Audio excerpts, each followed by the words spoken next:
Anchored in God, an inside account of life, art, and thought on the holy mountain of Athos by Constantine Cavarnos. Institute for Byzantine and Modern Greek Studies, 2nd edition, 1975. Preface.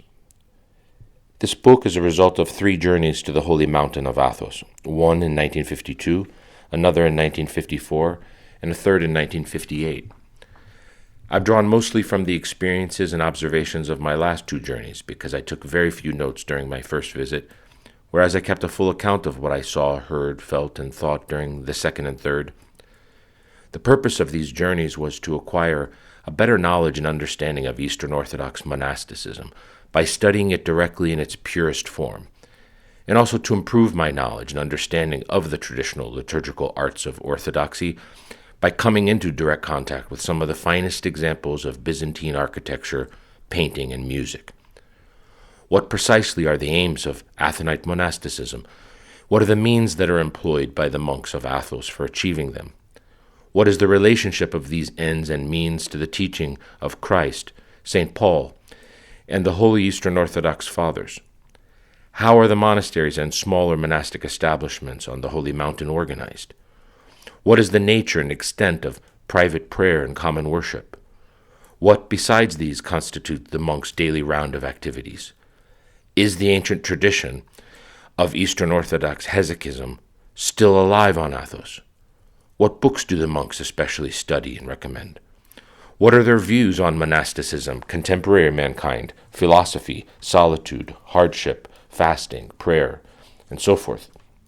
What is the exact character of the architecture, the painting, and the music on Athos? And what part do these arts play in the life of the monks? These are some of the questions I sought to answer while visiting the mountain, by observation and through numerous conversations with the monks. My account, as I have indicated, is based on notes I took during my sojourns on Mount Athos. After leaving Athos, I worked over the notes, organizing the data and checking the dates of buildings, paintings, etc., in reliable works in the English and Greek languages. I have retained as far as possible the diary form, feeling that this has certain merits that would be lost if the material were to be worked over into a systematic treatise. The third sojourn on the mountain, as well as the writing of the part of this work dealing with it, the pages 137 to 212, were made possible by a Fulbright research grant, which enabled me to make a study of modern Greek thought while affiliated with the University of Athens during the academic years 1957 to 58 and 1958 to 59. To render certain parts of the text clearer and more meaningful, I have employed many photographs and drawings showing monasteries, churches, frescoes, panel icons, persons, and so on. Many of the pencil monochrome drawings have been done by Mr. Fotis Contoglou or his pupil and disciple Mr. Rallis Kopsidis. In spelling Greek names and terms, I have in general endeavored to give phonetic equivalents of the modern Greek pronunciation, rather than to make simple orthographic transliterations, and the narrator asks for your simple forbearance and understanding for mispronunciations. Preface signed by Constantine Cavarnos, University of Athens, May 1959. From Salonika to Mount Athos. Mount Athos, or the Holy Mountain, Agion Oros, may be reached from Salonika either by steamship or by motorboat, or one may travel part of the way by bus and the rest by motorboat. A small steamer, mainly a freighter, leaves Salonika or Thessaloniki for Mount Athos and other places every 10 days. 2 good-sized motor launches sail for Athos once a week on successive days, and buses leave for Isiros, which is near Athos, daily. When I decided to make the journey there in September of 1954, I inquired all about all these means, decided to take the bus to Isiros, and then make the journey by motorboat. If I were to have gone by steamship, I would have had to wait about a week for the arrival of the ship. If, on the other hand, I had chosen to go all the way by motor launch, I would have to run the risk of an extended delay in some small harbor between Thessaloniki and Mount Athos due to motor trouble or rough seas. I took with me only a briefcase containing photographic equipment and a cloth bag which I used for my books while at college, with a few pieces of clothing, a notebook, and some other minor items. From my experience there in 1952, I realized that the less I took, the better, because often the distance from one monastery to another has to be covered by foot, and this sometimes involves hours of walking on steep, rocky mule tracks. I considered even my shaving equipment as unnecessary burden and did not take it with me. What if I let my beard grow for a month or so among people who have renounced shaving? I would feel more at home on Athos and would save an appreciable fraction of an hour every day that I would spend doing something more worthwhile. The bus for Isyros leaves Thessaloniki between 7 and 8 in the morning and arrives at Isyros in about 5 hours. On the way there, it passes through plains and villages that retain the fascinating contours, forms, and atmosphere that they had hundreds of years ago, and over high mountains. It pauses for about half an hour in the town of Arnania, where there are 2 restaurants so that passengers who are there continue the journey may have lunch. Irissos is a small town that lies in a fertile plain close in the sea, and the site of the ancient city of Athos. Its inhabitants are clean, industrious, peaceful people who live by agriculture. Motorboats leave from here and from nearby Tripiti from Mount Athos only in the morning, and hence upon arriving in Ihyros, I and a dozen or so other persons whose destination was Athos had to find some place to stay overnight. I proceeded to a small hotel named Akanthos, which is near the bus terminal. After I had eaten a little restaurant near the hotel, I walked down to the seashore, strolled back and forth, listening to the gentle rhythmic sound of the waves that were rolling over the spotlessly clean sand on the beach. Sound was soothing, and the fragrant air of the sea was invigorating. From there one may take a motor launch to the monastery of Vatopedi, or to some other holy monastery on the northeast coast of the Athos Peninsula, or he may take the bus to Tripidi on the other side of the peninsula, and from there the motor launch to Daphne, the main port of Mount Athos. Usually the latter route is preferable because frequently the sea on the northeast side is rough, whereas it tends to be fair quiet on the southwest side.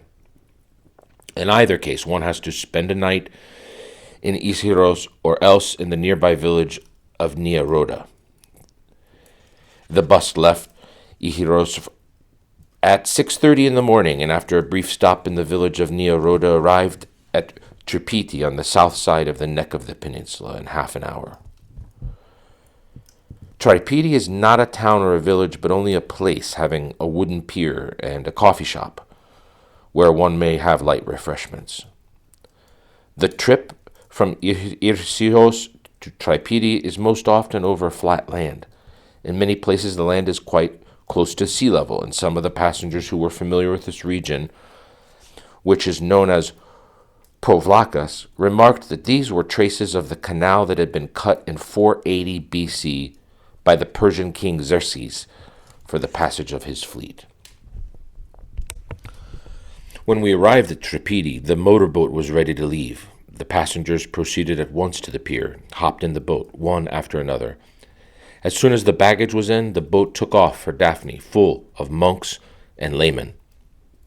2 aspects of the 35-mile-long peninsula are bound to impress the visitor greatly as the boat sails by it.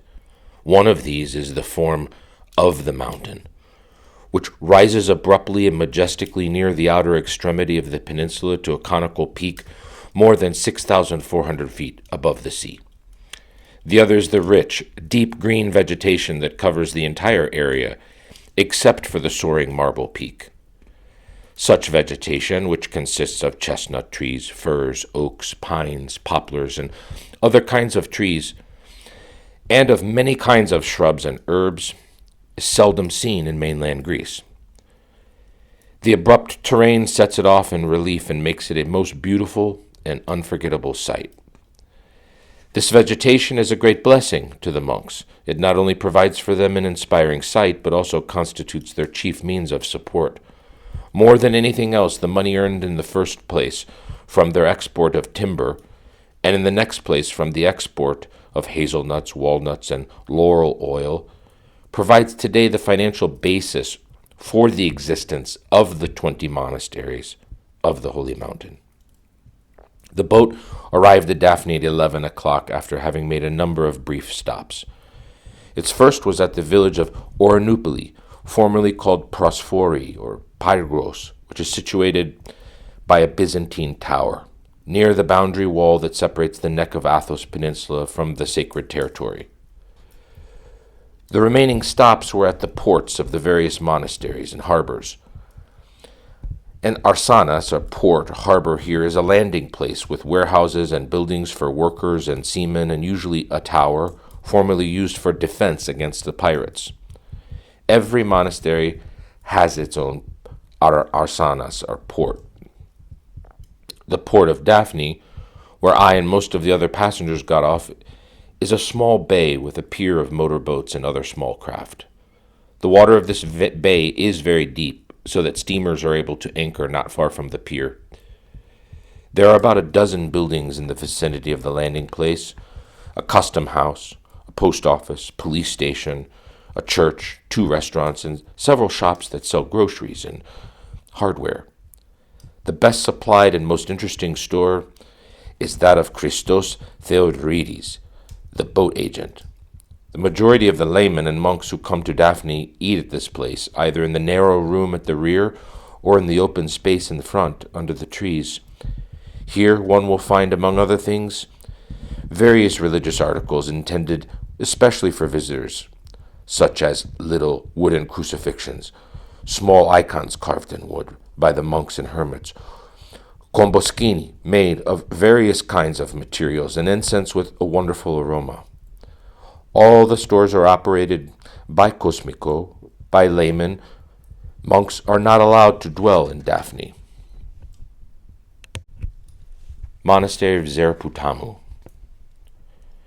From Daphne I set out for the holy monastery of Zeraputamu, which is built on a plateau on the way to the village of Keries, the capital on the holy mountain.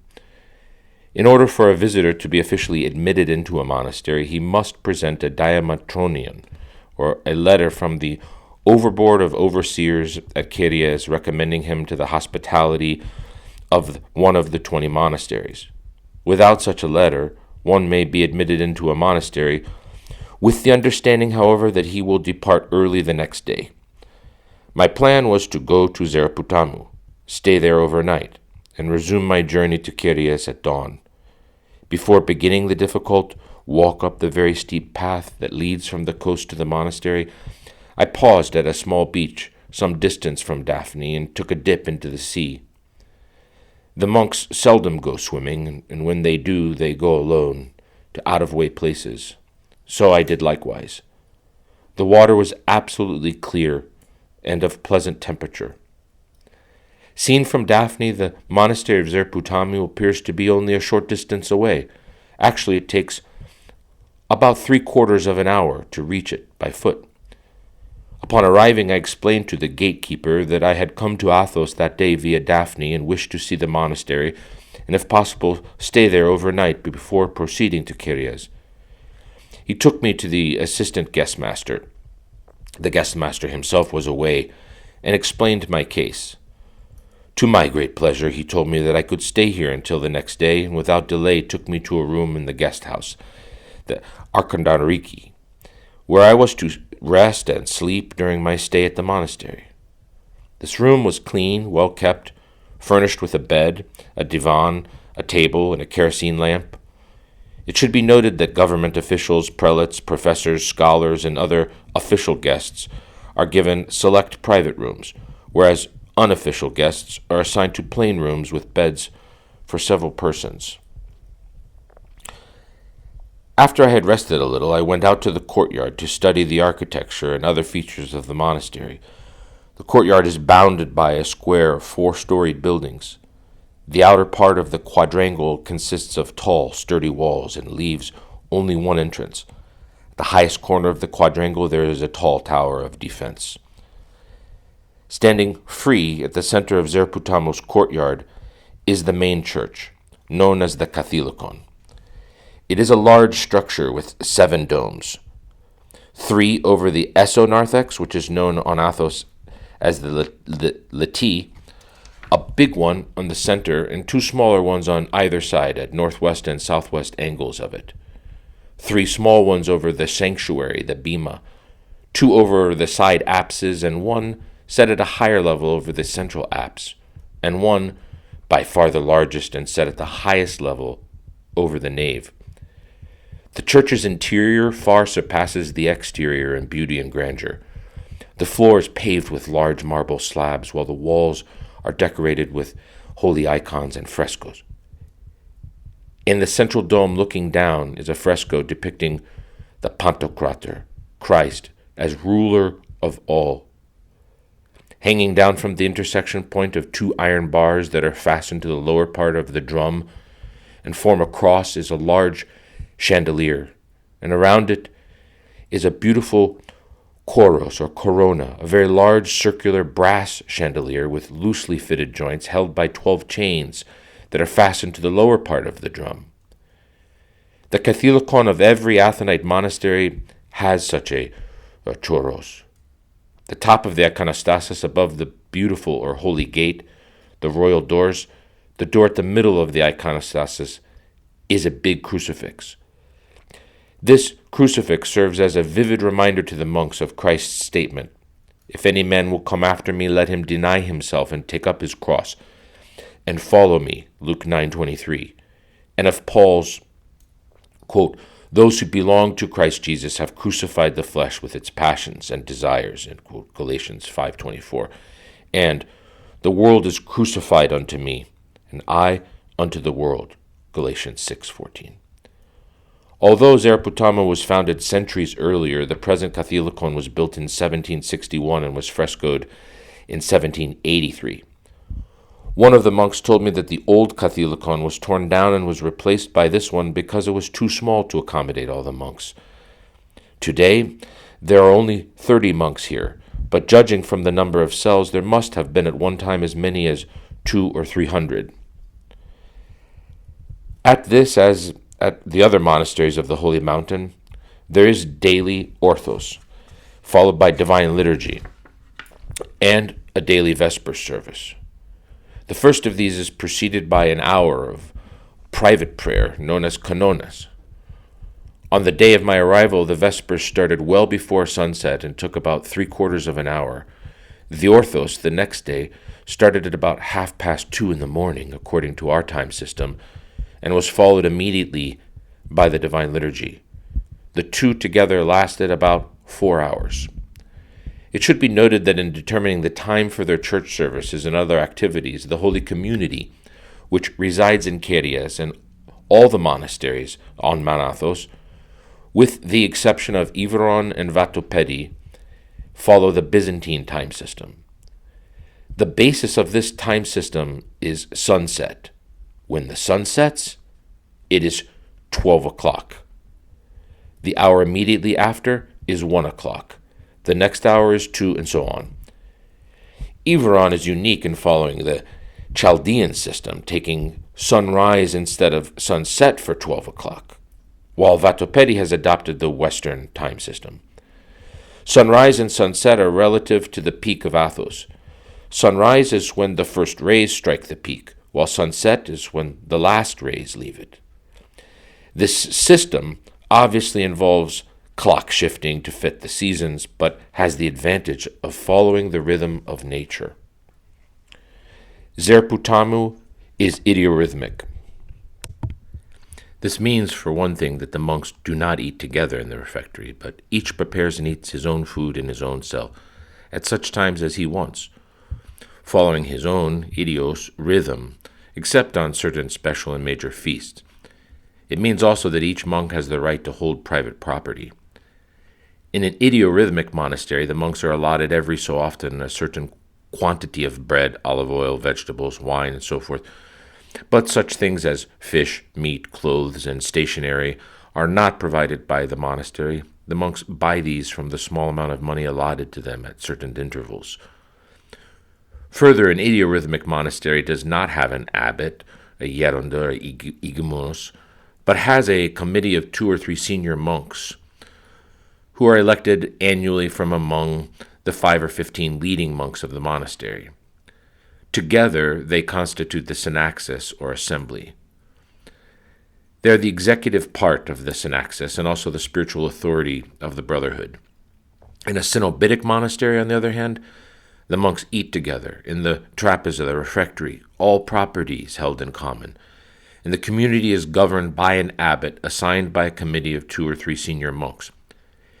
In very important administrative matters, the abbot must consult the board of elders, consisting of 8 to 10 senior monks.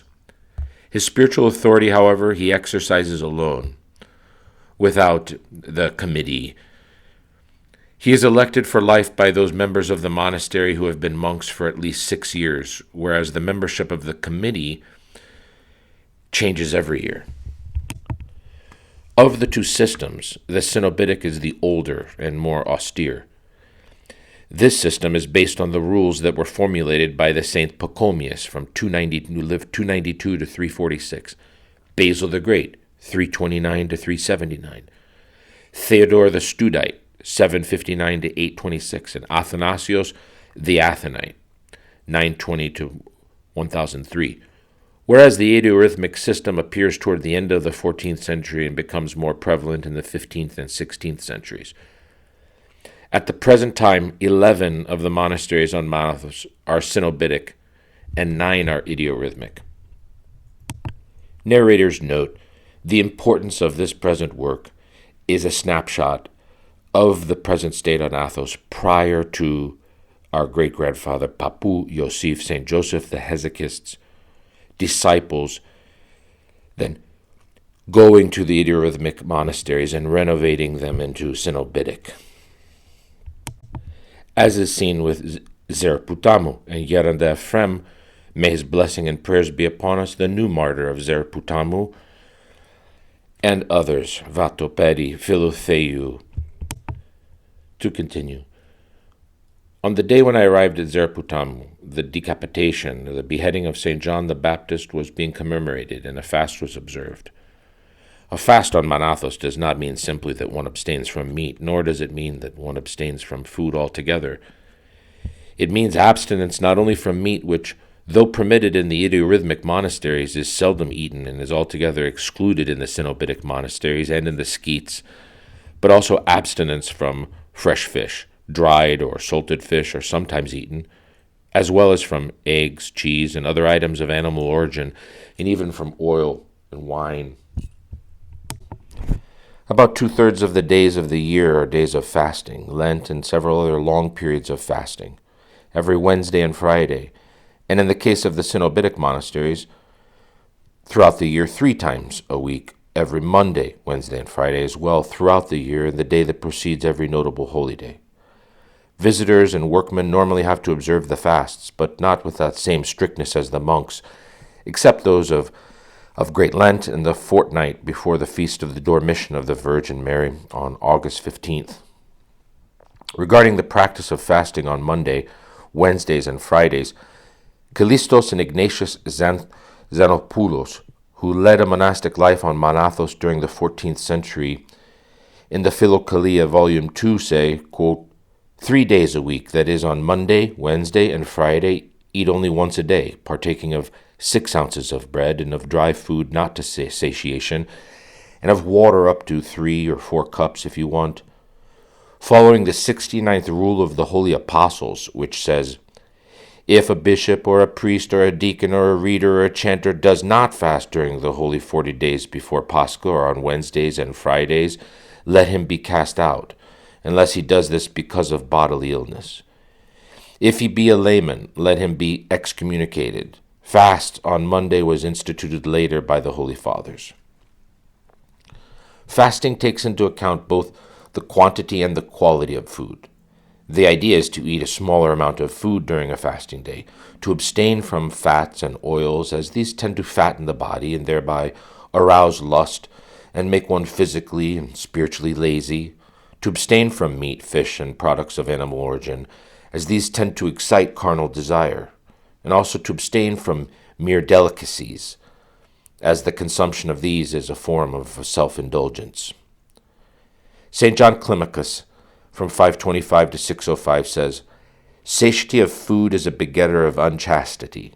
He also says, "Let us cut down fatty and greasy foods, foods that inflame carnal desire, and foods that sweeten and tickle the larynx," from the latter. The practice of fasting is not regarded as an end in itself, as something having intrinsic value, but only as a means, as a necessary condition for the spiritual life. It belongs to the category of what the Eastern Byzantine fathers call bodily virtues, among which are prostrations or matanyas, standing, vigils. Referring to these, St. John Damascene, who lived 676 to 754, says that they are rather instruments for the virtues. They are necessary, if one practices with them with humility and spiritual knowledge, for without them neither do the virtues of the soul come into being, but in themselves they are of no benefit, any more than plants without fruit. And St. Gregory the Sinite, speaking specifically of fasting, observes, "Constant fasting withers lust and gives birth to self-restraint," while Callistos and Ignatius Xanthopoulos remark, "Fasting and self-restraint are the first virtue, the mother, root, source, and foundation of all good." Philokalia, Volume 2. Kyrios. Early in the morning of my second day on Athos, I set out for Kyrios, having as my guide a middle-aged laborer who was going there on an errand for Zerputamu. It took us an hour and 3/4 of almost uninterrupted walking at a moderate pace to reach Kyrios. The path that leads there is uphill most of the way. A solemn silence prevails at this village, as elsewhere on the Holy Mountain. There are no automobiles or carts on its clean, stone-paved streets, no phonographs or radios in the shops, no children at play, no dogs to bark. Singing, whistling, and shouting are forbidden. The playing and even the possession of musical instruments of any kind whatsoever is forbidden here and everywhere else on Athos. No women are to be seen, as they are not allowed to set foot anywhere on the peninsula beyond the boundary wall. Not only noise and secular and instrumental music, but also smoking is considered irreverent, and is forbidden in the streets of Kyrios and in the courtyards of the monasteries. The fumes of tobacco, I have heard a monk say, are the incense of the devil. This should not be taken to mean that no Athonite, idiorhythmic monk smokes, but the practice among the monks is rare. At some of the monasteries, such as Dionysiou, the monks are absolutely forbidden to smoke, and certain monks known as zealots abhor the practice. St. Nicodemus the Hagioite, who lived from 1749 to 1809, whose writings are highly esteemed by the monks of Athos, particularly the zealots, has devoted a special section of his Manual of Confession to a condemnation of smoking. He regards it as especially unbecoming to the clergy because it is opposed not only to the health of the body, but also to morality, being very loathsome, abominable, and vulgar. Upon arriving, I went and had breakfast at a small inn operated by a layman. Later, I visited various stores run by monks, a bookstore, a shoemaker's shop, a grocery, and 2 souvenir shops which sell beautifully hand-carved woodwork, crosses, icons, seals, cups, forks, spoons, made by the Athonite hermits, and also frankincense, rosaries, and other religious articles, rather comboschini. In order to procure an official letter of admission to the 12 monasteries, I went to the police station and presented the letters of introduction that I had gotten from the Greek ministries of education and foreign affairs, and received a note. Then I proceeded to the building of the Holy Community and presented this, together with the letters and my passport, to one of the ushers. Soon a form was filled out by the chief secretary and was signed by 4 other members of the Holy Community, the Holy Board of Overseers, and stamped by a seal made up of 4 parts corresponding to the 4 monks who constitute the Holy Community or the Committee. This paper was my letter of admission to the holy monasteries. What exactly are the Committee the epistasia. The koinotis is the central governing body of the Holy Mountain and consists of 12 monks, one of each monastery, who reside in Kyrios and assemble regularly every Monday and Friday, except during Lent, when they meet on Tuesdays and Thursdays, and at other times when necessary. These monks are elected annually, between the 1st and 10th of January, each monastery electing its own representative. The epistasia is the executive part of the committee and consists of 4 members. These remain in power for a year and are succeeded by 4 other, and these by 4 others the year after, and so on and so forth, until the representative of every monastery has served in turn. This means that for administrative purposes, the 20 monasteries have been divided into 5 groups of 4, that each of these groups exercises the executive duties for a year of every 5 years. In addition to the central governing body, which is made up of monks, there is a civil governor who is appointed by the Greek Ministry of Foreign Affairs and who sees to it that there are no violations of the constitutional charter of Mount Athos and that public order and security are maintained. The policemen who are stationed on Athos are under his direct orders. As far as spiritual and ecclesiastical matters are concerned, the Holy Mountain is directly subject to the Ecumenical Patriarchate.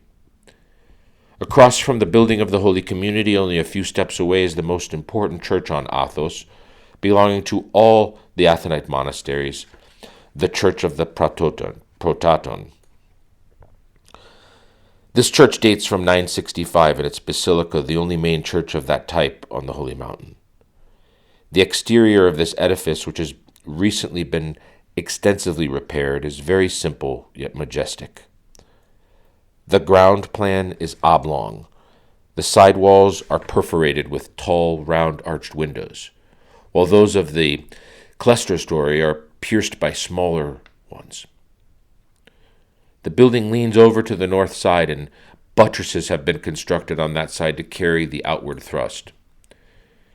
The interior has the form of a cross, which has been achieved by dividing the church, not including the narthex, from east to the west into 3 oblong sections, a broad one at the middle and a narrow one on each side, and cutting the side sections at the ends by means of walls, thus forming rectangular divisions at each end. The eastern arm of the cross is separated from the rest by the iconostasis. When one enters the Church of the Prototon, he is impressed by its length and height and by the superb frescoes that adorn its walls. All the walls, except those of the narthex, which appears to have been constructed or reconstructed at a later date, are decorated with frescoes that were painted at the beginning of the 14th century by one of the greatest masters of Byzantine iconography, Manuel Pansilinos of Thessaloniki. No description, even the most detailed and most eloquent, can give one an adequate idea of the beauty and the power of these holy icons. I had read about them and discussed them with men who had spent months studying and copying them in this very building, but I was never able to imagine anything so sublime. These representations of sacred persons and incidents are not naturalistic, as some have asserted, nor are they products of man's arbitrary imagination. They are the forms of new, transfigured men, impressed upon matter by an artist who succeeded in rising above the realm of nature and the realm of the imagination to that of the spirit. What impressed me most of all, as I gazed at the figures depicted on the walls, was the quality perhaps best described by the term spiritual grandeur. Their postures, gestures, and above their faces express this quality in a striking manner. They express great seriousness of character, freedom from all pretense and servility, and great spiritual depth. Surrounded by these figures, one feels that he is in the presence not merely of paintings, but of beings far more real than persons that he meets in everyday life. These sacred figures bear the clear impress of complete self-mastery, inner unity, and freedom from everything petty, from all impatience and weakness. Everything about them bespeaks great calm and tremendous inner power. The contemplation of these holy icons introduces one into a new dimension of being. It makes one experience these sublime qualities, arouses one's admiration for them, and awakens and strengthens the desire to acquire them. The traditional means of attracting the attention of the beholder to the face, where these qualities are especially expressed, have been employed with exceptional skill by pencilinos. Thus, the halo that surrounds the head has been made very large and has been set in bold relief by painting around it a red and then white band and setting the whole in a dark blue background. As far as the colors are concerned, I noted also the following. They are beautiful, but not loud. Sometimes they show a striking disregard for nature. For example, a greenish hue has been used a great deal on the faces and other exposed parts of the body, especially at the edges. There's a large variety of colors, many of which are light. Blue has been employed frequently and extensively. Thus, the garments of many figures are blue, and the background is always dark blue. White also has been used very much, sometimes all by itself, sometimes in conjunction with black or brown, for instance, in the case of the garments of the great hierarchs, John Chrysostom, Gregory the Theologian, and Basil the Great. Black and white and brown and white have been employed to form a contrasted pattern of crosses, and frequently in combination with other colors to form light hues such as light green or light red and light brown. In the representation of certain saints, such as St. Paul and the Athonite hermits, a simple combination of colors has been employed, whereas a greater variety of colors and much ornamentation has been used in the representation of the Hebrew and Christian king saints. The bodily form of the older figures differs markedly from that of the younger ones. The face and body of Christ and other young figures are full, whereas the faces of the older saints, especially of the Athonite hermits, are thin, the cheeks are sunken, the bodies slender or even emaciated. But all of the figures are large, so that even those on the uppermost of the 4 strips of frescoes that cover the walls of the church can be seen very distinctly by anyone with normal vision. These paintings were clearly meant to be not only merely ornamental but liturgic, that is, to be seen in all their details in the sacred space and to evoke religious experience. Fotis Zacharou, the artist and restorer, who was sent to Athos a few years ago by the Greek Ministry of Education and Religion to clean these murals, has done an excellent job. Those that are very well preserved look as if they had just been done. Zacharou has avoided retouching the frescoes or repainting damaged areas, considering such a thing undesirable, as it involves the danger of altering or distorting the original icons. Thus, the beholder has the satisfaction of knowing that what he sees is entirely the work of the original artist. Monastery of Kutlumuseu. Lying in a valley only 10 minutes from the Protaton is the Cenobitic monastery of Kutlumuseu, which was founded toward the end of the 13th century. It presently has 20 monks and 5 novices. Of the 20 monks, 5 are active, performing various tasks and taking part in the church services. Another 5, very old and in poor health, they stay in the monastery's hospital, while the rest, also far advanced in years, remain in the section for the aged. As the monastery is cenobitic, the monks have their meals together in the refectory, which is west of the main church. I was invited to eat with them. The meals are always preceded and followed by a brief prayer. During the meal, one of the monks reads from a holy book. He stands up and reads in a slow, clear, loud voice so that every word can be heard distinctly. The practice of reading aloud during the meals serves a number of purposes. It provides good training for the younger monks who are usually appointed for this task. It eliminates all talking and thus makes it possible for the monks to masticate their food better. And it raises eating from the merely biological to the spiritual plane by providing food for the soul. Referring to this practice, St. Basil the Great, one of the founders of Orthodox monasticism, says in his shorter rules that monks ought to listen to such reading with far greater pleasure than they eat or drink, in order that the mind may be shown not to be distracted by the pleasures of the body, but delighting rather in the words of the Lord. And Saint Ephrem the Syrian, who was a contemporary of Saint Basil, says, "When the body is hungry and demands food, then remember that the soul too asks for its own proper food.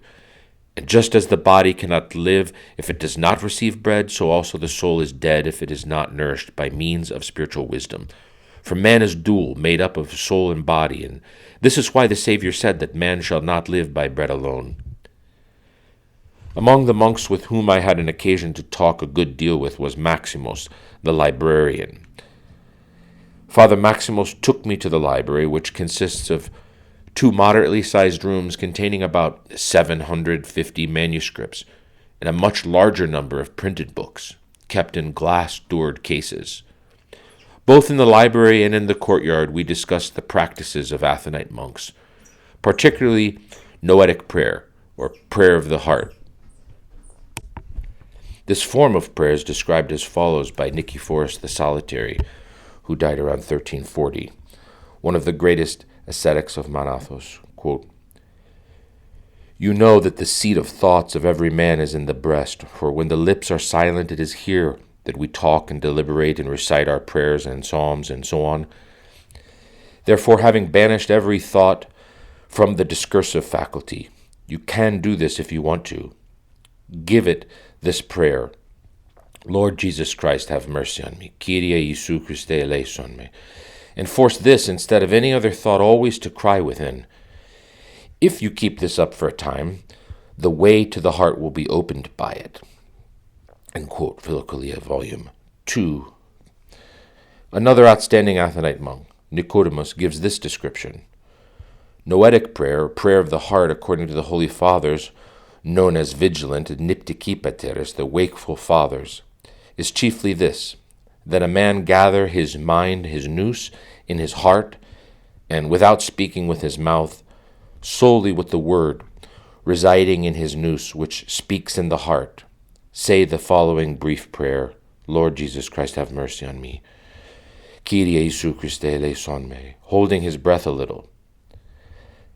Maximus was surprised to find that I, who lived in the world, was interested in such a practice, which is so remote from the materialism of our age. But seeing that I was genuinely interested in the subject, he expressed himself more freely. He showed me a copy of the Philokalia, which he asserted contains a great deal on this subject, and said that he had a copy of this work in his room and studied it. The Philokalia, Love of the Beautiful and the Good, is a monumental work containing writings by many Eastern Orthodox ascetics, ranging from the 4th to the 15th century.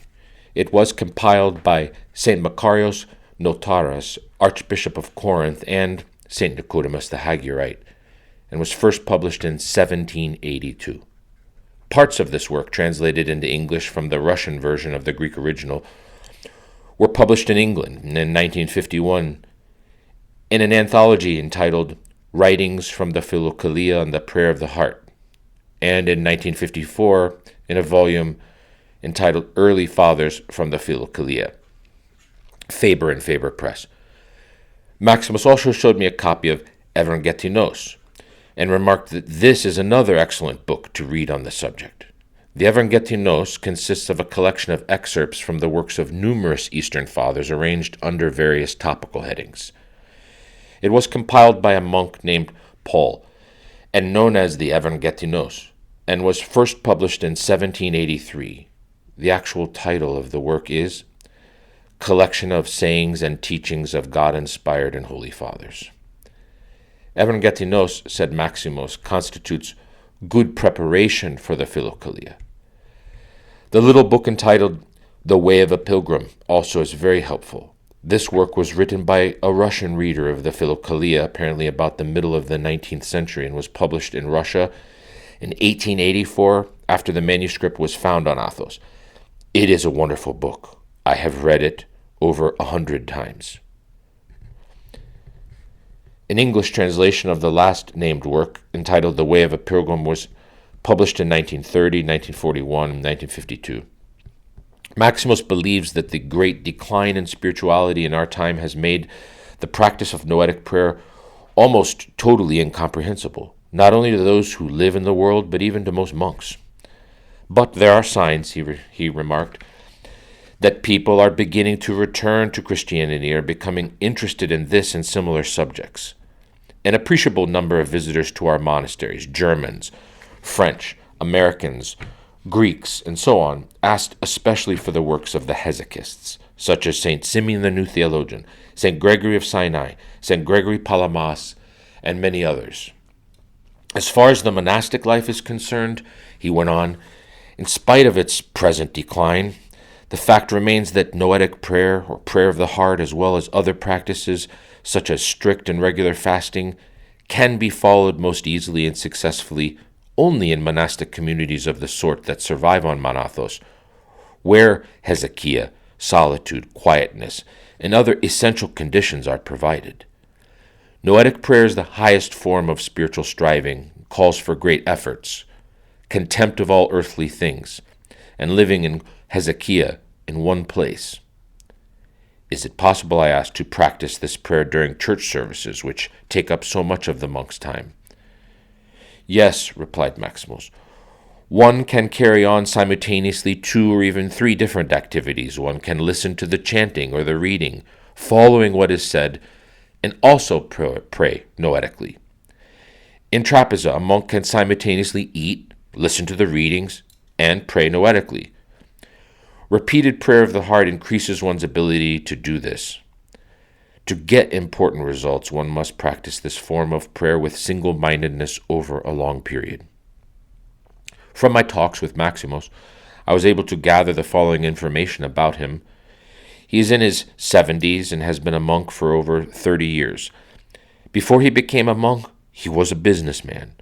In his spare time, he used to read a great deal on spiritualism, reincarnation, and the like, because he was thirsty for the truth. But he found that such writings, instead of clearing up things for him, made him more and more confused, so he stopped reading them. Finally, he gave up everything and withdrew to the holy monastery. As a result of living the monastic life, he said, I have been finding more and more of the truth. Maximus has cut off all contact with the world. He doesn't even correspond with anyone and refuses to tell people what part of Greece he's from. They write me, he said, but I never reply to anyone. In spite of this, he is upright, healthy-looking, agile, and alert. The most outstanding among the novices at Kutlumusio is a tall, slim, bright-eyed youth, not yet 20, who is a student at the Athonius school near Keres. What is his past? How does he like Mount Athos? Will he stay here? These were some of the questions I put to him. I was in an orphanage before I came here, he replied. Both my mother and my father are dead. Life here is much more interesting than at the orphanage, where I was for 6 years. I like monastic life, and I enjoy my studies. I certainly intend to stay here. Kili of the Holy Apostles. A short distance from Kutlumusio is the Kili of the Holy Apostles, which is a dependency of this monastery. The term Kili, as used here, denotes a monastic establishment consisting of a building with a chapel in it, and some surrounding land, and usually inhabited by 3 monks. There are about 200 kelia on the Holy Mountain. The Kili, the cell of the Holy Apostles, is inhabited by 6 monks, headed by a young Cretan hieromonk named Eugene. Father Eugene is a graduate of the theological school of the University of Thessaloniki and was for a time the chief assistant of the bishop of Kilkis. I met Eugene at the monastery of Kutlumusio, and he invited me to visit his Kili. We went there together, and he showed me the garden, some ancient walls, and 2 remnants of very old and remarkable frescoes, one of them depicting the head of the child Christ, and the other the head of St. Pantaleimon. The style of these paintings is similar to that of Pansalinos. These frescoes, said Eugene, were found in the old church, whose ruins survive in our basement. Long ago, there stood at this site the monastery of Alipiu, This is testified by the remains of sturdy walls which you see here and by certain documents that I've been studying. Someday I hope to piece together the history of the ancient monastery. The Kili was uninhabited, abandoned for years when Eugene took it over. Soon he transformed it into a place of active monastic life. He repaired the building, equipped it with furniture, brought monks, cultivated the land, and installed an old olive press, as well as a motor which operates a flour mill and a saw for cutting and trimming lumber. Russian Skete of St. Andrew. From the Kili of the Holy Apostles, I went to the Sarai, the palace, a few minutes north of Kyrios. The Sarai is a monastic dependency of the type known as a skete. There are 12 sketes on the Holy Mountain, 4 Cenobitic and 8 Ideorhythmic. Of the Cenobitic sketes, 2 are Russian, 1 is Bulgarian, and 1 Romanian, while of the Ideorhythmic 7 are Greek, and 1 is Romanian. The Sarai is a Cenobitic Russian skete dedicated to the Holy Apostle St. Andrew. An Ideorhythmic skete looks like a sparsely populated village. It consists of a group of small houses inhabited by hermits and having a common church called a Kyriakon. A Cenobitic skete, on the other hand, is to all appearances a monastery, consisting of a quadrangle of buildings with a main church in the courtyard. The skete of St. Andrew looks like a large monastery, consisting of a quadrangle of imposing buildings with a very large main church in the courtyard. This skete was founded by the Russians in the middle of the last century, and attempts were made by them to secure it for the status of a monastery, but failed. The Sarai has remained a dependency of the holy monastery of Vatopedi. At one time there lived here as many as 600 monks. Now the skete is in a serious state of decline. Apart from the Athonius ecclesiastic school, which is housed here, there are few signs of life. Only an occasional aged monk is to be seen going quietly about his tasks, ignoring visitors. There are 19 monks altogether, 18 Russians and a Greek who serves as secretary. The main church of the Sarai is the largest church on the Holy Mountain and one of the most impressive. It is a modern structure which has been aptly characterized by Archimandrite Gabriel, the holy abbot of monastery of Dionysiou, as having everything in it glittering and sumptuous, but bulky and heavy, evoking astonishment and admiration, instead of the contrition that one experiences in the churches of the Byzantine order. Concerning the ecclesiastical school, I should note the following. It is housed in a large 4-storied building that was formerly used by the Russians as a guest house. It has 6 grades.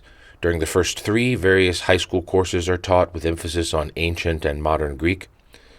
The 4th year is devoted equally to classical Greek literature and to theology, while the last 2 years are devoted exclusively to theology.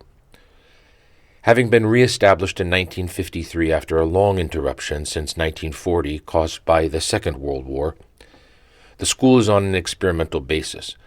In order to be admitted, one must pass certain entrance examinations. Only monks or persons who intend to become monks and are over 16 years of age are accepted. Laymen who do not become monks at the end of their 3rd year of study are required to leave the school. The expenses of the students and the rent for the building are paid by the holy community. The faculty members, 8 in number, are all laymen and are appointed and paid by the Greek Ministry of Education and Religion. The dean, Nathaniel of the monastery of the Lavra, has been appointed by the Ecumenical Patriarchate. Malivoklesia. Northwest of Kyrios, about half an hour from the skete of St. Andrew, is Malivoklesia, a Kili that belongs to the Serbian monastery of Hilandari. Of the 20 monasteries on Athos, 17 are Greek, 1 is Bulgarian, 1 Russian, and 1 Serbian. I visited this Kili in order to see its remarkable frescoes. When I arrived, I found only 1 monk busy making a beehive. I greeted him with the customary Athonite, Evlogite, give me your blessing, to which he replied similarly in an Athonite manner, O Kyrios, the Lord. That is, may the Lord bless you. He was a Greek. I asked him if he resided here all alone, and he answered that he lived with 2 other monks, both of them Greeks, and explained that they were away at the time, having gone to one of the estates of the Kili to pick up the olives that had fallen to the ground. Upon learning why I had come, he stopped his work and led me into the house. This building has a large reception room, a storeroom, a kitchen, bedrooms for the monks, and a small chapel, which is downstairs. I was taken to chapel to pray, and then we went upstairs again to the reception room. The monk now served me some preserve made of watermelon peel, a tiny cup of coffee, and a glass of water. During our conversation, this courteous monk, who came to the Holy Mountain from a village of the Halkidiki when he was 10 years old, and has remained here ever since, for 45 years, expressed sorrow that Athos is becoming depopulated because people have become indifferent or even hostile to monasticism, forgetting the priceless contributions it has made to mankind throughout the centuries. After our talk, I went to the church again to study and photograph the frescoes that adorn its whole interior. Although they were done more than 4 centuries ago, in 1537, they are very well preserved. These paintings belong to the Cretan school of iconography, which is characterized by tall, narrow forms and closely repeated folds of the garments. Great seriousness and spirituality are imprinted on the faces of the saints, recalling in this respect the works of Panselinos, the supreme master iconographer of the other school, the Macedonian.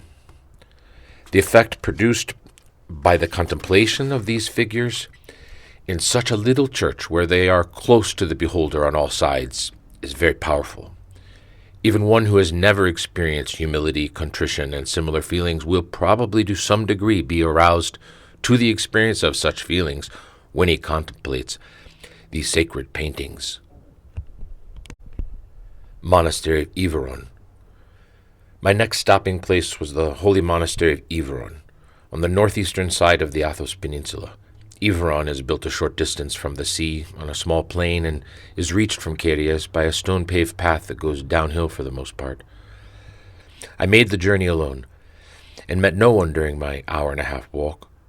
When I arrived at this ancient monastery, it was founded in 980, I felt relieved to find the gate open, as I had left Cavarnos late in the afternoon and there was some chance of my arriving at Yveron too late to be admitted inside. The gate of Athonite monasteries closes at about sunset, and if one arrives after the gate has been closed, he has to stay outside until the next day. Supper was served to me and other laymen in the dining room of the guest house. The meal consisted of boiled rice, spaghetti with tomato sauce, whole wheat bread, wine, and water. Shortly after supper, each one retired to his room. The beds in the guest rooms are quite in keeping with the austere spirit of Athonite monasticism. The mattresses are set on unyielding boards. The next day, breakfast was brought to my room by the assistant guest master. It consisted of a little cup of coffee and a glass of water. Lunch and supper were served in the dining room of the guest house. I had these in the company of 3 students of the University of Athens who had been sent here by the Greek Archaeological Service of the Ministry of Education and Religion to classify the books and make a file system that would include all the manuscripts and printed books of the monastery. These young men informed me that there are here close to 1,400 manuscripts and about 15,000 printed books, among which are numerous first editions of important works. Most of the books, they told me, are Greek, while the rest are in Latin, Slavonic, Russian, and French. This library is one of the largest and most important on Mount Athos. The librarian is an elderly priest-monk named Athanasios. He's tall, vigorous-looking, upright, of austere and impressive mien, strong character, and keen intellect. He speaks French fluently and occasionally reads French authors, such as Victor Hugo. I had the pleasure of conversing with him a number of times. On one occasion, as we were sitting outside a chapel in the spacious quadrangular courtyard, our talk turned to the questions of God, creation, man's nature and destiny. And Father Athanasios argued that neither science nor man's earthly life makes sense unless there is a creator and ruler of the universe and an afterlife. Everything points to the existence of God and the reality of a life beyond this.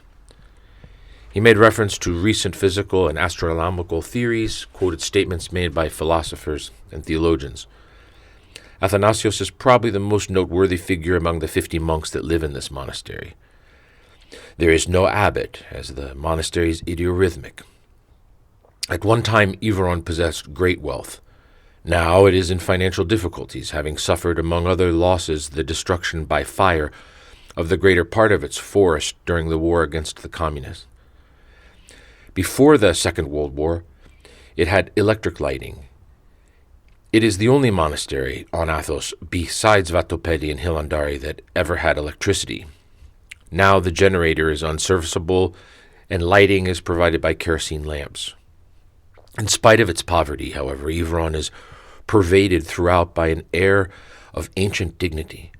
Its buildings are large and majestic, and quiet Hezekiah reigns in them and in the courtyard at all times, both day and night, broken only by the sounds of the bells and the iron and the wooden gong, the simandron, that summon the monks to the church services. This quiet brought to my mind the patristic teaching that God is peace, beyond noise and agitation, and that those who wish to know him must be in a state of peace. During my stay at Iveron, the simandron sounded for matins at 3:15. Liturgy immediately followed the service and ended at 6:15.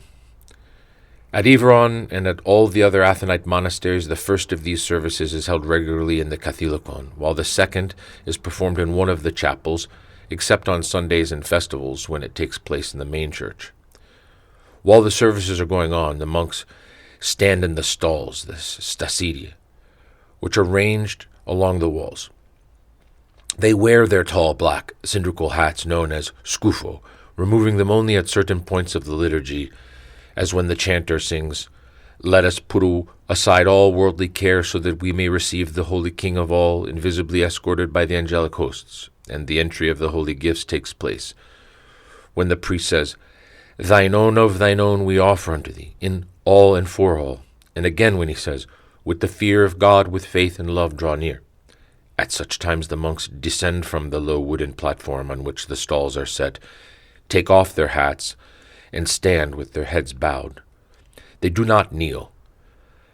The practice of kneeling when the priest says, "Thine own of thine own we offer unto thee," which is observed in Greek Orthodox churches in America and in some city churches in Greece, it's an innovation, probably taken over from the Russians. When the service is approaching the end, the monks descend from the platform of the stalls one at a time, approach the iconostasis, and kiss the holy icons. They start with the icon of Christ, which is to the right of the beautiful gate, cross themselves before it and kiss it, and then kiss in succession the other icons on this side of the iconostasis. Then they do the same thing on the left side of the iconostasis, starting with the icon of the Holy Virgin and Child and proceeding to the rest. I've seen this done at the other monasteries also. This practice is to be understood in the light of Eastern Orthodox teaching regarding icons. The gist of this teaching is given by the following statement of Nikiforos Theotokis, Archbishop Stavropol from 1736 to 1805 he lived, and one of the most eminent modern Greek theologians. Quote, "The Orthodox do not deify nor worship the holy icons, but through them lift up the mind to the person represented, venerating and kissing them out of their aspiration and love for the prototypes." At the end of the liturgy, the priest comes out of the sanctuary, stands in front of the beautiful gate, and gives the andideron, the blessed bread, to the monks and to the laymen who have attended the service. As he hands it to each one, he says, "May the blessing and grace of the Lord come upon you." The chanting at Iveron was very good. The articulation both of the right and the left chanters was distinct. The tempo was neither unduly fast nor too slow, and the voices were beautiful. Few compositions, such as the cherubic hymn, were sung slowly, as they're meant to be sung. No concession has been made of this or the other Greek monasteries on Athos to Western music. The ancient Christian tradition of antiphonal, monophonic, purely vocal music, which was transmitted by the Byzantines, has been preserved. In speaking about the time system employed at the mountain, I mentioned the fact that the monastery of Iveron is unique in using the Chaldean system, taking sunrise for 12 o'clock. There is another respect. one of major import in which Iveron is unique among the monasteries of Athos, its involvement in missionary work. This has been excellently summed up by the Archimandrite Gabriel of Dionysiou in his book, the Lycaicon of the Holy Mountain. For centuries, writes Gabriel, the monastery of Iveron has spread its spiritual fragrance to Orthodox countries as far as the Caucasus and Russia. From this holy monastery have been sent as missionaries to those remote countries fathers virtuous and venerable, fathers full of love and self-denial, fathers who were faithful keepers of the injunctions of Paul, according to which there is neither Greek nor barbarian, but Christ is all and in all. Colossians 3:11. Iveron, adds Gabriel, is the only monastery of Athos that has been sympathetic to the missionary spirit in monasticism. The spirit still remains. One will find monks from Iveron in America, South Africa, Australia, and elsewhere. These monks serve the spiritual needs of the Orthodox and spread their light among all. Monastery of Vatopedi. From Iveron I went by sea to the holy monastery of Vatopedi, which lies northwesternward on the same side of the peninsula near the shore. The motorboat that connects the monasteries on this side of the peninsula with one another and with Iseros arrived at Vatopedi in an hour, after stopping at the monasteries of Stavronakida and Pantokratos. Vatopedi is the wealthiest monastery in Athos, and one of the oldest, having been founded between 972 and 980. It is also one of the most official and largest. From a distance it looks like a medieval city. When I entered the gate, the porter looked at my letter of admission and then led me up a stairway to the guest quarters. Here I was promptly given a room and was served lunch in a small dining room. I ate alone, as the other guests had already eaten. Some time after lunch I was invited to the spacious and majestic Synodicon, the room where the senior monks who govern the monastery hold their meetings and formally receive official guests. I was received here rather ceremoniously, and after the assistant guest master had served us coffee, I was asked various questions regarding America, philosophy, and other subjects.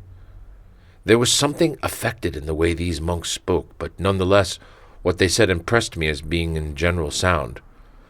Most of the talking was done by Hilarion, the physician of the monastery, a stocky middle-aged monk with small blue eyes and many gold-crowned teeth. He had good things to say about the United States. People in America, remarked Hilarion, are industrious and upright. You know, there is a connection between industriousness and uprightness on the one hand, and laziness and crookedness on the other. The Greek word, radiorgos, is derived from the ancient word radios, which means lazy.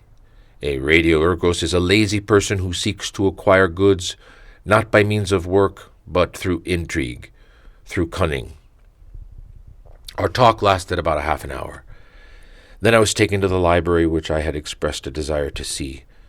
The library occupies 3 rooms of moderate size, one above the other in the Tower of Defense. It comprises about 11,000 printed books and over 1,600 manuscripts, all of them kept in glass-doored bookcases. This library is one of the very best on the Holy Mountain. The librarian removed a number of very old, beautiful manuscripts from the shelves and displayed them.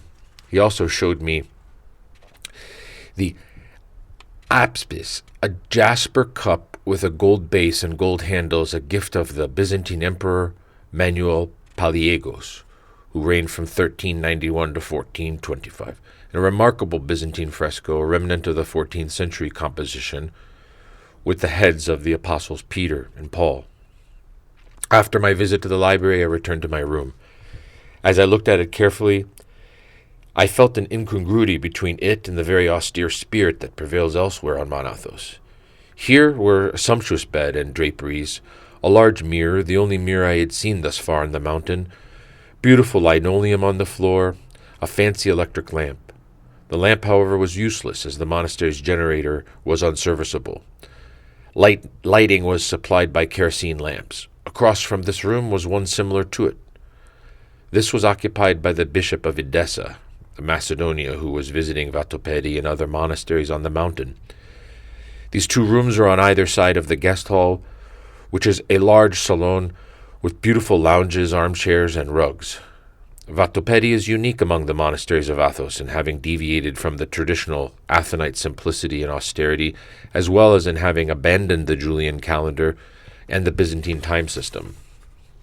Supper was served in a large dining room of the guest house. This time I ate with 11 other guests, including the bishop, 2 Belgian college students, and 2 Germans. After supper, we all gathered in the guest hall and talked for an hour or so before retiring. Early in the morning, I was awakened by the rhythmic sounds of the large church bells, which were soon followed by those of the Simantron, summoning the monks and the more pious guests to church. The large bells are rung only on Sundays and major festivals, or when a bishop or another dignitary is visiting a monastery. Vatopedi's Kathilikon was built in the 10th or 11th century and is dedicated to the Annunciation of the Theotokos. It is one of the largest churches on the mountain and is unique in its possession of wall mosaics. These consist of the Annunciation, comprising the figures of the Theotokos and the Archangel Gabriel on either side of the central door that leads from the outer to the inner narthex. A deesis above the same door depicting Christ at the center, seated on a throne and flanked on either side by the Panagia and St. John the Baptist, a representation of the Annunciation in the nave, consisting of the Archangel Gabriel on the area above the column that supports the northeast part of the dome, and the Theotokos on the corresponding area over the southeast column. The deesis was probably made at the close of the 11th century, while the others seem to be works of a somewhat later date. Besides these, there are 2 miniature mosaics in the sanctuary of the church, one of them depicting St. Anna holding the child Theotokos, and the other the crucifixion of Christ. Of the large mosaics, the deesis is the best, while both of the miniatures are superb works showing astonishing patience and skill and deep piety. I have been told that another mosaic of Vatopedi, dating from the 11th century and depicting St. John Chrysostom, is now in the possession of Dumbarton Oaks Research Library and collection at Washington, D.C. The Kathilikon is also decorated with many frescoes, which were painted in 1312. These need to be cleaned of the soot that has accumulated on them during the centuries and of later disfiguring additions before their beauty and power can become fully manifest. Further, this church contains many excellent panel icons dating from the Byzantine period. A number of these are seen in the sanctuary and include 7 panels depicting the Holy Apostles, done in the 14th century, and a small diptych depicting Christ on the left leaf and the Virgin and Child on the right. This diptych dates from the 8th century and is known as the Ninia. According to tradition, it belonged to the Byzantine Empress Theodora, who kept it secretly during the period of iconoclasm. In the north side chapel, which is dedicated to St. Demetrios, there are some fine frescoes that were painted in 1721 by imitators of the great Pansalinos. Especially noteworthy among these is the Choir of the Hierarchs. On the iconostasis of the chapel of Agia Zoni, the Holy Girdle, which is on the slope of the immense stone-paved courtyard, there are 3 important panels. One of them depicts Christ, the other St. John the Theologian, and the third St. John the Forerunner. The last is the finest and best preserved of the 3. The Holy Prophet is depicted in an olive-green garment with uncut curly hair and a beard, quiet, meditative face, and hands raised in prayer and pointing to Christ, whose icon is to his right. The whole figure is full of dignity and holiness. Among the other things that caught my attention as I walked about were the figures of Plato, Aristotle, and some of the other ancients, painted in the vestibule at the gate that leads into the courtyard. I stopped and examined them carefully. These 2 famous philosophers of antiquity, together with the wise Apollo, the wise Siblia, and the wise Sophocles, and another ancient whose name I could not make out, are painted without halos.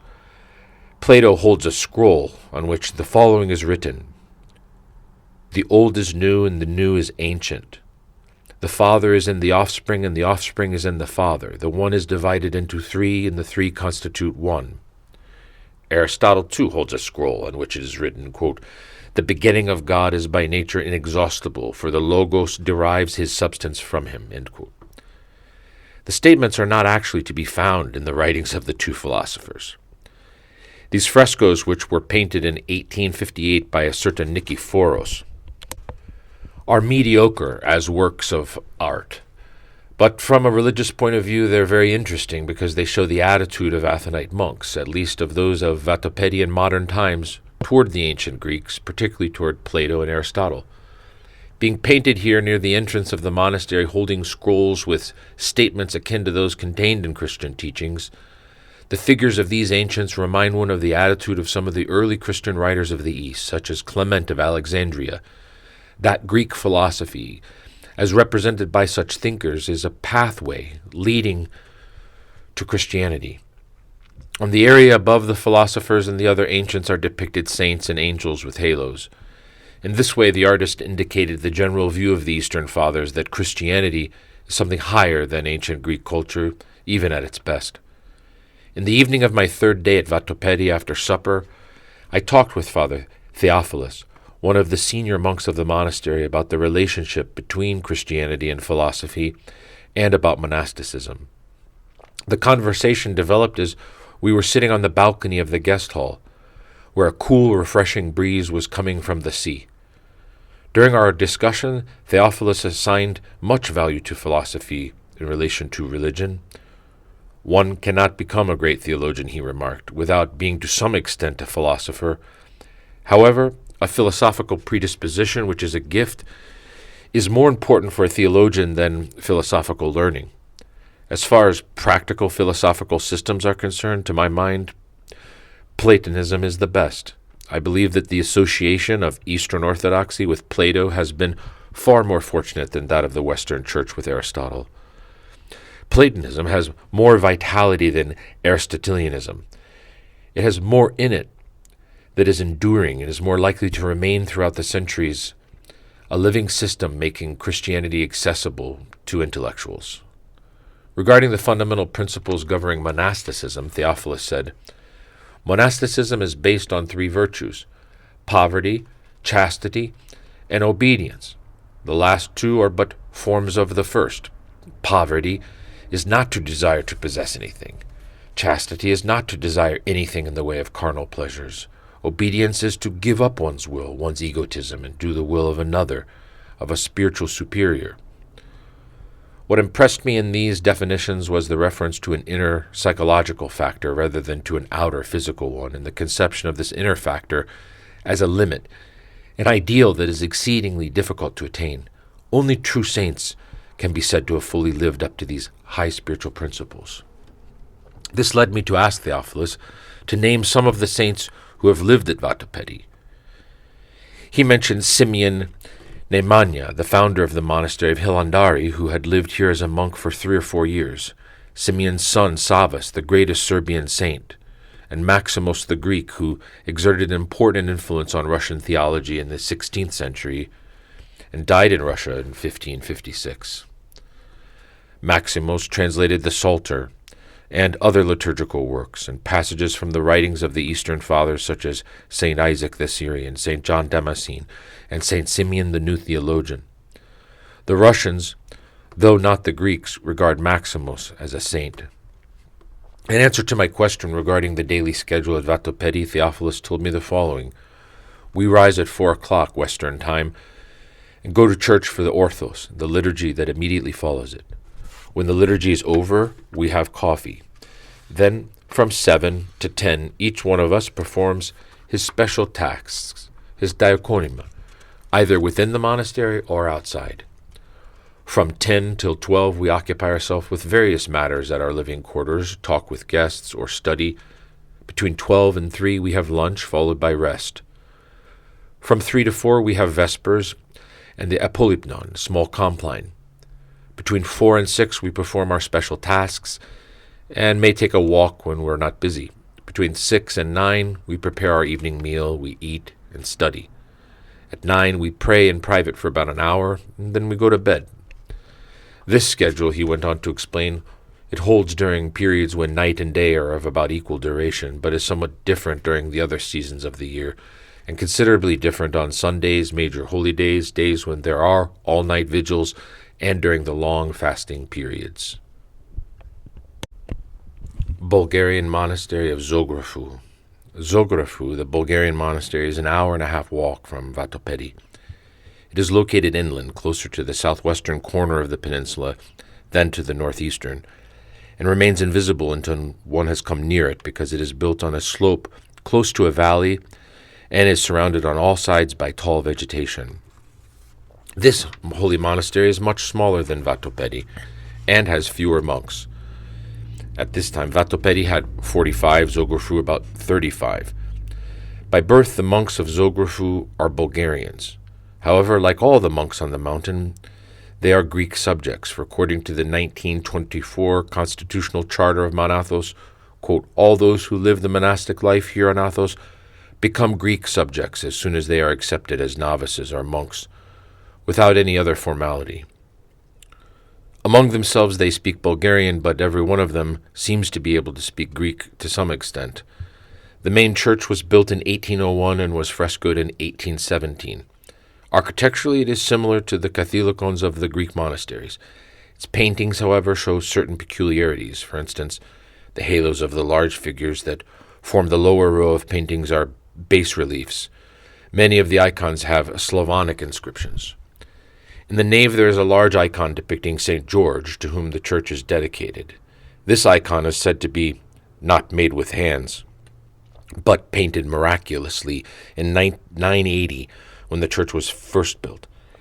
It is covered with a sheet of silver except for the face, which is well executed and full of spiritual expression.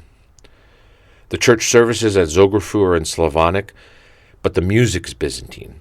Sometimes it is actually like that which is heard in the Greek monasteries. At other times it is like a slight variation of it. The rule is Cenobitic, and guests may eat in the refectory together with the monks. I shared the simple meals of the monks and thus had the opportunity of becoming more familiar with the trapeza practices at the Cenobitic monasteries. I took note of the following. No one touches any food or drink until the abbot has given permission by striking a bell. When he strikes the bell, eating commences and the reader begins to read. On Sundays, on the Lord's Day, and on holy days, the reader goes up to the pulpit, the ambon, while on other days he stands on the floor and sets his book on a bookstand. When it is time for the meal to stop, the abbot sounds the bell again, and the reader at once stops reading. At this point, a prayer is said and a ceremony is performed, which takes a few minutes. After this, 3 monks, the reader, the cook, and the monk in charge of the refectory, prostrate themselves at the door and ask the abbot to forgive them for any deficiencies. The last practice is obviously a lesson in humility, both for the 3 monks who ask for forgiveness and for those who take note of this practice. Zografu's library has about 6,000 books, including over 400 manuscripts, arranged neatly in glass-doored cases.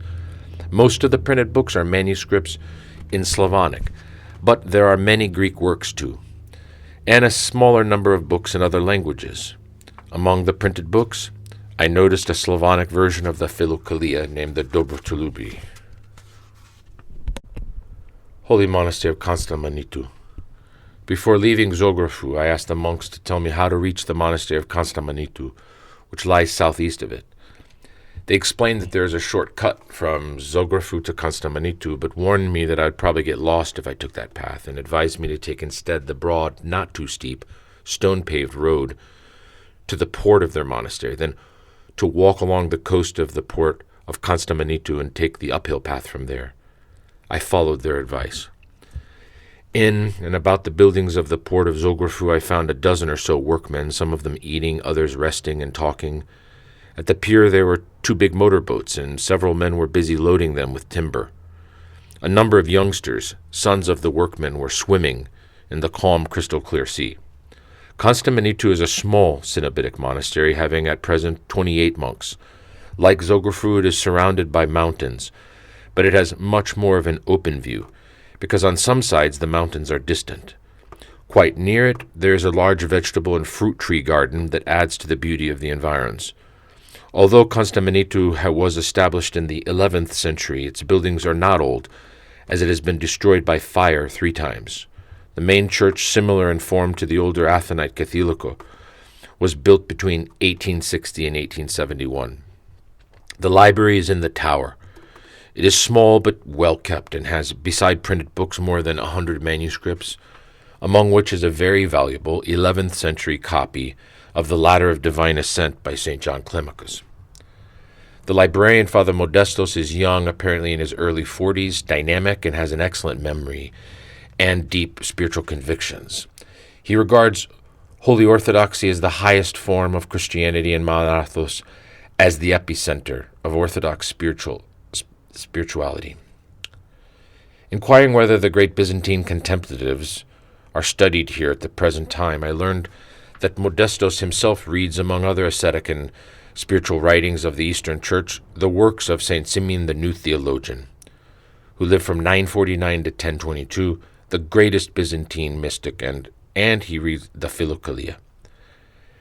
The subject of philosophy came up, and Modestos expressed his attitude toward this subject by quoting following passage from a manuscript written by an Athonite monk of the post-Byzantine period.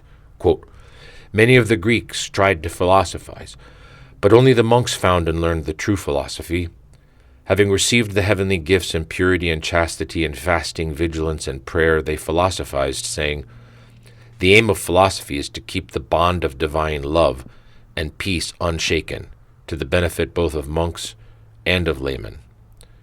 Modestos shares this view, which has been expressed by many of the holy Eastern Orthodox fathers, particularly the great spiritual leaders of the desert. What writings does Modestos particularly recommend for those, while living in the world, aspire to live as far as possible up to the Christian ideal? In the first place, the Holy Gospels and the rest of the Scriptures. Next, the works of Nicodemus the Hagiorite, especially the Unseen Warfare, the Handbook of Counsel, Spiritual Exercises, Morality, Garden of Graces, and the Philokalia. He also recommends the Evangelinos, which, in his words, teaches a person how to oppose and overcome his inner defects.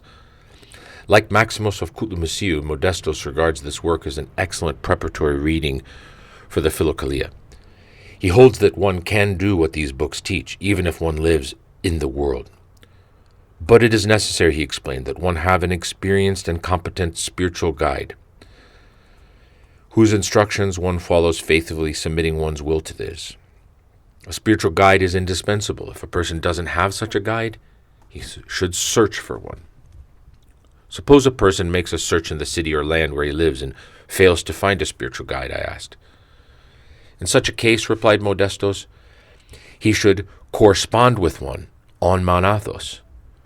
Modestos' assertion that one can do what these books teach, even if one lives in the world, reminded me of the following statements of St. Simeon the New Theologian that I'd read in the Philokalia. Quote, "Even those who live in the midst of the cares and confusion of ordinary life gain salvation and are counted worthy of great blessings, provided they order their lives as they ought. He who wants and longs with all his soul and heart to do what is good and virtuous receives from the all-powerful God the power to do it no matter where he is." End quote. Modestos' emphasis on the need for a spiritual guide or teacher likewise brought to my mind pertinent statements by St. Simeon and other Greek fathers. This saint remarks that without a spiritual father and guide and teacher, it is impossible for a man to keep the commandments of God and to live virtuously and not be caught by the snares of the devil. And Nicephorus the Solitary says, quote, "It is necessary to seek a good guide who will make things clear to us and indicate the mental path, the noetic path, without uncertainty, so that we may proceed easily. If there is no such guide in view, we must exert ourselves patiently to find one." End quote. What should a spiritual guide, a spiritual father, be like? Callistos and Ignatius Xanthopoulos give this description. He should be free from beguilement. This may be proved by comparing his words with the testimony of the Scriptures, having the Spirit within him, leading a mode of life in conformity with his words, lofty-minded yet humble, and in other ways a good man, as a teacher of Christ should be. Monastery of Dokoriu. To reach Dokoriu, which is the nearest monastery to the south of Constantine, built on a slope near the sea, I had to walk back to the Arsanas, the port of Constantine, and then take a path southward along the coast. Dokoriu, at this time, is idiorhythmic, has about 20 monks, all of them very kindly and hospitable. As at the other monasteries that I visited, I spent some time exploring the library, which is housed in a high room up in a tall tower that dominates the whole monastery. The catalog that lists the books is very unsystematic, but the collection itself is by no means negligible. It comprises several thousand printed books and about 400 manuscripts, some of which were written as far back as the 11th century. During the church services, I happened to take special note of the music. The chanting was brisk. The only hymn that was sung slowly, very slowly indeed, was the Cherubic. Both the right and the left chanters stood in the stalls on the eastern end of the semicircles known as the choirs, which are formed by the arms of the transept and face westward.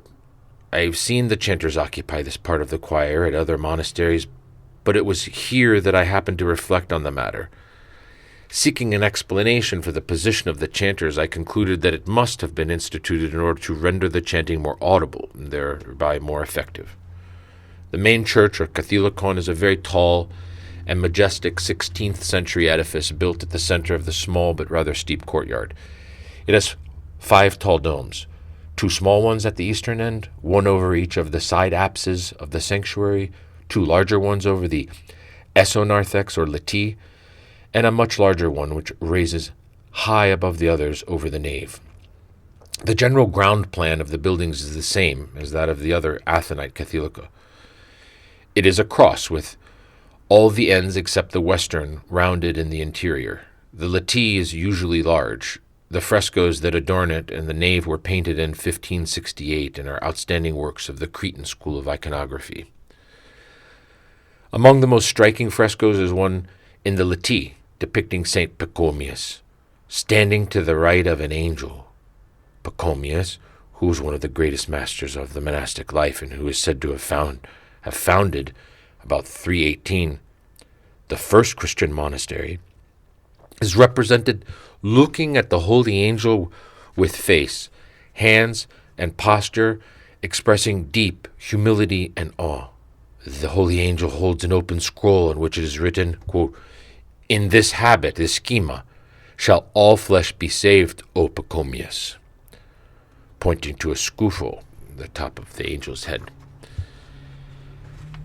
This holy icon is in accordance with the holy tradition that an angel dressed as a monk in full raso and scufo appeared to Pachomius and made the statement that I have quoted, pointing at his monastic mantle and cowl.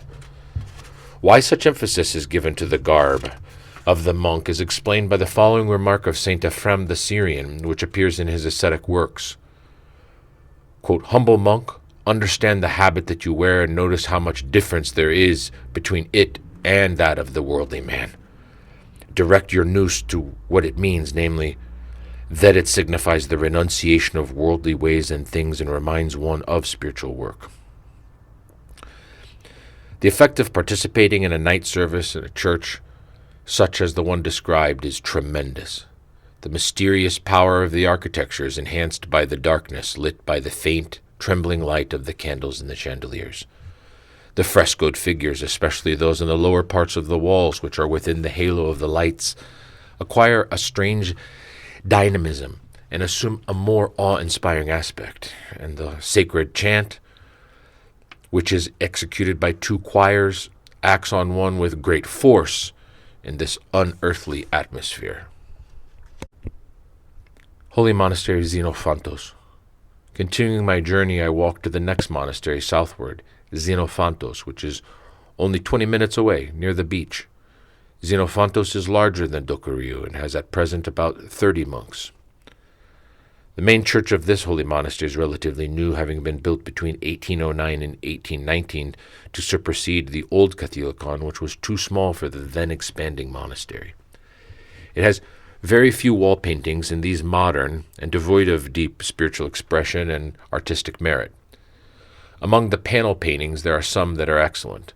The most important icons are 2 mosaics on panels said to date from the 11th or 12th century. One of them depicts St. Demetrios and the other St. George, nearly life-size, on a gold background. These mosaics are among the few to be seen on the Holy Mountain.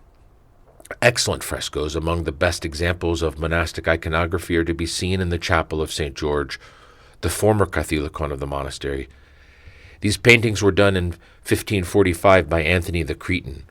Most of them, unfortunately, are marred by the unskillful retouching of a later artist. As at some of the other monasteries that I had visited, sacred relics, such as part of the true cross and various bones and bone fragments of saints, were exhibited to the guests. These holy relics are kept in the sanctuary of the Catholicon in specially made small cases and are regarded with great reverence by the monks. The Bimataris, a monk who had charge of the sanctuary, explained what each one of them was, kissed them, and then asked the guests to kiss them too. Some may feel revulsion at the practice of kissing such bones, may regard it as an idolatrous veneration for mere matter. But, according to Eastern Orthodox teaching, when the soul is sanctified, the body becomes sanctified also.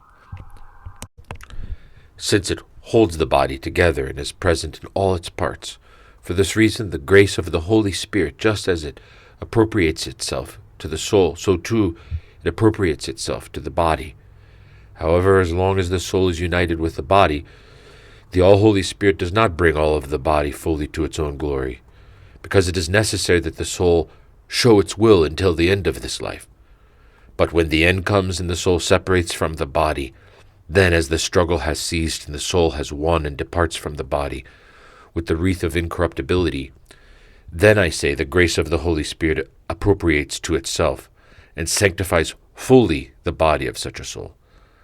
And for this reason the bare bones and the bodies of saints emit remedies and cure diseases. Excerpt taken from the existing works of St. Simeon the New Theologian. The library is on the ground floor of one of the buildings. It consists of a single medium-sized room containing a good collection of books, including about 200 manuscripts. Among the printed books, I noticed a copy of Dionysios Zagoroias' edition of the works of St. Simeon the New Theologian. As I was examining this book, Archimandrite Evdokimos, the abbot who took me to the library, remarked, St. Simeon was a great saint and contemplative and a theologian that was taught by God. Theodidactos. What he wrote was not the fruit of scholarly learning. He was an unlearned man, but came from above. For he had purified himself of every vice, and had risen to great heights of virtue, and had thus rendered himself a fit vehicle of the Spirit. Evdokimos is a man of deep piety. Although he is somewhat reserved, I was able to talk with him for a considerable period of time and to learn his viewpoint on various matters. He manifested an interest in combination of traditional Hellenic wisdom and Christian understanding. Russian monastery of Panteleimon. The next monastery which I visited on my way southeasternward was that of Panteleimonos, or Rusiko as it is properly known. It took me an hour of uninterrupted walking on a narrow but for the most part level path to arrive here. The Rusiko is built on a slope near the sea. It is one of the largest monasteries on Athos, comprising very big modern buildings that are 4, 5, and even 6 stories high. The showy green church domes, which are surmounted by onion-shaped gold balls, cupola, and ornate crosses, distinguish Panteleimon sharply from the Greek monasteries. The history of this monastery is confused, but the essential facts seem to be as follows. In the 11th or 12th century, a group of Russian monks moved into the monastery of Zailurgu, which had been founded by Greeks, probably in the 10th century. The presence of the Russians in this monastery led to its becoming known as the Monastery of the Russians. From here they moved to another monastery named Tou Thessalonikios. Finally, the Russians came to the present monastery of Panteleimonos, which seems to have been built early in the 18th century. During the 19th century, the monastery underwent great expansion as the Russian monks increased until they predominated over the Greeks. The first Russian abbot was elected in 1875. At present, the Holy Monastery of Panteleimon has about 85 monks, 5 of whom are Greeks and the rest are Russians.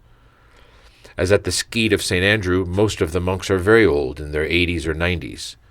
The absence of younger monks is due to the fact that the Holy Community and the Greek government do not admit Russians to Athos as monks, because they fear that this would result in communist infiltration. The last Russians to come to the Rusiko to become monks arrived in 1928. Church services are performed simultaneously in Slavonic and in Greek in two different chapels. The main church is dedicated to St. Pantaleimon. Its icons, both murals and panels, date from the 19th and 20th centuries and are inspired by Italian Renaissance models. The same type of icons are to be seen in a large chapel that is dedicated to the Holy Veil and St. Alexander Nevsky. This chapel consists of two parallel basilicas separated by a colonnade. It has a tall, dazzlingly bright iconostasis made of wood that has been plastered and gilded. The most remarkable feature of the catholicon is its bell tower. This has a large number of bells, including one that is the biggest on the Holy Mountain, weighing, I was told, about 10 tons. Pantaleimos refectory, too, which was built in 1892, is on a grand scale. It has seats for 800 monks. At that time, such a large trapeza was certainly needed. In fact, it was not sufficiently large to accommodate all the monks at one sitting. My guide at the Roussikos was a middle-aged Greek monk named Photius. Photius had lived in Russia and knows both Russian and Greek well. He has read widely, not only Orthodox writings, but also religious works of the Far East. Referring to modern religious teachers of the Far East, he singled out Sri Ramakrishna and recommended the sayings of this Hindu. Ramakrishna, he remarked, he followed the path of love agape and was, in a way, Christian. Does the library here have this work and the other Far Eastern writings that you've studied? I asked Photius. No, he replied. I read these works many years ago before I came to the Holy Mountain. In connection with the Eastern Orthodox Fathers, I asked Photius which of them he especially studies. St. Simeon the New Theologian is one of my favorite fathers, he replied. St. Simeon writes about important things with great clarity and contrition. St. Macarius the Great, St. Isaac the Syrian, St. Gregory the Theologian are among my favorite church teachers. I find St. Gregory extremely luminous. Holy Monastery of Lavra. From the Roussicot, I went by motorboat to the nearby port of Daphne, and from there to the Monastery of Lavra, which is far away, on the southeastern corner of the peninsula. The boat left Daphne around noon and arrived in the small but very picturesque harbor of Lavra at 3:30, after stopping at the landing places of several monasteries and skeets, and letting off or picking up passengers and giving out mail and food supplies. Lavra is built on a plateau about 20 minutes from the harbor and is reached by a steep, twisting, stone-paved path. It was founded in 963 and is the oldest Athonite monastery, and one of the largest and most official. Despite the sharp decline in the number of monks in the monasteries of the Holy Mountain since the Second World War, there are today in this monastery about 80 monks and 3 novices. Its system is idiorhythmic. On the day of my arrival, I met one of the most noteworthy monks of Lavra, Father Athos. He was barefooted and wore ragged clothes. From my talk with him, I learned that he used to be a hermit, living in a hut about an hour's walk from Lavra, but had been urged to return to the monastery because it was in need of hands. He considered his coming back a great sacrifice, because for him, as for the fathers of the Eastern Church, the life of a hermit represents a more advanced stage of spiritual development than life in a monastery, providing for those who are well prepared for it more favorable conditions for inner concentration and higher spiritual experience. But he had the consolation that he was allowed to return to his hermitage at intervals whenever he felt a great need for absolute solitude, for Hezekiah. One of the subjects we touched upon was iconography. A lay artist who took part in our conversation praised the works of an iconographer named Ioannikios Mavropoulos, who has done some icons for Lavra, while Avacum criticized Ioannikios' works, saying that the figures depicted in them expressed carnal instead of spiritual beauty. He attributed this to Ioannikios' lack of true spiritual inspiration. Avacum's standpoint was that of the Byzantine art tradition, according to which the paintings of true icons is a sacred activity that requires not merely a skill, but also deep piety and divine grace, and seeks to express spiritual rather than physical beauty. Father Avacum took us into the catholicon and the refectory and indicated some of the distinctive features of Byzantine iconography. The frescoes in the main part of the catholicon and those of the refectory are the works of the leader of the Cretan school of iconography on the Holy Mountain, Theophanes the Cretan, a monk, and of his two sons who likewise were monks. This church is the oldest one on Athos. It was built in 963 by St. Athanasius the Athonite, founder of the monastery, with the financial assistance of his close friend and the Byzantine Emperor Nicephorus Phocas, who also assisted him in the construction of the rest of the monastery. Frescoes were painted in 1535. In spite of their age, the church and its murals and those of the refectory are well preserved. They are great works of holy art. Besides the wall paintings of Theophanes and his sons, many of the panel icons in the catholicon are superb examples of Byzantine art. I might mention a group of small icons that hang upon the walls of the south choir and depict the Transfiguration, the entrance into Jerusalem, the crucifixion, the removal and taking down from the cross, the ascension, and other New Testament events. These icons, as one of the younger and better educated monks Elias explained to me, consisted the upper tier of small icons of the older iconostasis. In a Greek Orthodox church, 2 rows of icons are placed on the iconostasis, a lower row of large icons and an upper row of smaller ones. The lower row includes the following: immediately to the north of the beautiful gate, the icon of Christ, and next to it, that of the Holy Forerunner and Baptist John, and immediately to the south of the beautiful gate, the icon of the Holy Virgin, our Panagia Theotokos, and Child, and next to it, that of the sacred persons or event to which the church is dedicated. The row of small icons on the upper part of the iconostasis comprises representations of the following 12 major events from the life of Christ: the Annunciation, the Nativity, the presentation of Christ in the temple, the baptism, transfiguration, the raising of Lazarus, an entrance into Jerusalem, the crucifixion, the resurrection, the ascension, the Pentecost, and the dormition of the Holy Virgin. Sometimes the icons of the 12 apostles are used instead.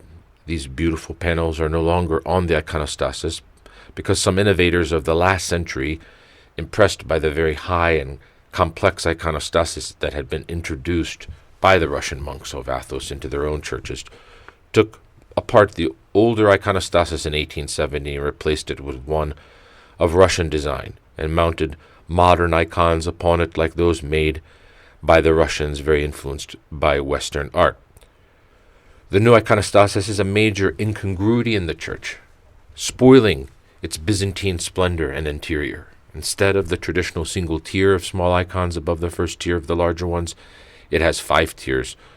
Being too high, it conceals entirely the wonderful Holy Virgin in the apse of the sanctuary, as well as the other fine frescoes in that part of the church, that of the Ascension, Last Supper, the Holy Hierarchs, etc. And its icons, with the exception of 2, being modern and secularized, devoid of deep spiritual feeling, are totally unrelated to the splendid Byzantine frescoes and panels that are already existing. The 2 icons I have expected are those of Christ and of the Holy Virgin. These were probably retained from the older iconostasis and done in the Byzantine style. While in the catholicon studying the frescoes and panel icons, I noticed certain round perforations in the pendentives of the main dome. There are 3 openings in the southeast pendentive, 2 in the northeast pendentive, and 1 in each of the other 2 pendentives. I have seen similar perforations in other Byzantine churches.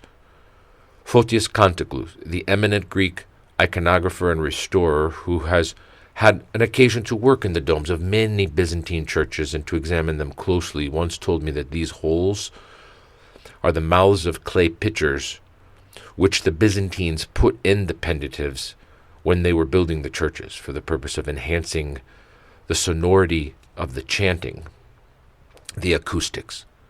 The refectory, which faces the catholicon, has the shape of a cross and is one of the finest, best preserved, and largest on the Holy Mountain, having 24 marble tables, each for 14 to 18 monks.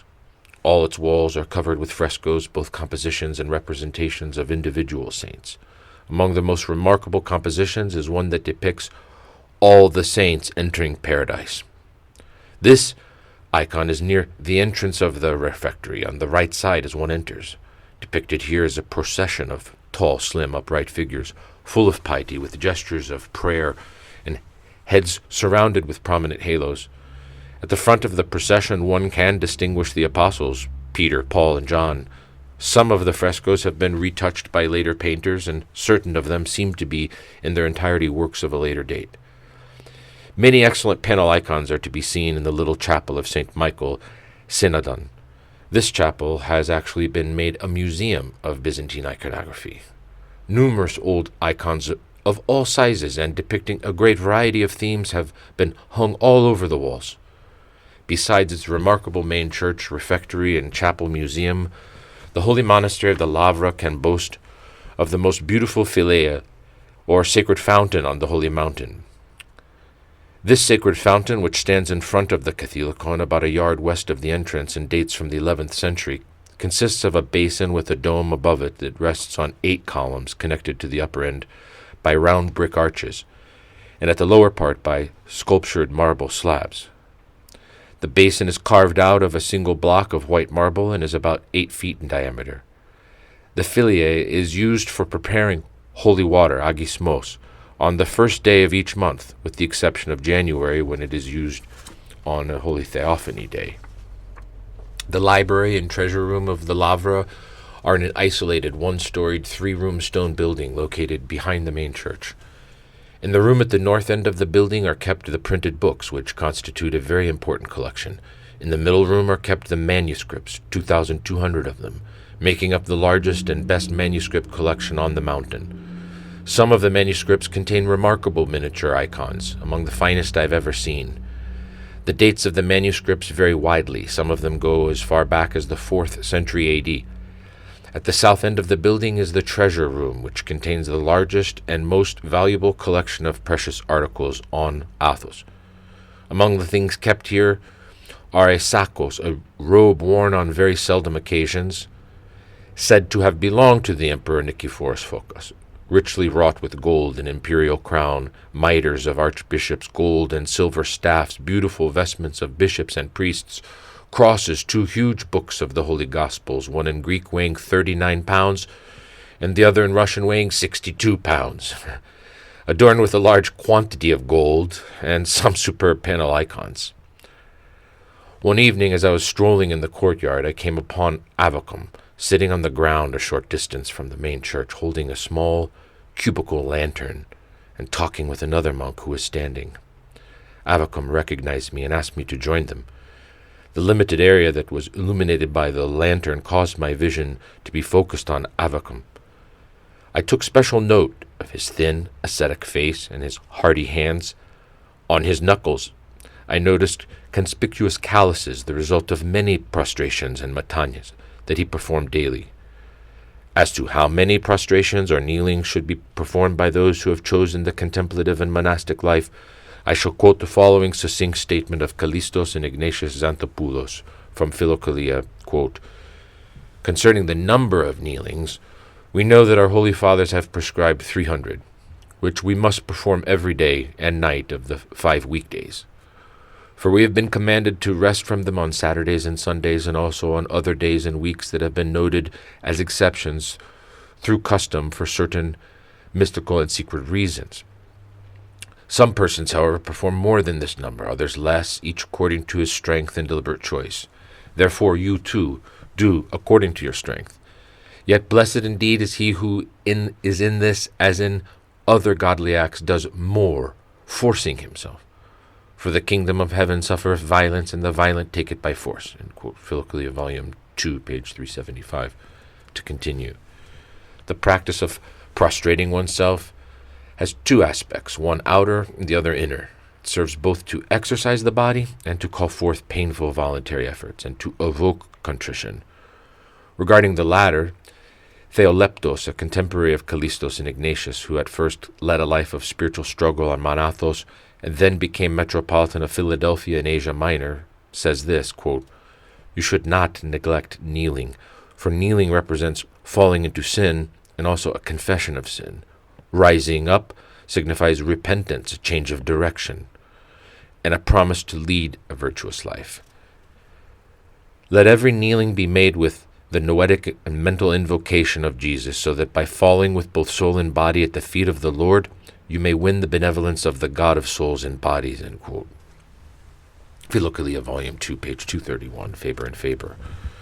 To continue, to return to Avacum, when I joined him and the other monk, he started reciting passages from Holy Scripture.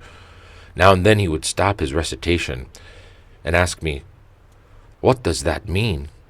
If I replied that I did not know, Avacum would say, "Listen, then," and he would start interpreting it. The first thing he quoted was St. Paul's statement that, quote, "The love of money is the root of all evil," 1 Timothy 6:10.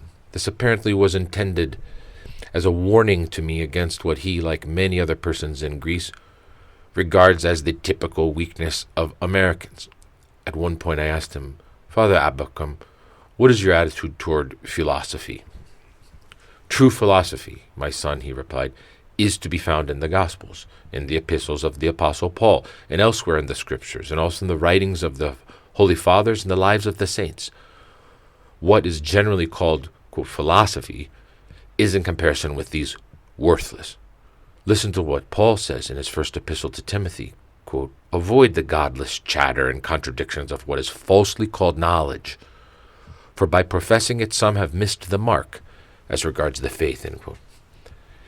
Although unlettered, Avacum possesses an astonishing knowledge of the Holy Scriptures. He can recite from memory rapidly, accurately, page after page after page of the Old and New Testaments, and give illuminating interpretations. "Have you acquired this ability?" I asked. "How have you acquired this ability?" I asked Avacum. "It is a result of daily study and of purity, chastity, and above all, a gift of the Divine Spirit," he replied. "What does chastity have to do with the matter?" one might ask. According to the Eastern Fathers, chastity, purity, is one of the necessary conditions for becoming a recipient of the Divine Spirit. Thus, St. Ephrem the Syrian, a favorite author on Athos, says, quote, "Acquire purity and chastity, that the Holy Spirit may come to dwell in thee." The picture of Avacum as I saw him that evening will forever remain vividly in my mind, a barefooted, bright-eyed, benign old monk sitting on the ground in the quiet, dark courtyard, holding his little lantern with his left hand, quoting and interpreting passages from the Holy Scriptures. Cavarnos and Cavarnos. In the evening of my third day at Lavra, it started raining. The rain continued through the night and morning. It was the first rain on the Holy Mountain in 5 months since May. At the same time, a strong wind was blowing, and the sea was rough, and hence it was impossible for a motorboat to come to the harbor of Lavra in the morning and take the guests who wanted to leave. So I set out by foot for Cavarnos, a dependency of Lavra, situated to its southwest high up on the mountain, about 2,500 feet above the sea level. I arrived in Cavarnos at noon, 4 hours after my departure. The road was uphill nearly all the way, and sometimes it was very steep. Yet I walked very briskly and without stopping to rest, because after the first hour it rained or drizzled continuously. My clothes got wet, and I wanted to reach my destination as soon as possible in order to dry myself. During the journey, my field of vision was obscured by the mist and the clouds through which I walked. When I was near Cavarnos, I saw a little house and proceeded to it with the hope that the hermits there would have a fire where I could dry my clothes. In the house I found 2 kindly Romanian monks, but no fire, nor even firewood. The hermits offered me some grapes and walnuts which they'd gathered from their garden, and instructed me where to go for better hospitality. Resuming my journey, I soon arrived at a house used by lay workers, with a big fire burning at the hearth. I was now in Cavarnos, which consists of about 10 houses, most of them small, inhabited by 2 or 3 monks each. When I dried myself, one of the workmen directed me to the nearby Russian Kili of St. George, which provides hospitality to visitors. This Kili has the largest building in Cavarnos. Although only 3 monks dwell in it now, it had at one time as many as 30. Late in the afternoon, having recuperated, I left this house and proceeded further southwest to Cavarnos, which is another dependency of the monastery of Lavra, consisting of a group of 30 or so hermitages huts, most of them very small, widely interspaced over a rocky area and inhabited by some 50 monks. The rain had now stopped, the sun had come out, and everything looked fresh and transfigured. I reached Katunaki after an hour and a half of downhill walking and went to the house of the Denoloi, which is inhabited by 9 monks, 4 of whom are young, while the others are middle-aged or old. The building of this brotherhood is a modern, long, 3-storied, 13-room structure that stands in sharp contrast to the other dwellings in the area, which are very humble, small, 1-storied huts or caves. However, it is the only house in this region where visitors who want to stay overnight can find accommodations, and the hospitality offered here is truly excellent. 5 of the monks of this house devote themselves chiefly to iconography. Orders for holy icons are sent to the house from various parts of Greece and also from abroad. The master icon painter of the Brotherhood is a genial, elderly monk named Eurontios. My study of the icons done here and my talks about iconography with Eurontios made the following clear to me. Up until recently, these monks, like most of the other icon painters on Athos, had been following the dominant iconographic trend that started in Greece in the 19th century, that of abandoning the Byzantine tradition of painting and employing instead Russian and Italian Renaissance prototypes and techniques. During the last few years, however, these monks and many others on the Holy Mountain have begun the return to the Byzantine tradition, so that they now paint not only modern, but also Byzantine icons. How is this to be explained? I believe that the cleaning of the frescoes and panel icons of the Protaton in Kyries, which exposed the full sublimity of these works, the interest which Greek archaeologists such as Xenakopoulos has shown in these paintings, the admiration which visitors from other countries have in recent years been expressing for them, and the spirited defense of Byzantine iconography by Photius Contoglou. In parentheses, see my book, The Byzantine Sacred Art. All have contributed to this fortunate new trend, which will probably gain force with the passage of time, as more frescoes and panel icons of Mount Athos are cleaned and as the understanding and appreciation of Byzantine art increase. With Father Stephanos, the eldest member of the Brotherhood, I talked about the relations of the founder of the house, the holy monk Daniel of Smyrna, who lived 1844 to 1929, to the outstanding Greek philosopher and theologian Apostolos Makrakis and his followers. Daniel was an icon painter, but he's better known as a critic of Makrakis. Daniel, said Father Stephen, the eldest member of the Brotherhood, has played an important part in the critical confrontation of Makrakis' teachings, both spoken and through his writings. Archimandrite Philotheus Servakos, may his blessing be upon us, abbot of the monastery of Longovarda in Paros, once came here to discuss Makrakis' teachings with the holy elder Daniel. At the time of his arrival, Philotheus was an ardent follower of Makrakis and hoped to win Daniel over to Makrakis' teachings. When he left, Philotheus was no longer under the spell of Makrakis' teachings. Daniel had convinced him that Makrakis had gone astray in a number of important matters, and when he returned to Longovarda, Philotheus Servakos gathered all the writings of Makrakis then in the monastery, committed them to flames, burned them, and anathematized Makrakis. This subject interests me considerably, I remarked. I have read a number of works, both by Makrakis and by Philotheus, and would appreciate it very much if you could give me copies of Daniel's writings. I promise to send them back to you after reading them. Unfortunately, most of the Hesychus Daniel's writings remain unpublished, but I shall give you copies of those that have appeared in print. You can keep these. Thereupon Stephen went to the library and brought me 2 small books by Daniel, one of the Russian monastery of Panteleimon, where he'd lived for a time, and one on Makrakis. What in brief are Daniel's criticisms of Makrakis? On reading the booklet on Makrakis, I found the following especially pertinent critical assertions. Makrakis, although first a great teacher, later became a great heretic. One, that man is not of a dual nature, body and soul, but is tricomposite, made of body, soul, and spirit. 2, that the soul was created of dust and of the earth, and returns to the earth, like that of the brutes. 3, that the soul of man is an inert and irrational substance. 4, that the third element in man is the very eternal spirit of the triune God. And 5, that Christ was imperfect before he was baptized, then became perfect. On all these points, Makrakis confused and contradicted the Holy Scriptures and the writings of the Greek fathers. How, asks Daniel, did Makrakis fall into such heresies? He answers, the chief cause which led Makrakis astray into so many gross innovations was the high esteem he had for his own wisdom and knowledge, having, through sophistical arguments and syllogistic proofs, sought to identify human knowledge with divine revelation. Our divinely inspired fathers, on the other hand, teach us to accept things divine through faith and not through knowledge, through the power of the Spirit and not through dialectic validity. The simplicity of faith, says St. Basil, is stronger than logical demonstrations, and St. John Chrysostom, the Golden Mouth, says God revealed things to us through his Spirit and not through outer wisdom. Hesychus Daniel does not condemn philosophy and other secular knowledge, but only the substitution of these for revealed knowledge and the placing of them on the same level as revelation.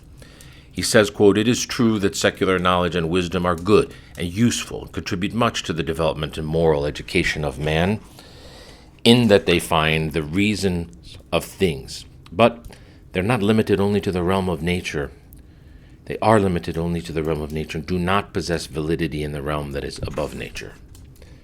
In conclusion, the Hesychus Daniel of Katonachia calls attention to the unanimity of the Church Fathers in the doctrines of the Orthodox faith, and also to their extreme moderation and humility, and contrasts them in these respects with the egotistic tendency of Makrakis, his innovations, his insults to the Fathers, and his praise of himself.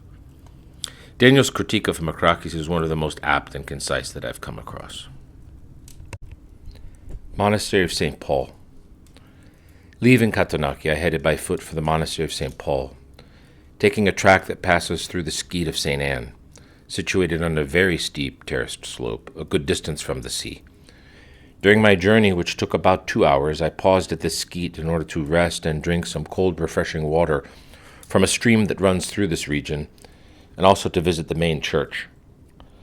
The Holy Monastery of St. Paul was founded in the 10th century by St. Paul of Zerputamu. This saint, according to holy tradition, was the son of the Byzantine Emperor Michael Rangaev, and is said to have been invited by the then Kral ruler of Serbia, where he became another apostle, thoroughly enlightening Serbia with his most wise teachings, leading the nation of the Serbs from unbelief to belief.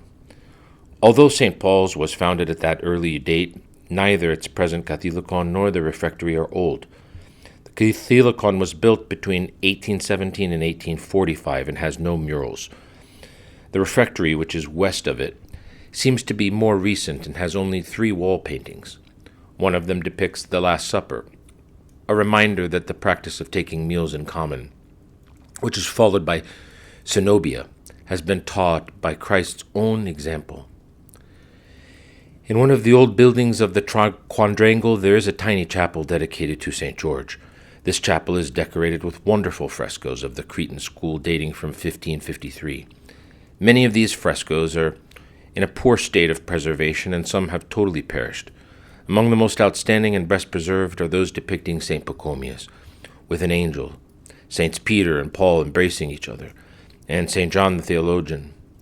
The icons of the iconostasis are also of high artistic merit. There are some fine old panel icons in the chapel of St. Anthimos, too, and a very expressive remnant of a fresco depicting St. Athanasius the Athonite, founder of the monastery of Lavra. This painting seems to have survived from the old Catholicon of St. Paul's. Among the vicissitudes through which this monastery has passed is a fire that broke out in 1902 and destroyed half of the holy monastery, including a large part of the library. The edifices have been rebuilt. and the library, in spite of its losses, has today about 100 manuscripts and a good collection of printed books. Like the other monasteries on Athos, the number of monks St. Paul has at present, 40, is rather small for its size. However, the abbot and the other leading monks here are hopeful of better days and are doing some valuable work for attracting more persons to Athonite monasticism. Since 1950, they've been publishing a periodical entitled Agios Pavlos Zeraputamus, St. Paul of Zeraputam, which presents informative and edifying material regarding monasticism in general and Athonite monasticism in particular. It is distributed free, and not only in Greece, but also abroad. Further, to improve the financial condition of their monastery in order to provide for a larger number of monks, they recently constructed an automobile road that connects their main forests high up on the mountain with the port, and bought a truck, the first automobile to appear on Athos, to carry the timber down to the landing place. The truck has replaced the many mules and workmen that were formerly employed by the monastery, thus cutting down expenses considerably.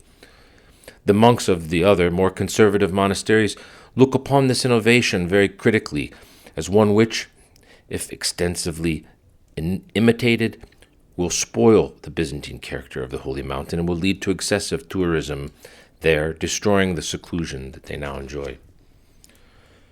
Among the monks of St. Paul's, I had an occasion to talk with at length with a 75-year-old former hermit named Gerasimos Menangias. Gerasimos has been on Mount Athos for 35 years, all of which, except one, he spent as a hermit, first at St. Basil and a little later at Little St. Anne. St. Basil is a small settlement of hermits on the southwestern slope of Mount Carmel, far above Cavarnos, in an arid area where the terrain is so abrupt that it is very difficult for a person to walk, while Little St. Anne is a short distance from Cavarnos. Father Gerasimos found it necessary to abandon the extremely severe life of a hermit when he developed heart trouble. He entered this monastery and has been serving as its pharmacist. I may note here that the health of a number of Athonite monks I have talked with was far from perfect. Although as a group the monks of Athos are rather healthy and live to a ripe old age, the monastery of St. Paul has no physician and no trained pharmacist, but somehow the monks who act as such do so satisfactorily. Serious cases are sent to Thessaloniki or Athens. From my conversation with Gerasimos, I learned also the following. He studied at the University of Zurich in Switzerland for 6 years and received a degree in chemistry. When he left Switzerland, he returned to Greece and worked as a chemist. Later, he went to Egypt, where he worked in the same field. How did he become interested in spirituality on Mount Athos? In my early youth, said Gerasimos, I was indifferent to religion. In my later student days, however, I began to be impressed by telepathy, clairvoyance, mediumistic, and other psychic phenomenon, and gradually became convinced of the existence of the soul and of a world of spiritual beings. Exactly what their nature was did not concern me very much. The important thing for me was that such entities really did exist. Later, when still a student, I became so interested in spirituality that I would have come to the Holy Mountain at once had I not been prevented from doing so by my brother and my mother. While in Switzerland, he went on, I fell in love with a German girl. I was intensely in love with her, so that I wanted to see her constantly and thought of her all the time, even in my dreams. But with the growth of my interest in spirituality, my love shifted to God. I came to love God much more than I had loved her, and I wanted to live the quiet, contemplative, hesychastic life of a monk, dedicated to the unceasing adoration of Him. Monastery of Dionysiou. Departing from the monastery of St. Paul, I walked down to the beautifully pebble-covered beach, which is about 15 minutes away. When I arrived there, a rowboat was ready to leave for the next monastery northwesternward, Dionysiou. The owner of the boat, a layman, welcomed me in. Dionysiou is built near the sea, on top of a massive, high, abrupt rock, and rises to 6 stories on the south side and 4 on the others. It can be reached from St. Paul's, either by boat or by foot. The path that leads there begins from the beach, continues up a very steep slope, and then levels off. I made the journey by this path in 1952 and covered the distance in about an hour.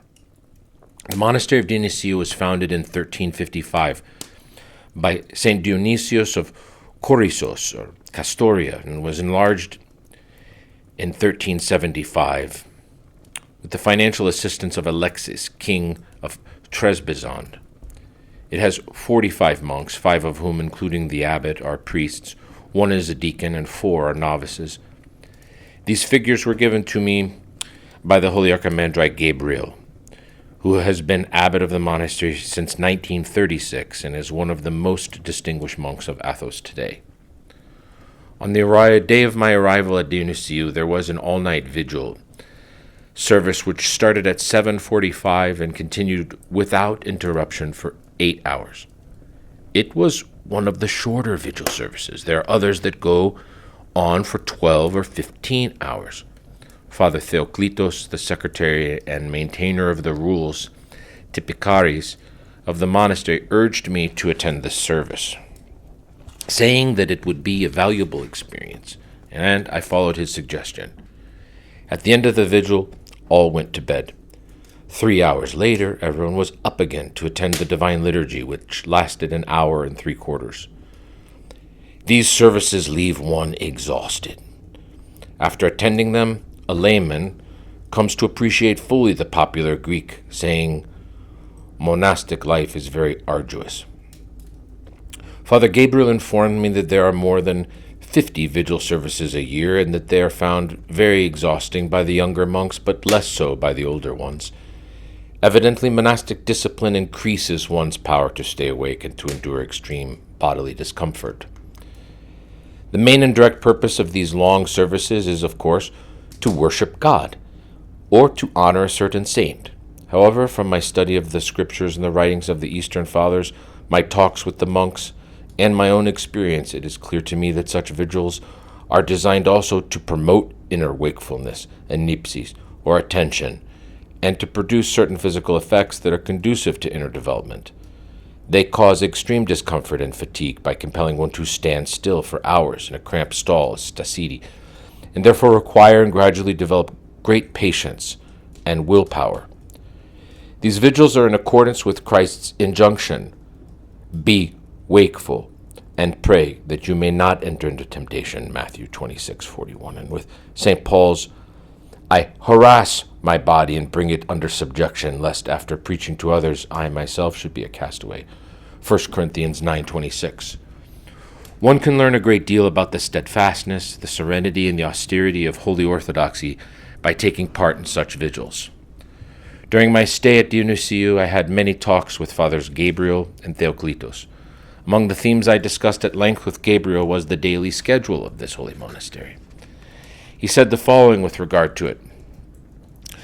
Quote, "At this time of the year, in the fall, we rise at 6 o'clock Byzantine time, that is 6 hours after sunset, and pray in private for an hour.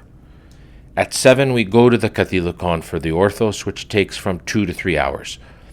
Then we return to our cells and sleep for 2 hours. At 12 we rise and go to the side chapel of the main church for the liturgy and a paraklesis, a prayer of entreaty. On Sundays and major holy days, the liturgy is performed in the Catholicon proper instead. These take about an hour and a half. When they're over, we go to the refectory and we have our first meal, which takes about half an hour. During the next 2 hours, between 2 and 6, we occupy ourselves with our special tasks, diaconima. Next, we have a 2-hour period of rest and study, followed by an hour and a half devoted to our tasks. From 9:30 to 10:30, we have vespers in the main church. Then we eat supper. After this, we take a walk for half an hour. At 12, when the gate of the monastery closes, we have the apolypnon, a small compline, which takes about 30 minutes. At 1 o'clock, which is 1 hour after sunset, we go to bed.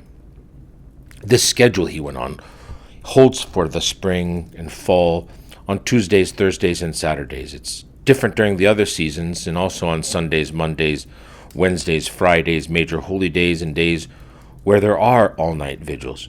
and during the long periods of fasting. I will explain. In the summer, the Orthos starts by Byzantine time at 7:30, while in the winter it starts at 8. The time of the liturgy alters according to these changes, and so does that of the other things of our program, typikon. The time of the Vespers and of the Apolypnon, however, remains fixed.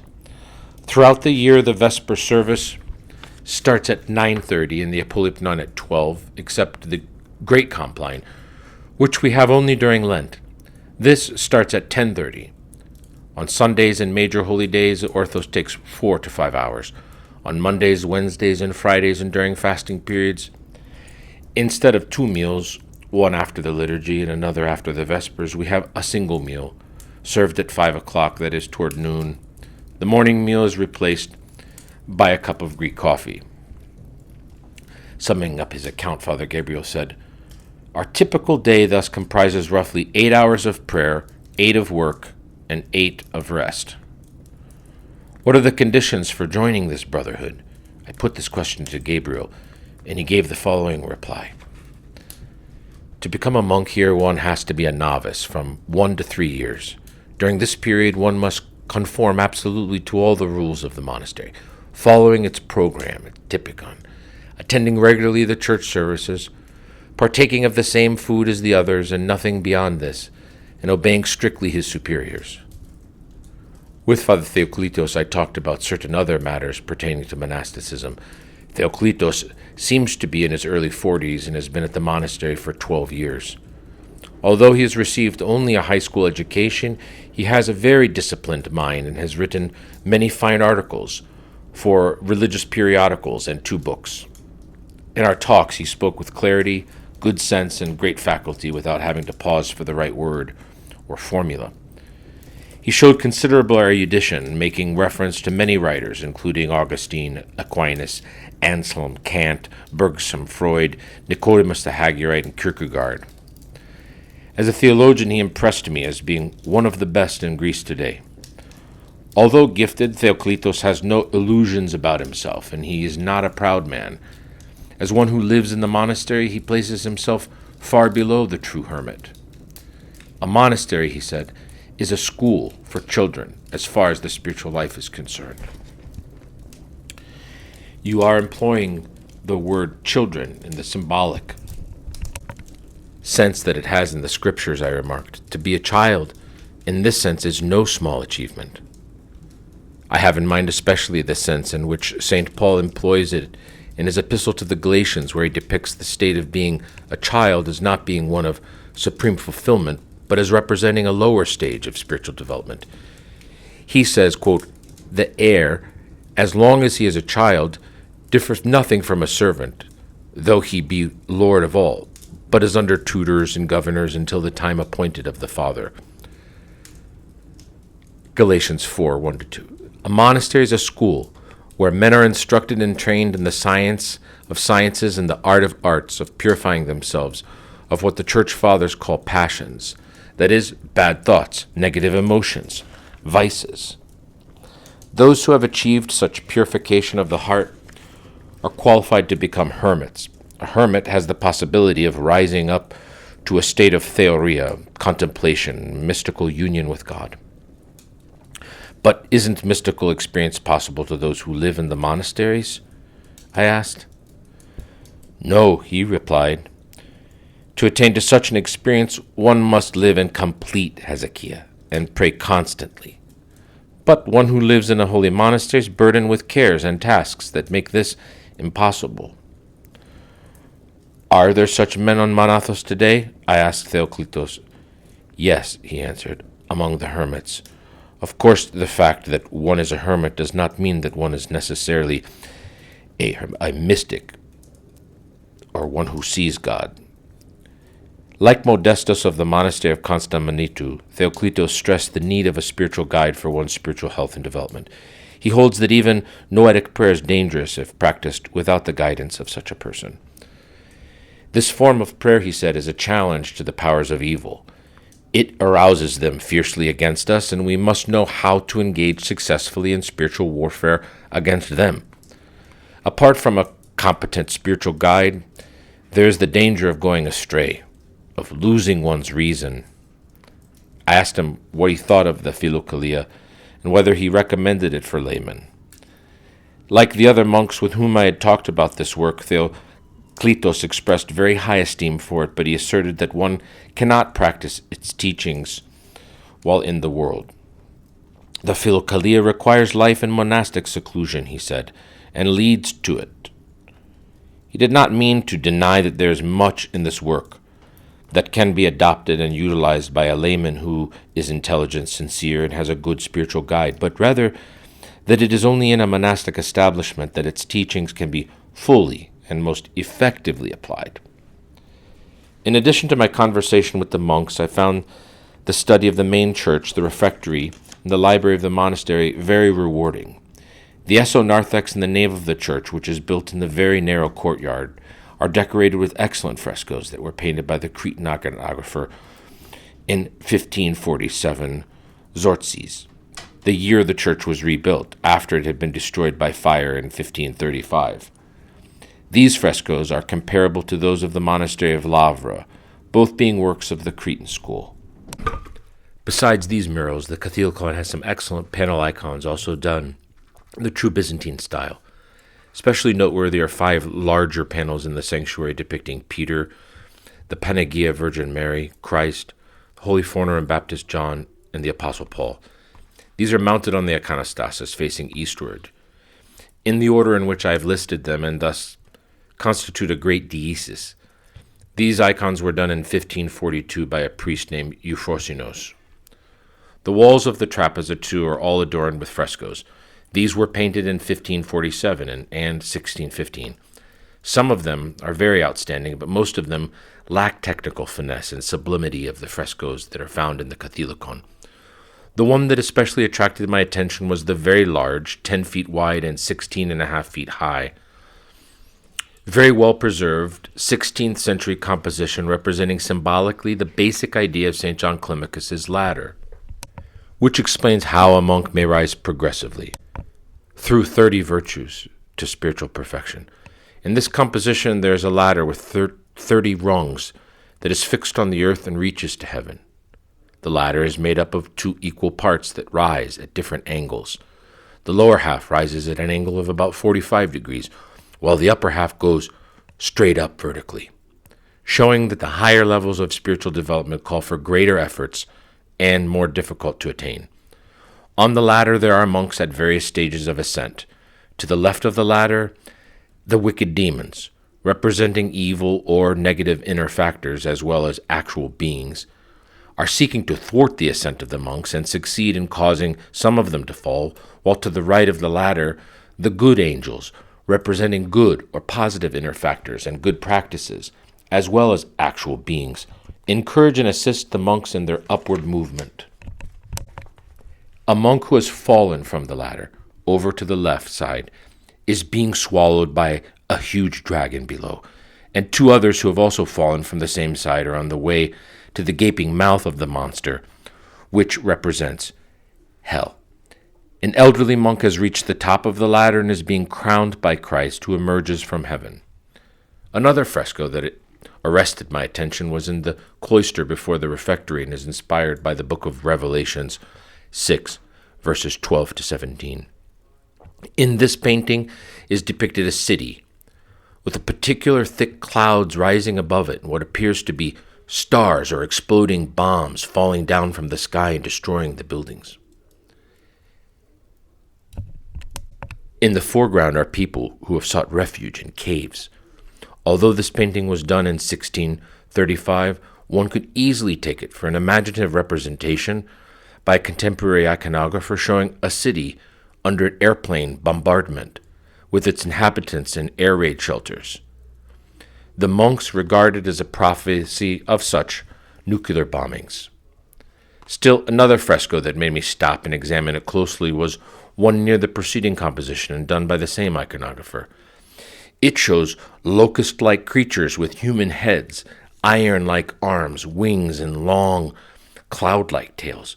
These creatures fly at various altitudes around a big mushroom cloud that rises up out of a pit. Scattered about lie dead human bodies. This fresco is inspired by the book of Revelation chapter 9 and interpreted by the monks as follows. The locust-like creatures symbolize jet-propelled airplanes. The mushroom-like clouds symbolize the clouds formed by the explosion of atomic bombs. And the dead men are those who will die from wars involving such planes and bombs. The Library of Dionysio is housed in 2 rooms, one above the other in a big, tall tower of defense. In the upper room are kept the manuscripts, first editions, and older books in general, while in the lower room are kept modern and foreign language books and periodicals, chiefly religious and spiritual. There are 804 manuscripts. These have been carefully catalogued and are kept neatly in glass-doored bookcases. The oldest is a 6th century parchment book of the Holy Gospels, written in capitals.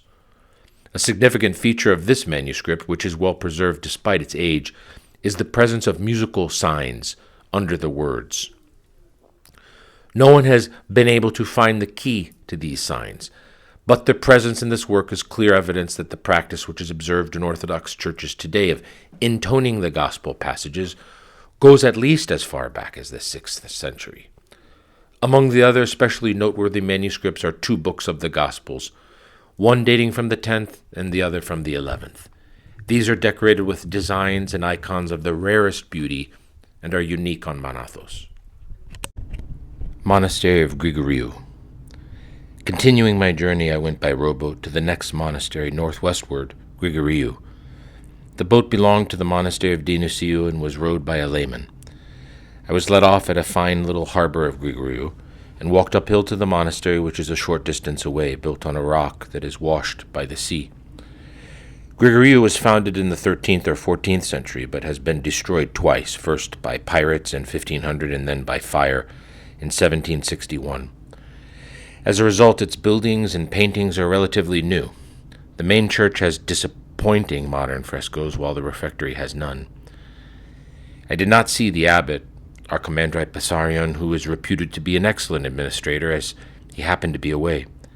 The monk who acted as my guide told me that Bessarion studied medicine at the University of Athens, but left before finishing his studies at the end of his 3rd year.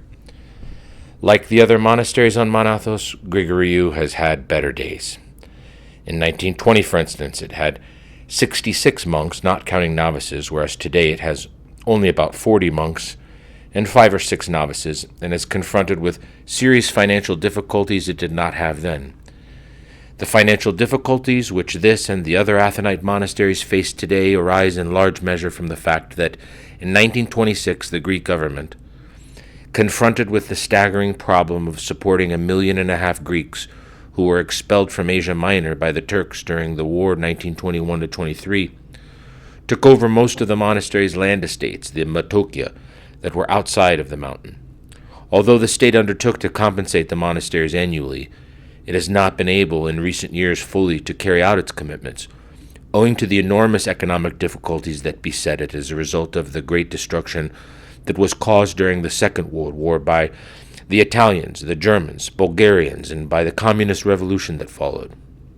Thus, in 1953, it gave to the monasteries only 20% of the money it used to give to them prior to the Second World War. Among the monks at Grigoriou with whom I had an occasion to converse was Theodore Kakounis, one of the elders close to the abbot. Father Theodore was delighted to learn that I was from Boston. "I have lived near Boston," he said, "in Lynn, for 3.5 years. I worked in General Electric with one of my brothers who is now a monk at Kapsokilivia. He stayed in Lynn longer. I left Lynn in 1905 and came directly to the Holy Mountain. A few years later, he followed my example. I have 2 more brothers, both of them in America. When I came to the Holy Mountain, I was only 19 years old. I came here resolved to become a monk, and I have stuck to my resolution." "What led you to make such a choice and gave you such firmness of purpose?" I asked. "It was the grace of God," he replied, "that called me and gave me the power." "How do you find monastic life?" "I like it very much. If I were to return to the age of 19, I would choose this life all over again." "It is often said that the monastic life is grievous," I remarked. "The life of a monk," Theodore replied, "is grievous if it is taken the wrong way. But if it has taken the right spirit, it's very easy to bear. I mean, if a monk has an intense love for God and gives primacy to spiritual values, his austere mode of life becomes for him easy and joyful. What Theodore said was confirmed by his presence. He radiated inward peace and true joy, thus providing an excellent commentary on Christ's statement, "My yoke is easy and my burden is light." Monastery of Simonopetra. Reader's note before the arrival of Elder Emilian Nos. From the monastery of Grigoriou, I proceeded further northwestward to that of Simonopetra, Simon's Rock, or Simonopetra, as the monks of Athos usually call it.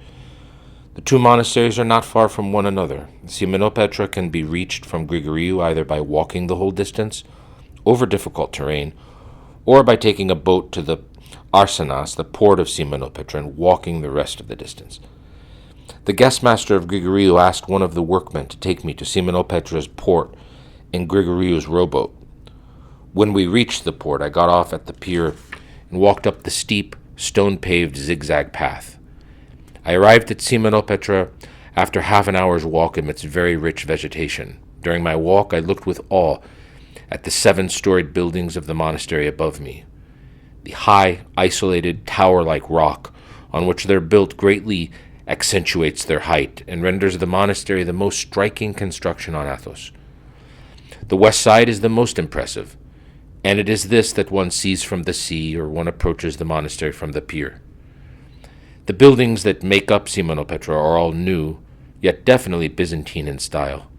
Since its foundation about the middle of the 14th century, the whole monastery has been destroyed by fire thrice, in 1581, in 1635, and in 1891.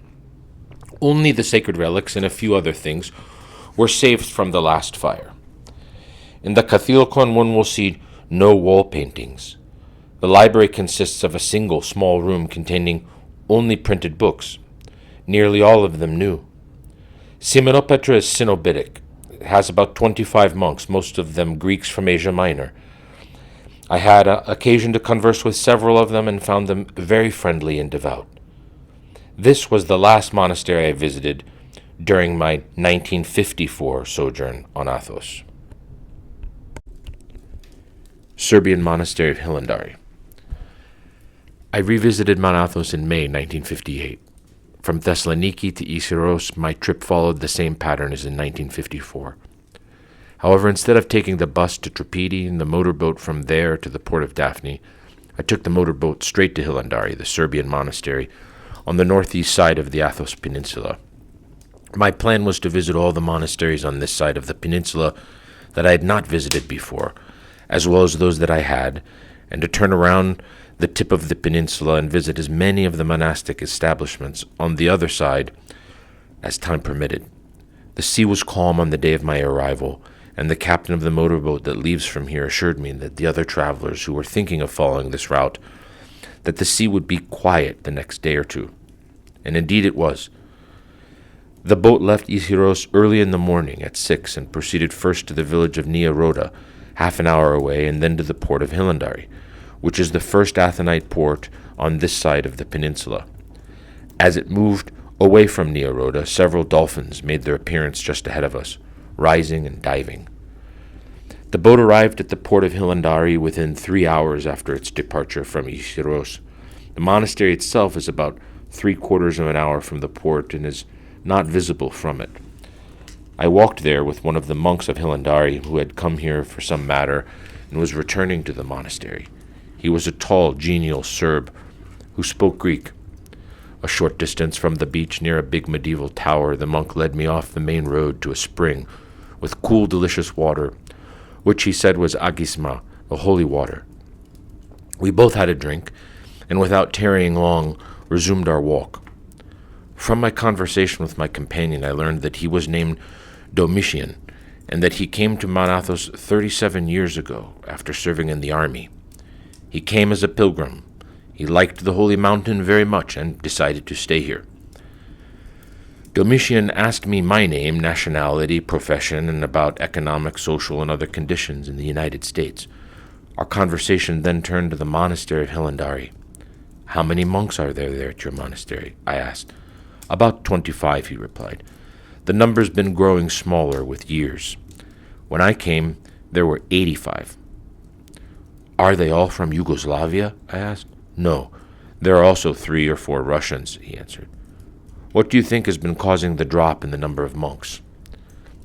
"I believe," said Domitian, "that the reason for this is the fact that men today do not find life on Athos satisfying. Life in the world has changed much since I came here. The diet has changed. Gadgets have increased, making life easier and pleasanter. Men come to Athos, become novices, put on the raso, but after a few months they leave, returning to the world. Life on Athos involves much suffering, arising from the great quietness of the place, the monotony of life, the plainness of the diet, the repeated fasts, the long daily church services." "What has enabled you to endure such suffering for so many years and not flee back to the world?" I asked. "We read the Holy Gospels and the Apostle Paul. We keep remembering what suffering our Lord himself went through, and we endure everything. Also, we read the Fathers. We read all of them, either in Greek or in translation." "What about men who live in the world?" I asked. "They live so differently from you. Do you see any hope for them?" "In the world, too," replied Domitian, "there are many persons who are as good as monks. It's not the raso by itself that makes the monk." Our discussion turned to the spiritual services at Hilandari. "In what language," I asked Domitian, "are the services at your monastery performed?" "In Slavonic," he replied. "It's the same with the Bulgarians and the Russians. But we perform them in Greek when we have Greek dignitaries. In conversation among ourselves, however, we Serbs use the Serbian language, which is a newer form of the Slavonic." As we were walking, I noticed a wire that ran apparently from the port of the monastery, and I asked Domitian what it was. "That's a telephone wire," he said, "which connects the arsenas with the monastery. It's a good thing, a big convenience." "I see. Life, after all, is changing here somewhat," I remarked. "We now have a tractor as well," added Domitian. "It was sent as a gift to our monastery by the Premier Tito. He also sent us an electric generator to provide the monastery with electric lighting." "So you have electric lighting now?" "Well, actually, we only use the generator for a month or 2 in the winter, when the nights are very long, and on major holidays when we receive dignitaries, provided we can find someone who knows how to operate it. It's noisy, and besides, we can't afford to pay a mechanic to service it throughout the year." When we reached Hilandari, which lies in a richly vegetated valley amidst low hills, Father Domitian took me first to the refectory, west of the Cathilochon, and then to the guest house nearby. The refectory is a large oblong building that has seats for about 150 monks. Its walls are covered in the interior with old frescoes having Slavonic inscriptions. As Hilandari is idiorhythmic, the refectory is not used except on certain days, thrice a year. Domitian expressed sorrow that the monastery was idiorhythmic and praised the Cenobite monasteries, especially Dionysiou and Constantine, as having a stricter, more severe mode of life than the idiorhythmic. "But God is very benevolent," he said, "and he will save us too." I have heard other monks, both in idiorhythmic and in Cenobitic monasteries, strongly disapprove of the idiorhythmic system, and express their earnest desire that the 9 idiorhythmic monasteries of Athos return to the Cenobitic system. They consider idiorhythmism a deviation of monastic life that damages the monasteries both financially and spiritually. They stress that the older form of monastic organization, the Cenobitic, where all things are held in common, and all do obedience to one spiritual father, and all are required to be present at services and at meals, benefits the monasteries in both respects. It cuts down expenses and frees the monks from many unnecessary cares, producing a more peaceful state of mind and leaving more time for study and prayer. The guest master is a middle-aged, slender Serbian monk named Zosima. He is very polite, dignified, intelligent, and speaks excellent Greek with an unusually clear enunciation. He provided me with first-rate hospitality and gave me some useful data about Hillandari. After one of the Vesper services, he took me about the Catholicon and showed me the tomb of St. Simeon, the former Serbian ruler, Stephen Nemanja, who gave up his throne, withdrew to Mount Athos with his son, St. Savas, founded the monastery toward the end of the 12th century. He also showed me a famous large, very old panel icon of the Holy Virgin called Panagia Trihushria, and said to have belonged to St. John Damascene, excuse the mispronunciation. It is a remarkable specimen of Byzantine art full of austere spiritual beauty. The Catholicon was built in 1293 by Stephen Milutin and was frescoed in the 14th century. I asked Father Zosimo about the music they employ and the church services. It doesn't sound Byzantine to me, I said, as we were having supper on a balcony of the guest house overlooking a large vegetable garden below. The manner in which the voice is produced is Western, and there is no drone or holding tone. Ison. You are right, he said. It is not Byzantine. It's Serbian with a European basis. It is not like the music the Russian monks use, I went on to say. No, remarked Zosima. The Russians employ 4-part music and must have 4 voices in order to execute it properly. But we don't have part music. The library of Hillandari is housed in a small chapel. According to the librarian, Father Savas, a kind and cheerfully elder Serb who speaks Greek fluently, it comprises about 600 Slavonic and 100 Greek manuscripts and about 7,000 printed books. In a room adjacent to the library are contained a number of remarkable icons done in the Byzantine style. Among them is an 11th century mosaic on a panel depicting the Holy Virgin and Child, and 10 large panel icons, probably dating from the end of the 16th century, depicting Matthew, Luke, Mark, Peter, John the Theologian, Paul, Holy Forerunner Baptist John, the Panagia, the Archangels, Michael and Gabriel. Another larger collection of panel icons is kept in a spacious oblong room. These holy icons are of different dates and styles and of widely varying artistic merit. In this room are also to be seen several large embroidered compositions that were made in Serbia. Among them is one that was made and presented to the monastery of Efimia, 14th century, wife of the Serbian ruler Uglisa, and that was used as a curtain for the beautiful gate. Monastery of Esfigimenu. From Hillandari I proceeded to Esfigimenu, the next monastery on the northeastern side of the Athos Peninsula. The first half of the road to Esfigimenu is the same as that which leads to the arsenas of the Serbian monastery. At a certain point one takes a mule path to the right, and after 15 minutes' walk he arrives at Esfigimenu, close by the sea. On the way, I took notice of the landscape and the sounds. I was especially struck by the luxuriant tall grass that covers the plains and the slopes, the abundance of white, blue, yellow, and red flowers that dotted it, and by the ceaseless humming of bees. This humming and the occasional song of birds were the only sounds I could hear. Soon after I entered the gate of Esfigimenu's quadrangle of 4-storied buildings, I encountered a meek and a benign old monk, the porter, at work making a fence for the young lotus tree. He asked me where I was from and what my name was, and I replied.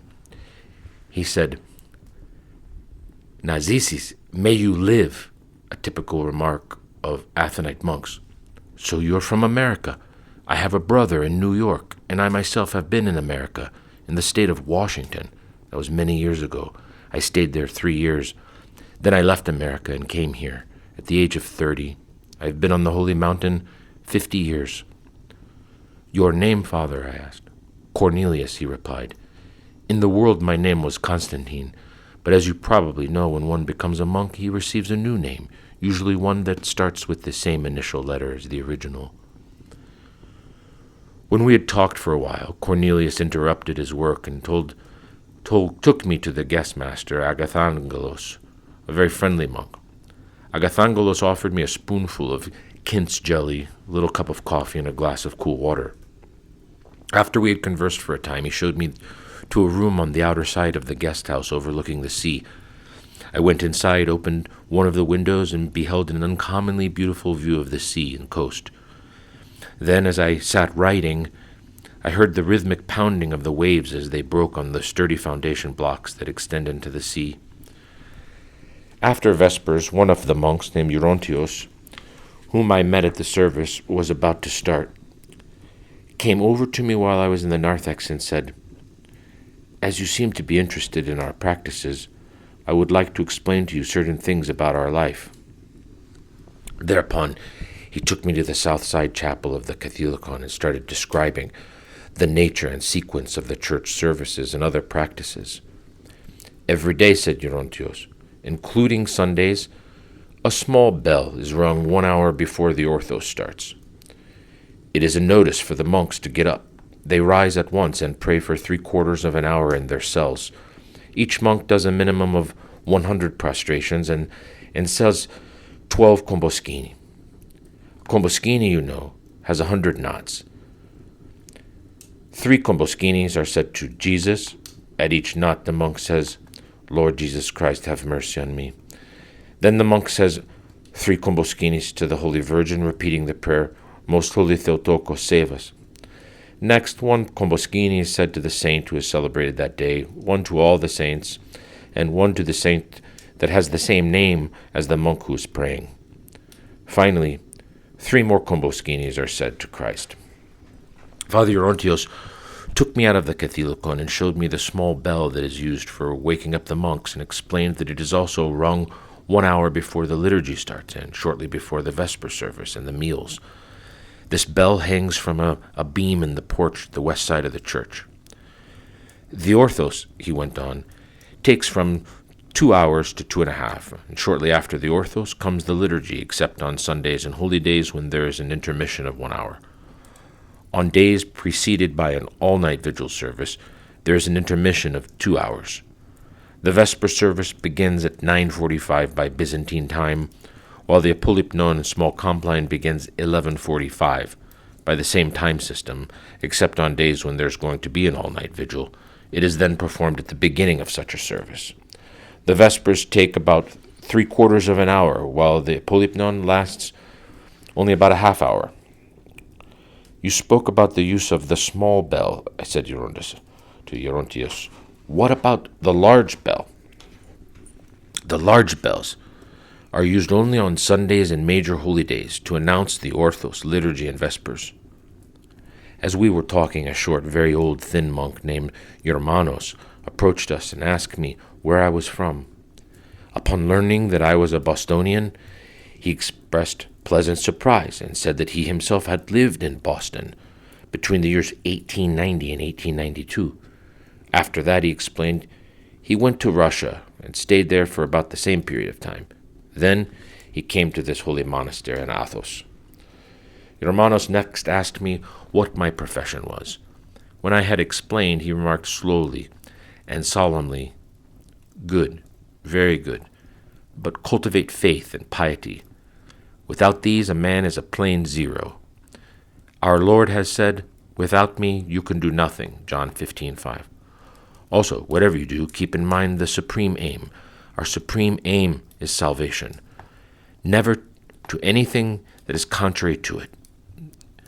The Apolypnon was about to start, and we went into the Catholicon.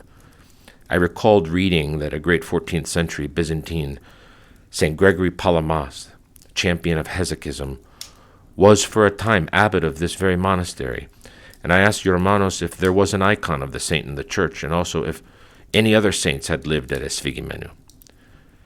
Germanos answered both questions in the affirmative. In connection with the second, he mentioned the names of several saints and added that of course there must have been others whose names are not preserved. In the exonarthex, he showed me a fresco depicting a St. Anthony Pachersky, a native of Russia, and St. Damian. Proceeding to the laity, he showed me frescoes of 2 other monks of Esphigimenu who had attained sainthood, St. Jacob and St. Agathangelos. Finally, advancing into the main body of the church, he pointed to the icon of St. Gregory Palamas on the iconostasis.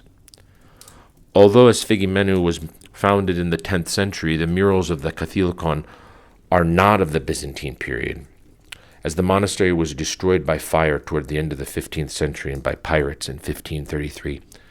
They are not outstanding works of art, but they emanate piety. Among those that arrested my attention was the figure of St. Theodosius the Cenobarch, painted in the nave. This saint holds in his left hand a scroll with the following statement, quote, "Unless you renounce all worldly things, you cannot become monks." Sfigimenu has over 300 manuscripts and 4,000 or 5,000 printed books. All the manuscripts and the most valuable printed books are kept in a room above the exonarthex of the Catholicon. The librarian, a kindly elderly monk named Procopius, took me and the other guests to this library and showed us several precious manuscripts, including a large parchment of the Tetra-Evangelion, the four Gospels of the 11th century, with superb miniatures of the Gospel writers, a monumental 11th century Melogion, a book containing accounts of the martyrdoms, with numerous fine miniatures, and a very large 10th century parchment manuscript containing the homilies of St. John Chrysostom on the 6 days of the creation. Monastery of Pantokratoros. From Sfigimeni I went by motorboat to Vatopedi, the next monastery on the northeastern coast of the Athos Peninsula as one moves toward the promontory, and from there again by motorboat to the next monastery southeasternward, Pantokratoros. The distance from Sfigimenu to Vatopedi was covered in half an hour, that from Vatopedi to Pantokratoros in 3/4 of an hour. The sea was quiet. Pantokratoros has a tiny harbor that is for rowboats only. The monastery is built on a rocky cliff close by the sea, at a spot that offers a very extensive view of the sea and land. Looking southward, one has a splendid view of Mount Athos, rising to its magnificent peak. Looking in the same direction at the coast, one notices about 2 or 3 kilometers away the monastery of Stavronakita. If one turns his gaze westward, one sees up on the slope of a hill the Russian skidi of the prophet Elias, which is a dependency of Pantokratoros. At the gate, the porter stopped me and asked me for my official letter of admission to the monasteries. I answered that I did not have one, and explained how, wishing to make the best use of my time, I had started my journey on Athos from Hilandari, had visited in succession Sfigimenu and Vatopedi, and now that I was near Kerias, I was planning to go there the next day, procure my letter of admission, and then resume my journey on this side of the peninsula, starting from the next monastery, that of Stavronakita. This satisfied him, and he took me to the guest master, who provided me with the customary Athonite hospitality. Pantokratoros, which was founded about the end of the 14th century, is one of the smaller Athonite monasteries. It has only 15 monks, although it could provide living quarters for many times that number. Its system at the time is idiorhythmic. I had occasion to meet and talk with several very pious monks, including the librarian named Theoklitos, who's rather young, apparently in his 20s, and the Typicarius Agathangelos, who is about 50. Theoklitos showed me the library, which is housed in a room up in the tower of the monastery and includes, beside printed books, 311 manuscripts, among which are several priceless scrolls containing the liturgies of St. Basil and St. John Chrysostom. Father Agathangelos took me about the Catholicon and showed me various things of special interest. This church was built in 1450 and is dedicated to the Transfiguration of Christ. It has 7 domes. 3 of these are over the exonarthex, 1 at the middle of the west side and 2 at either side of the east side. One, the largest, rising high above the others, is at the center of the main body of the church. 2 small ones are at the sanctuary, 1 over the north and 1 over the south side apse, and 1 is over the chapel at the north side of the church. The iconostasis has excellent icons, done centuries ago. One feature of Athonite church service that came vividly to my attention at this monastery was the censing, performed by the officiating priest, a sturdy young man. The lively rattling of the censer, which the priest shook with unusual rapidity and vigor, made me follow the procedure from the beginning to the end. Starting from the holy gate, He went all around the nave and censed separately each and every person there. Then he proceeded into the esonarthex, did the same thing. This practice seems clearly to serve at least two purposes: to arouse the worshippers to a state of inner watchfulness through the sounds of its little bells, and to elicit in the worshippers a feeling of the sublime, an aspiration for the divine, by bringing the fragrant smell of incense close to every one of them. The incense does to the worshipper through the sense of smell what the sacred icon does to him through the sense of sight, and what sacred music does through that of hearing. Monastery of Stavronakita. Leaving Pantocrator, I went by foot to Kyries, procured my letter of admission, visited the church of the Protaton again, several monks who paint icons, and the nearby monastery of Kutlu, and then set out for Stavronakita. Like Pantocrator, Stavronakita is built on a cliff close by the sea and offers a very extensive view of the sea and land, including the peak of Athos. It is the newest, smallest, and poorest Athonite monastery. It consists of a small quadrangle of 2, 3, or 4-storied buildings with a catholicon that stands free on all sides except the south and the little courtyard. Soon after entering the yard, I met a very devout elderly monk with a ragged raso. He was the ecclesiarch and typicarius of the monastery. After asking me the usual questions about my place of origin, my name, and so forth, he accompanied me into the church, which I was interested in seeing. This church was built between 1540 and 1553, and is the smallest catholicon on Athos. It has a single relatively large narthex and is topped by 2 domes, one over the narthex and one over the nave. The dome of the nave is larger than that of the narthex and is set on a higher level. Both divisions of the church are frescoed. The older frescoes of the nave, such as the Pantocrator in the dome, which were done in 1546, are excellent. There are fine panel icons on the iconostasis and a superb 14th century panel mosaic on the icon stand in the south part of the nave. This mosaic is about 1 foot wide and over 1 foot high and depicts St. Nicholas, to whom the church is dedicated. After leaving the church, I conversed with the monk for a long time, first in the courtyard and then in his cell, where he had to go to prepare his meal, as the monastery is eater-rhythmic. His name, I learned, is Anthimos. He's a native of Kalamata and has been a monk here for 22 years. How many monks does Stavronakita have, Father Anthimos? I asked. Only 8, he answered. Today, young men don't want to become monks. They lack religious fervor. They even dislike religion.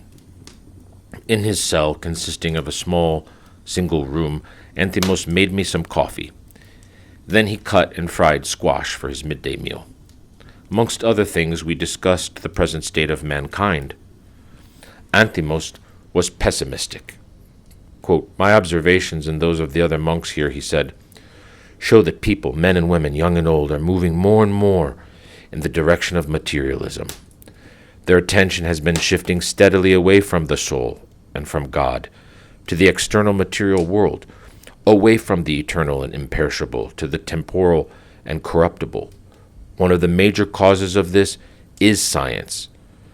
The great conquests, so-called, of science, the latest instances of which are the atomic bomb and the satellites, increase man's pride and cause him to put his trust in his own devices and in matter rather than in God." End quote. I noticed 6 books in Anthimos' cell, and this led me to ask him what works he especially recommended. Thereupon he picked up Nikephoros Theotokis' book of the Sunday Gospel passages and said, "This is very good work. It contains all the Gospel excerpts that are read in church on Sundays, and illuminating interpretations of them. In the past, such books were widely read. Today, unfortunately, people do not read the Holy Scriptures. They read instead newspapers and fiction. But newspapers are a deception. They say one thing today and the opposite tomorrow, while works of fiction usually corrupt instead of improving the soul. The Philokalia, the love of the beautiful and the good, too, is a fine book. Also Nicodemus' Garden of Graces and the Unseen Warfare, St. Nicodemus the Hagurite, also very good. Dukakis' great collection of the lives of the saints. The Mega Synaxarion is extremely good. In parentheses, the last mentioned work of 14 volumes was compiled and edited by Constantine Dukakis from 1840 to 1908, who spent some time on Athos, was later published between 1889 and 1897 in Greek. Later in the day, while I was walking about in the courtyard, studying the architecture of the main church and the other buildings, I saw Anthimos striking the wooden simantron for the Vespers. When he was through, he approached me and asked, "Do you know the significance of this practice?" "Someone has explained it to me," I replied, "but I would like to hear your explanation." "Well, according to a popular tradition," said Anthimos, "this practice goes back to Noah. It is said that Noah used the simantron to call the animals into the ark, and thus save them from the deluge, and that following his example we employ it to call the monks into the church, which is a spiritual ark, in order that they might be saved from the deluge of sin." I have heard this explanation from other Athonite monks, and another one according to which this practice is a reminder of Christ's injunction to cultivate one's talents, Matthew 25:14-30. As the sounds produced by the simantron when it is struck at the particular Athonite rhythm resemble the utterance, tatalaton, tatalaton, tatalaton, thereby reminding the monks of Christ's injunction to cultivate their talents, to strive to grow spiritually by waking up and praying. Underlying both explanations is the same general idea, that of going to church and praying to assist in the process of their salvation. The first of these interpretations, however, refers to the negative aspect of salvation, that of deliverance from sin, that is, from wrong thoughts, wrong feelings, wrong deeds, while the second refers to the positive aspect, the development of one's higher potentialities. The conception of the church as an ark and the explanation given by Anthimos is closely related to St. John Chrysostom's comparison of it to a harbor. A church, says the Golden Mouth, is a spiritual harbor of souls. Should a person present in a church open up his conscience, he will find it a great calm. He is neither disturbed by anger, nor driven by despair, nor corrupted by the passion of vanity. All of these wild beasts have subsided, as by some divine spell. Mylopotamo. From Stavronakida I walked to the monastery of Iveron, which is about half an hour southward, with the intention of spending a day or so there and then resuming my journey on this side of the peninsula to the monastery of Philotheu. When I arrived at Iveron, however, I found it necessary to change my plans. The guest master told me that 100 guests, members of a religious organization, were expected to arrive at any minute, and that it would be impossible for the monastery to provide me with a bed and other normal hospitality. Our monastery, he said, has only 36 beds for guests. We can provide enough food for everybody, but we are at a loss as to what to do with so many people in the matter of sleep. Most of them will have to sleep on the floor or out in the courtyard. Also, with so many persons here, it won't be possible to really see anything or to converse with us. I suggest, therefore, that you go to Mylopotamo, stay there for the night, and return here after a day or two, when these guests will have left. Mylopotamo is only half an hour's walk from here, and the monks there are very clean and hospitable. My chief interest in revisiting Iveron was to see Father Athanasios, the librarian. Upon inquiring about him, I learned that he was ill, could not receive any visitors.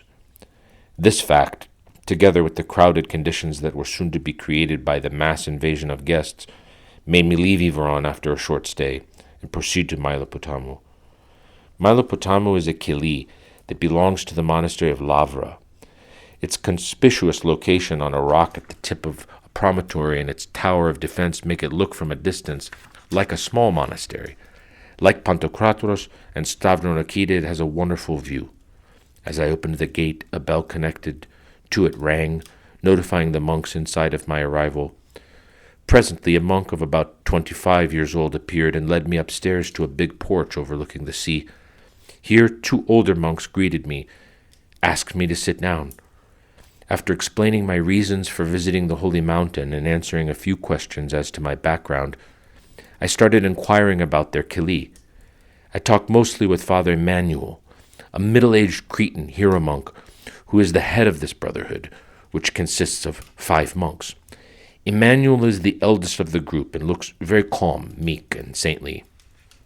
Mylopotamo, he said, was founded in the 10th century by St. Athanasios the Athonite. We do not have a full account of its history through the centuries, but it is known to have served at times as a place of exile for eminent church figures, including the ecumenical patriarch Gregory V, who reigned from 1745 to 1821, who stayed here for several years, and the ecumenical patriarch Joachim III, who lived here for 12 years from 1889 to 1901, and a bishop of Floina, who dwelt here for 3 years from 1917 to 1920. In the recent decades, Mylopotamo remained for some time uninhabited. When we came, the buildings were in a very poor state.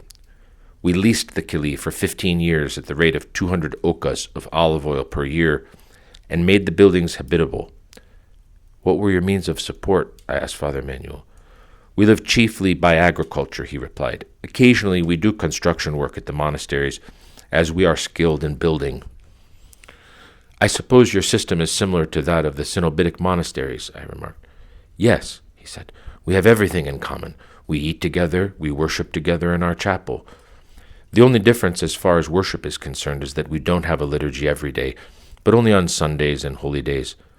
The reason for this is that on weekdays we have to work out in the fields for so many hours or to engage in other manual labor away from the Kili, whereas the monks in the monasteries spend most of their time inside the monasteries and have more time free from work. How come you chose this form of monasticism? I asked. We prefer it, he answered, because it is the royal road, avoiding both the large number of monks of a monastery, which often gives rises to friction, and the other extreme of being an isolated single monk. As regards the latter, Holy Scripture says, "Woe to him that is alone when he falls, and there is not a second one to lift him up." Ecclesiastes 4, verse 10. This answer is quite reminiscent of what St. John Climacus says in his Ladder of Divine Ascent. In the concluding part of his chapter concerning flight from the world, he says, quote, "The whole monastic way of life is divided into 3 very general kinds of seclusion, striving spiritually in the wilderness all by oneself, living in quiet seclusion with 1 or 2 others, and dwelling patiently in a cenobium. Turn not to the right hand nor to the left, says Ecclesiastes, but walk in the royal road, for the middle one of the aforementioned ways has proved to be the one that is suitable for most persons. Regarding him who is alone, he says, woe to him, for if he falls into indifference or inner sleep or indolence or delusion, despair, there's no man to lift him up. While where 2 or 3 are gathered together in my name, there am I in the midst of them, says the Lord." Monastery of Philotheu. Nearly an hour's walk from Mylopotamo, about 700 meters above sea level, is the Monastery of Philotheu. It is reached by a steep cobbled path that begins a short distance from the beach at Mylopotamo. I made this monastery my next destination. As I was approaching it, I was delighted to see an abundance of water running in narrow rivulets on the sides of the road. None of the monasteries on Athos suffer from a lack of water, but Philotheu is among those that are especially well supplied the year round. When I arrived, I was taken by a young monk to the guest master, Father Damien. Noticing that my clothes were soaked with perspiration, Damien immediately gave me a room in the guest house where I changed my clothes and rested. One perspires a great deal on the holy mountain during such journeys in the late spring, the summer, and early fall. Walking along the steep and rugged paths is fatiguing, especially since the temperature and humidity are high, and there's usually little or no breeze. Philotheu is built on a small plateau with mountains to the north and west, which are covered with luxuriant forests, largely consisting of fir trees. Although it is far from the sea, one can enjoy the sight of it from the east side of the quadrangle. The system of this monastery at the time is idiorhythmic. Reader's note, this snapshot from mid-20th century is highly significant, as he goes on to visit St. Joseph the Hesychist and his synodia, including the future elder Ephraim, of Philotheu at a time before St. Joseph had passed away, before his disciples had begun to almost take over and renovate many of the defunct Edo-rhythmic monasteries. To continue, at present it has 26 monks. Damien told me that its financial condition is good. He attributed this to the fact that the forests of Philotheu, from which it derives the greater part of its income, are among the best on Athos. The main church stands free at the center of the courtyard. According to an epigraph, above the central door of the nave, it was built in 1746 and was frescoed in 1752. The murals and panel icons are basically in the Byzantine tradition, but lack the simplicity and spiritual grandeur of the older icons.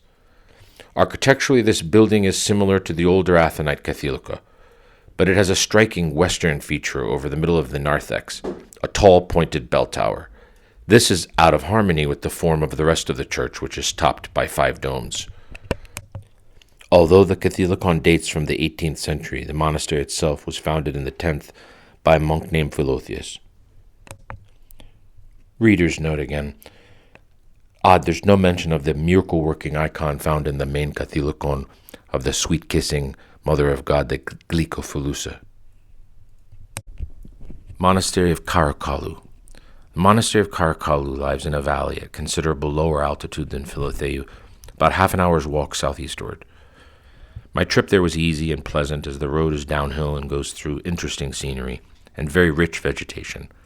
It is not known who the founders of this monastery were, but it seems to have been established in the 11th century. Its Catholicon has been destroyed by fire 3 times. The present church was built between 1548 and 1563.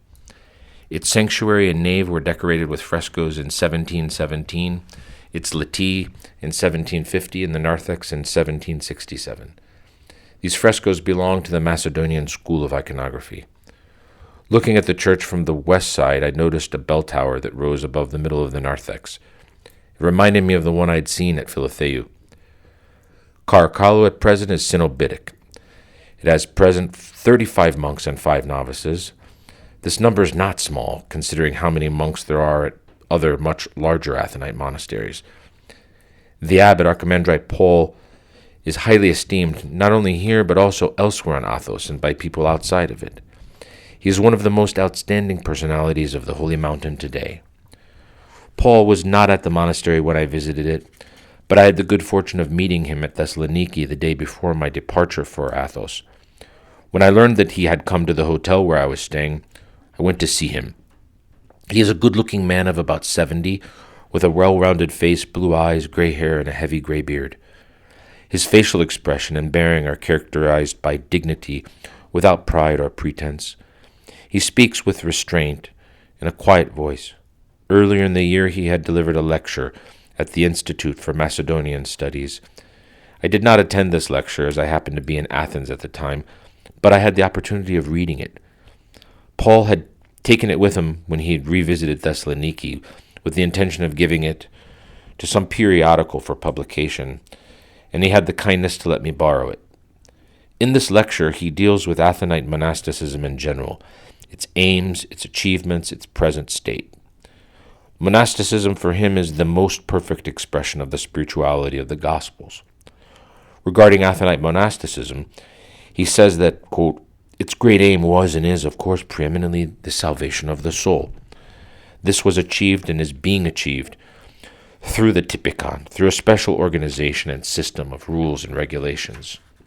Prayer, fasting, love, and common worship were the primary means through which the monks stabilized the beginnings of monastic life. They sought to simplify life, to achieve inner purity, to develop firm principles of common action, or if you wish, of common property, and their struggle for virtue and synobitic harmony, and to realize in Jesus Christ, as far as possible, more truly the kingdom and reign of the Heavenly Father on earth. On Mount Athos, he goes on to say, human nature develops all its higher qualities and struggles to cast off all its defects. Why is it that the number of monks on the mountain has been decreasing in recent time? The abbot's answer is as follows. The cause of this phenomenon is chiefly outside Athos, and quite secondarily inside Athos too.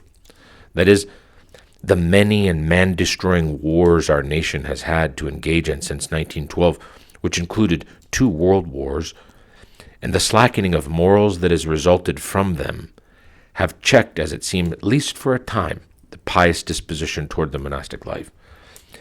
In addition, although from the very beginning of its establishment the monastic life has been severe, in our time this mode of life has become even more arduous relative to the secular life, because the latter has become easier and more effortless. The monks of the Holy Mountain follow the same austere way of life throughout the year. This exhausts novices and usually causes them to return to their former life in the world. Is the Holy Mountain then doomed? No. Father Paul believes that the decrease in the number of monks on Athos is a passing phenomenon, and that the disposition for the monastic life will in due time recover its force. In the talk I had with him, Archimandrite Paul, placing the problem in the context of the present world situation, said, as a result of the steady disappearance of morality and religion, the world has reached the brink of the abyss. Having confronted the abyss, it is natural that it will recoil and return to objective moral and spiritual principles. Avacum and his hermitage. From Calarcalu I proceeded to the monastery of Lavra, a journey that was by no means easy. It is a 4-hour walk on a stone-paved mule path in a very poor condition, repeatedly ascending to the mountains and descending to the shore. Anyone making this trip in warm weather becomes very thirsty. Fortunately, there are occasional creeks with excellent cold water. The scenery is fascinating, particularly the sight of Athos from various angles as it rises to its awe-inspiring marble peak above the green mountain tops. Lavra remained invisible until I was just a few minutes away from it. I remember vividly the talks I had had with Father Avacum during my previous visits to Lavra and was on the lookout for him when I arrived. I saw him early in the morning, the day after my arrival, at the door of one of the side buildings of the refectory. He was about to leave for his hermitage, Hezekasterion, and asked me if I would like to join him. "You will like the place," he said, smiling. "It's so beautiful. It's an earthly paradise." "I shall be delighted to come," I replied. "How long will we stay there?" "We shall stay there until mid-afternoon. I'll have to be back here before the Vesper service. It's 2 weeks since I last went there, and I must go and water a young fig tree that I planted recently in the vineyard and remove the weeds that must have grown up all over the place." We left the monastery and took the road that leads to the Romanian skeet of Prodromul. Avacum was barefooted, wore a ragged cassock, and held a crude walking stick. Over his left shoulder he had slung a small sack made of goat's hair, containing some provisions, as we were to have lunch at his hermitage. Although he is 65, Avacum possesses a body which is physiologically that of a young man. Of medium stature, he is slim, upright, agile, and possesses astonishing endurance. Fatigue seems to be unknown to him. He walked rapidly and talked or prayed all of the way. I let him lead the conversation. Throughout our journey, which took an hour and a half, he dwelt on God, saints, and religious themes in general. At frequent intervals, whenever he stopped talking, he uttered the prayer of Jesus, "Lord Jesus Christ, have mercy on me." When we were some distance from the Lavra, we heard a nightingale singing, and Avacum said, "Do you hear the little bird singing? It is glorifying God." This remark brought to my mind Psalm 150, which is sung by the Athonite monks every morning during the Orthos. "Let everything that hath breath praise the Lord." Avacum has complete trust in God. He is surrendered entirely to the divine will. "Whatever you undertake to do," he told me, "always invoke God and say, 'Let this be done, if it is good.'" He narrated various incidents from the lives of the saints showing their complete surrender to God's will, as well as their other virtues. After narrating each incident, he would ask me, "Did you know that?" If I answered with a no, he would urge me to read in the Dukakis' Synaxarion the great collection of the lives of saints. "Buy this work and read it," advised Avacum. "It is the great philosophy." Shortly before we reached his hermitage, Avacum left the main road and went to visit an old hermit who lives permanently nearby. "Wait here for a few minutes," he said. "I am going to give a loaf of bread to the old man, and I'll be right back. He is a very good person. I keep my library of about 100 books here for safety. A madman lives in this region, and he has broken into my hut a number of times and taken away some of my books. Eventually he brought them back, but in bad condition. When Avacum returned, we proceeded to his hermitage. This is located 10 minutes below the Skeet of Prodromou in a region known as Vigla, the observation point, so named because one enjoys from here a very extensive view of the sea below and of Mount Athos itself behind. Is it not as I told you? Is it not a little paradise?" asked Avacum with a quiet smile. "Yes, indeed," I replied, as I viewed the beautiful vineyard and the scattered young fig and olive trees and felt a refreshing breeze sweeping across the whole area. "It's here," said Avacum, "that I have learned what I know. I mean, the Holy Scriptures and the teachings of the Holy Fathers. At one time I lived at this place continuously for 10 years and studied a great deal. Now I come here only occasionally, and each time I am filled with peace. At the monastery I am weighed down with cares, and can study only in snatches. Moreover, when I study, there are things don't get impressed on my mind deeply, and I don't retain them, whereas what I study here, I retain." After this talk, Avacum unlocked the door of his very old tiny house and brought out some things. Then he went to a sheltered place which he uses as a kitchen, and he drew a bucket of water from a deep well-like cistern. He poured some of this water into a glass and gave it to me together with 2 pieces of lucum. Avacum's hermitages has no fountain nor well. What little water he uses for drinking, cooking, watering young trees, and for other purposes, he draws up from the cistern. The water accumulates here during the rainy season from the tiled roof of the hut, being conducted to the cistern from the front edge of the roof by improvised gutters. Having served me the sweet, Avacum lit a fire using dry twigs and prepared some coffee for us. Before sipping his cup, he put some embers in a clay censer and censed the house and the newly constructed chapel, which is about 50 yards away. For hours after this, Avacum was busy pulling weeds from the vineyard and tying up loose branches of the vines. He worked with real zest during the entire period, being particularly filled with joy as he saw that the trees and vines he had planted were thriving and bearing abundant fruit, and that the new building was nearing completion. This building will include a chapel, rooms for Avacum and 1 or 2 other monks, and a guest room. All the money that he has been receiving for years from the monastery of Lavra as his regular allotment has been going toward the purchase of materials and the payment of labor for the construction. Also, the money he has been getting from selling the grapes of the vineyard, whatever grapes are left after he has given away to monks and to the others who visit him here, he's been spending for the same purpose. Avacum intends to retire here when he becomes really old, unable to work at the monastery. In the meantime, the building will be needed for his occasional retreats, as the old hut is about ready to collapse. Around noon, Avacum returned to the hut, lit a new fire, sliced some squash, and began frying it for lunch. When the squash was ready, he put it on 2 plates which he set out on a table in front of the hut. Then he took a loaf of dark bread from his bag, a few scallions, a piece of cheese, and a small bottle of wine, and set them on the table. Lunch being ready, Avacum invited me to eat. Our meal started and ended with a prayer. While we were eating, the monk spoke about various religious subjects. At one point I interjected this question: "Father Avacum, you have said so much today about sacred matters and saints. Tell me, is it possible for one who lives in the world to attain sainthood?" "It is very difficult," he replied, "but not impossible. St. John Chrysostom says that it is not the place, the topos, but the way of life, tropos, that makes saints.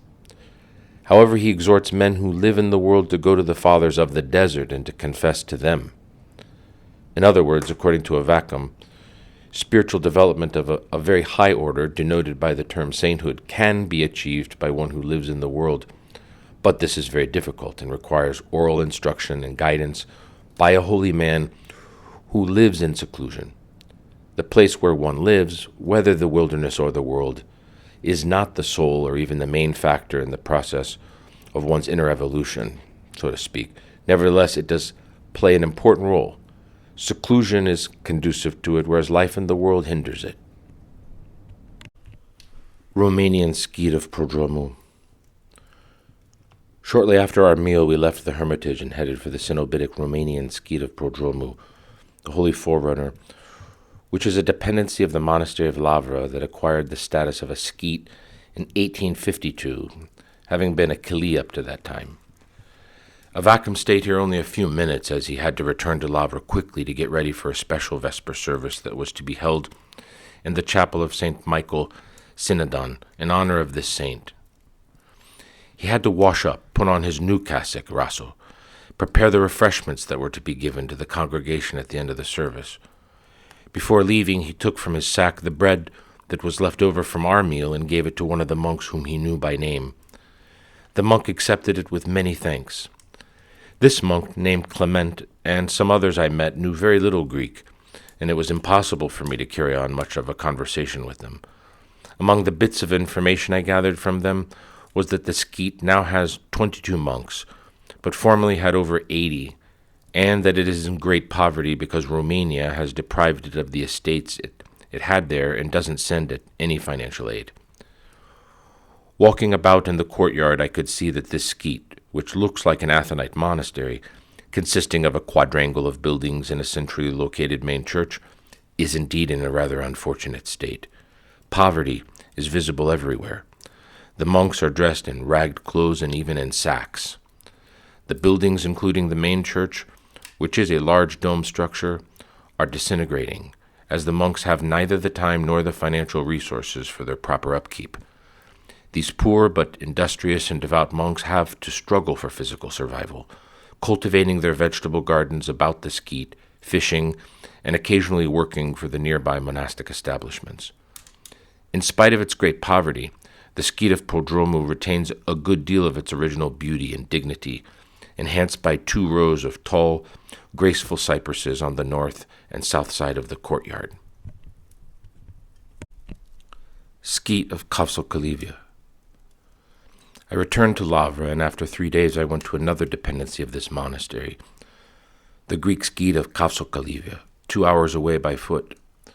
This skete, which is idiorhythmic and looks like a village with widely scattered houses, was founded in the 18th century. It is built on an abrupt slope of the mountain, and its buildings, especially the main church and the houses near it, present an extremely beautiful and spectacular sight as one approaches it from the road that goes there from Lavra. Altogether, there are about 40 huts inhabited by 60 to 70 monks. When I arrived, there was not a soul in sight, so I went to the principal church and pulled the rope that was attached to one of the bells in the bell tower, ringing it 3 or 4 times. This is the customary way of summoning the guest master or prior when he's not in or near the guest house. After several minutes, a robust young monk arrived.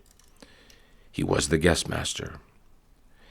I should explain that that position is elected annually by the elders of the skete. He lives in a house separately, set aside for him, near the guest house, and provides hospitality to visitors. His house near the Kyriakon, the main church of the community. This man, named Luke, invited me into the guest house and prepared some food for me. During the meal and later on, I talked with him about the skete and also about iconography, as he is a painter of icons.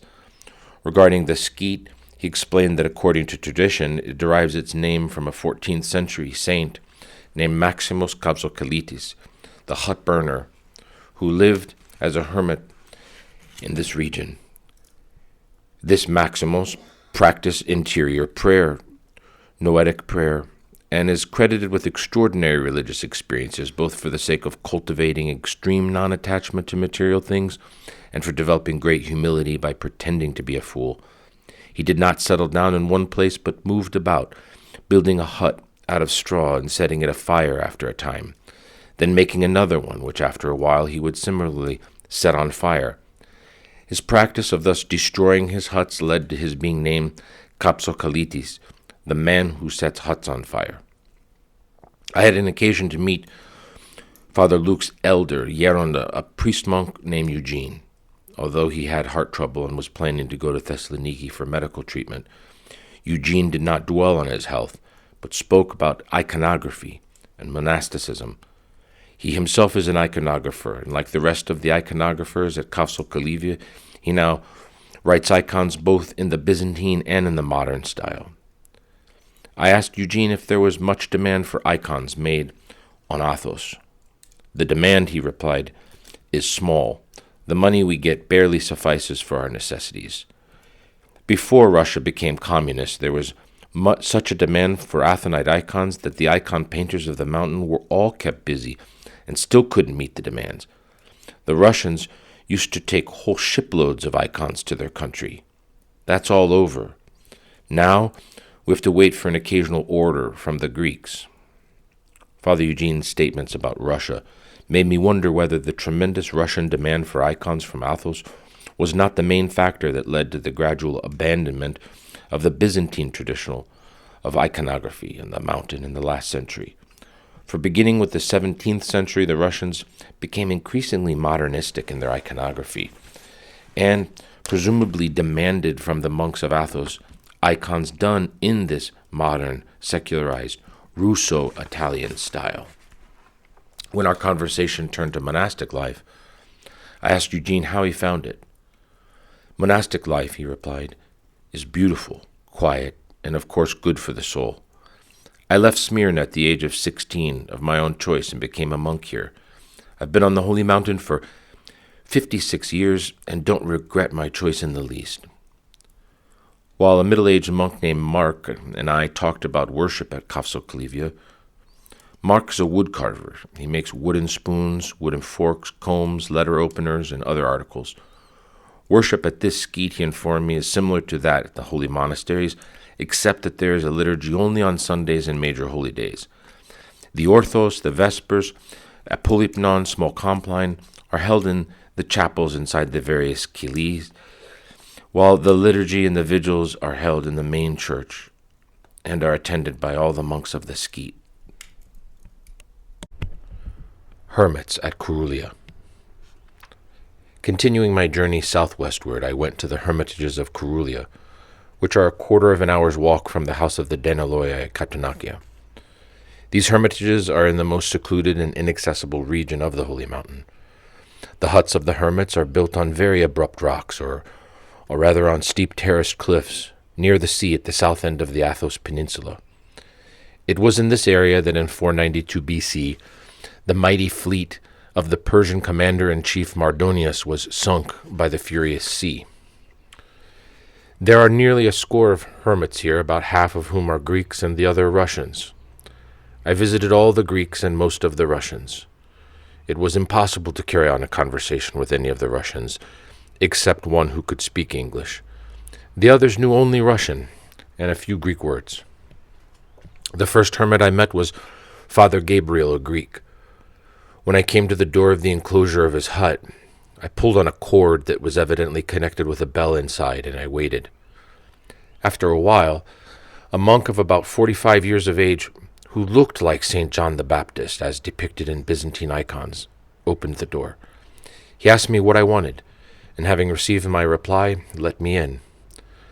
This hut consists of a closet-sized chapel and 3 tiny rooms built in a cave. Below it there is a frightening abyss, while above it there is a rocky cliff that rises at an almost 90-degree angle. Gabriel asked me to sit down. I sat on a small bench and started asking him the usual questions: where he came from, how long had he been on Athos, how he found life here. I learned that he was an Athenian, and that he had lived in this hut for 20 years, sharing it until just a few years ago with his spiritual father. Since the latter's death, he has lived here all alone. Our conversation turned quickly to the spiritual life. Gabriel spoke as follows. There are a number of important things that should be observed by those seeking spiritual development. One of these is physical and mental quiet, hezekiah, made possible by living in a quiet place away from noise, confusion, and distractions. Control of talking is another. Such control helps bring about inner silence, which strengthens a person spiritually, whereas unnecessary talking, it does the reverse. Fasting is indispensable. It purifies the body, disciplines the soul, and helps the mind exercise inner attention.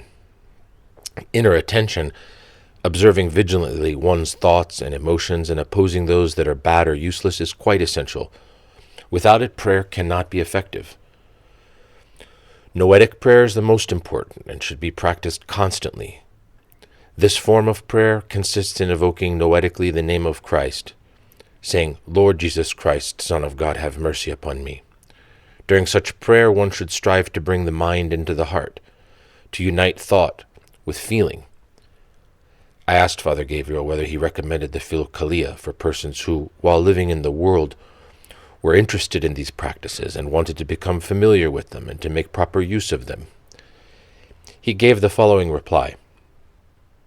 The Philokalia is an excellent work, but it is for those who are advanced in the life of spiritual striving. It is the university education. First one has to go to grammar school, then to high school, and only then is he ready to go to a university. Should one start with the Evangelinos? No, he replied. This too is advanced. It's high school. One must start with something more elementary. One should read the lives of the saints, the Synaxarion, in order to learn what kind of men the saints were, how they lived, and what they did. Then one can proceed to the higher steps. It is necessary, he continued, that one have a spiritual guide. Without such a person, nothing can be achieved. Take an art or a trade, for instance. In order to learn it properly, one has to become an apprentice to a master artist or a tradesman. This is even more true in the case of the spiritual life, which is the art of arts and the science of sciences, as the Holy Fathers say. Gabriel spoke with deep conviction and feeling in a kind yet austere manner. When I was about to leave, he went and brought me a handful of almonds. I refused to take them, realizing that these constituted one of the few articles of food that the hermit had in this wilderness. But he insisted that I take them, and I yielded. I have seldom been so deeply touched by a person's hospitality.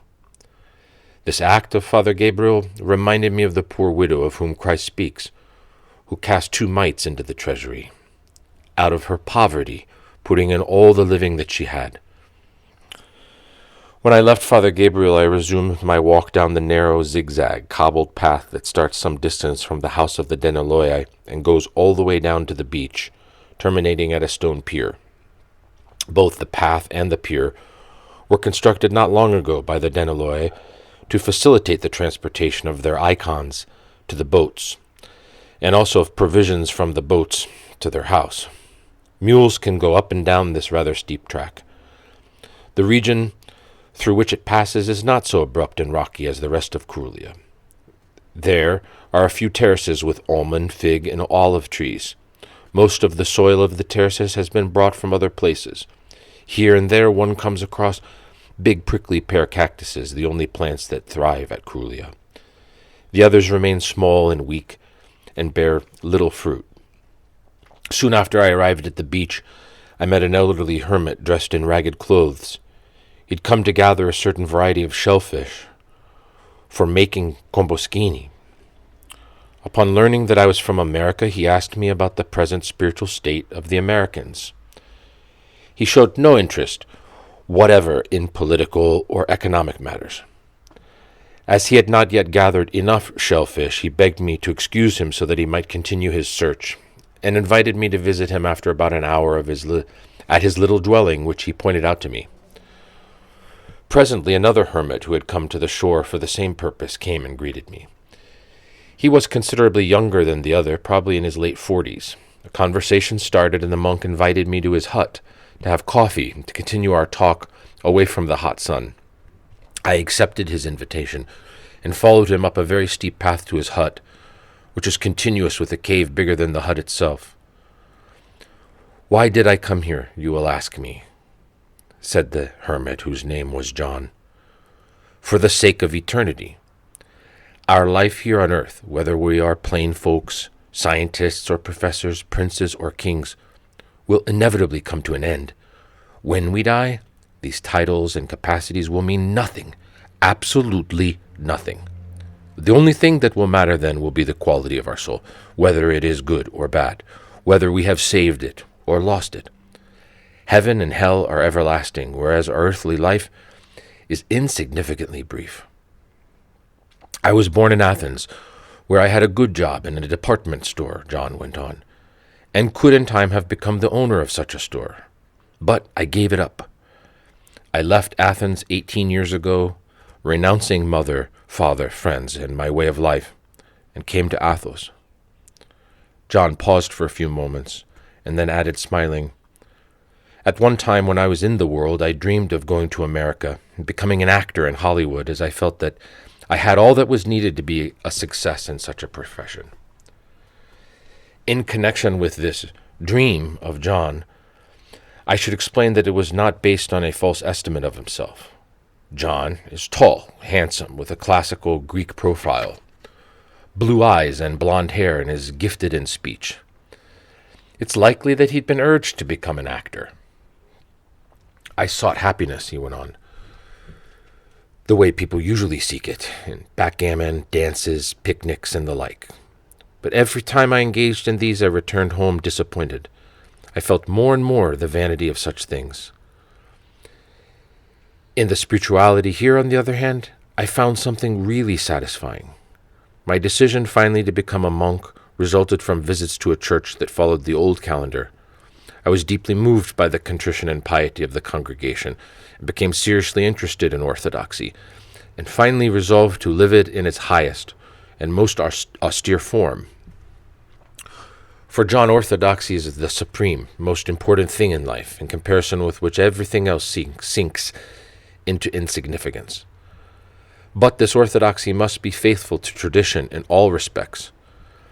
John is one of those monks who are known as zealots because of their severely ascetic way of life and their great strictness in all matters pertaining to orthodoxy. With what does John occupy himself?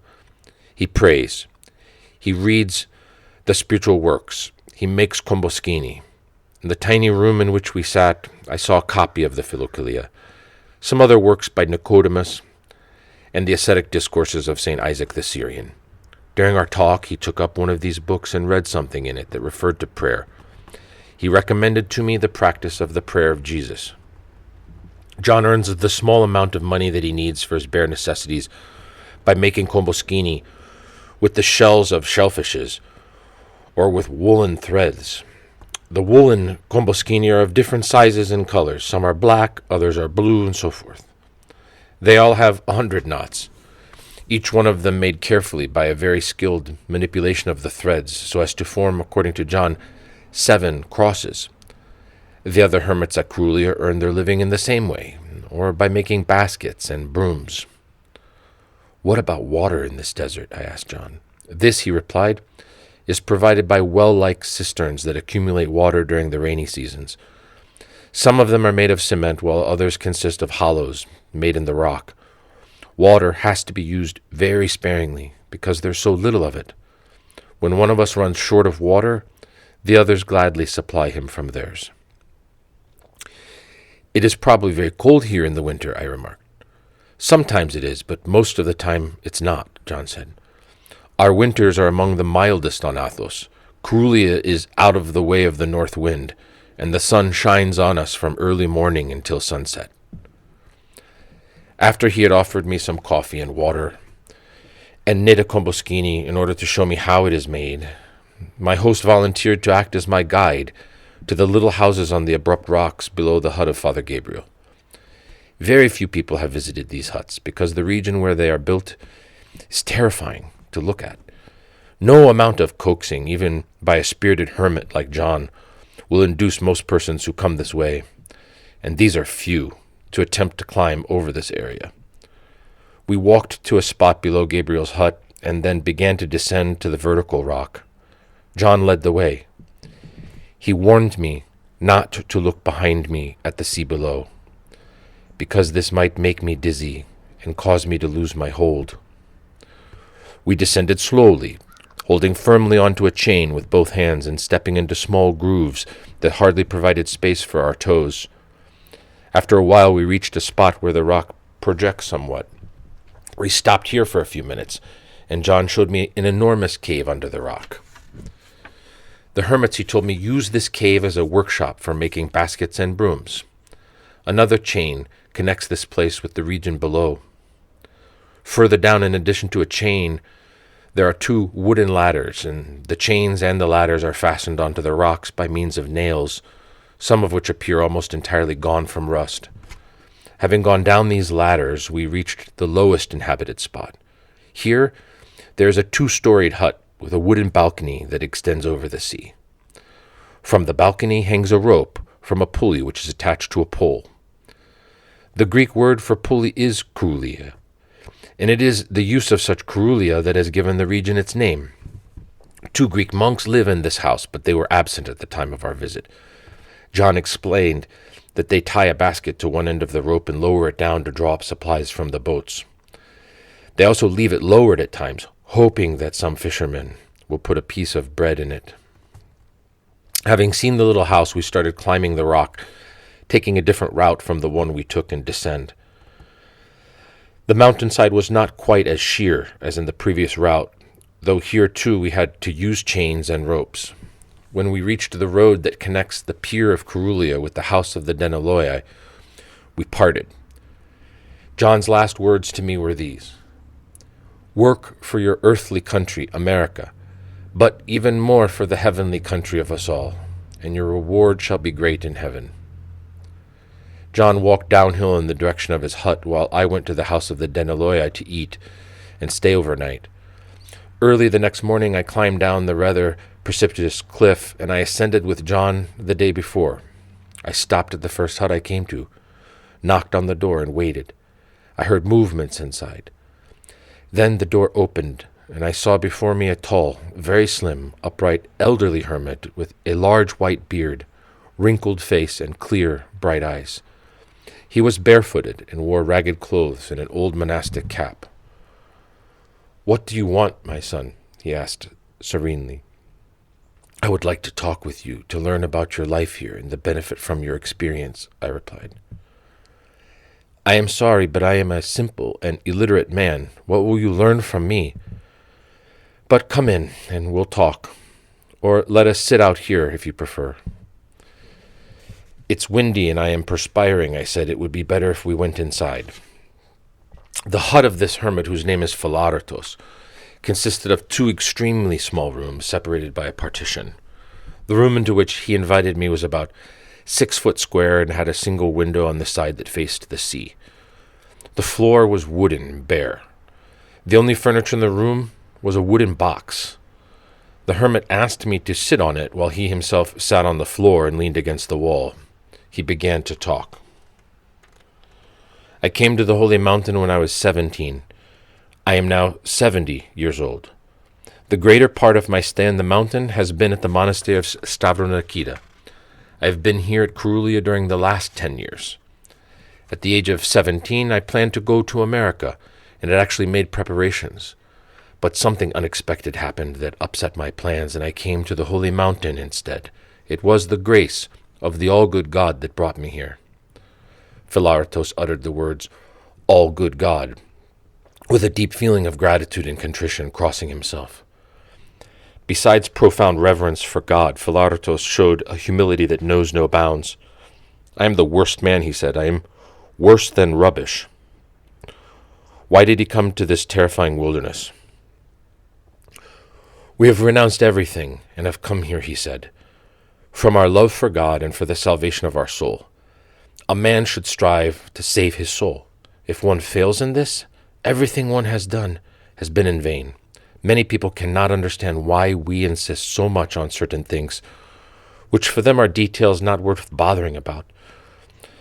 But we who have come here cannot look that way at matters pertaining to our faith. We watch every little detail, lest we fail in our purpose." In referring to people who cannot understand the importance assigned by him and other monks, known as zealots, to little details, Philartos did not manifest even a trace of spite or indignation. The practice that Philartos stressed most of all was noetic prayer. Repeat the prayer of Jesus as much as you can, he advised, saying noetically in your heart, Lord Jesus Christ, have mercy on me. This is best done sitting quietly in your room. Regarding his diet, Philartos said, I eat very sparingly. When I work for others, as for instance in road repairing or construction, I eat nothing until I return to my hut. I avoid artificial and canned foods. They are not good for one's health. You probably know that we hermits seldom eat cooked food. Our diet consists mainly of dry bread or zwieback, olives, soaked fava beans, and leafy vegetables. I asked Philartos how he warmed his hut in cold weather. He replied, a man should not keep an even temperature where he lives. He should accustom himself to the changes of temperature throughout the year. I never light a fire in my house, even for cooking. Whenever I want to cook anything, I light a fire outside.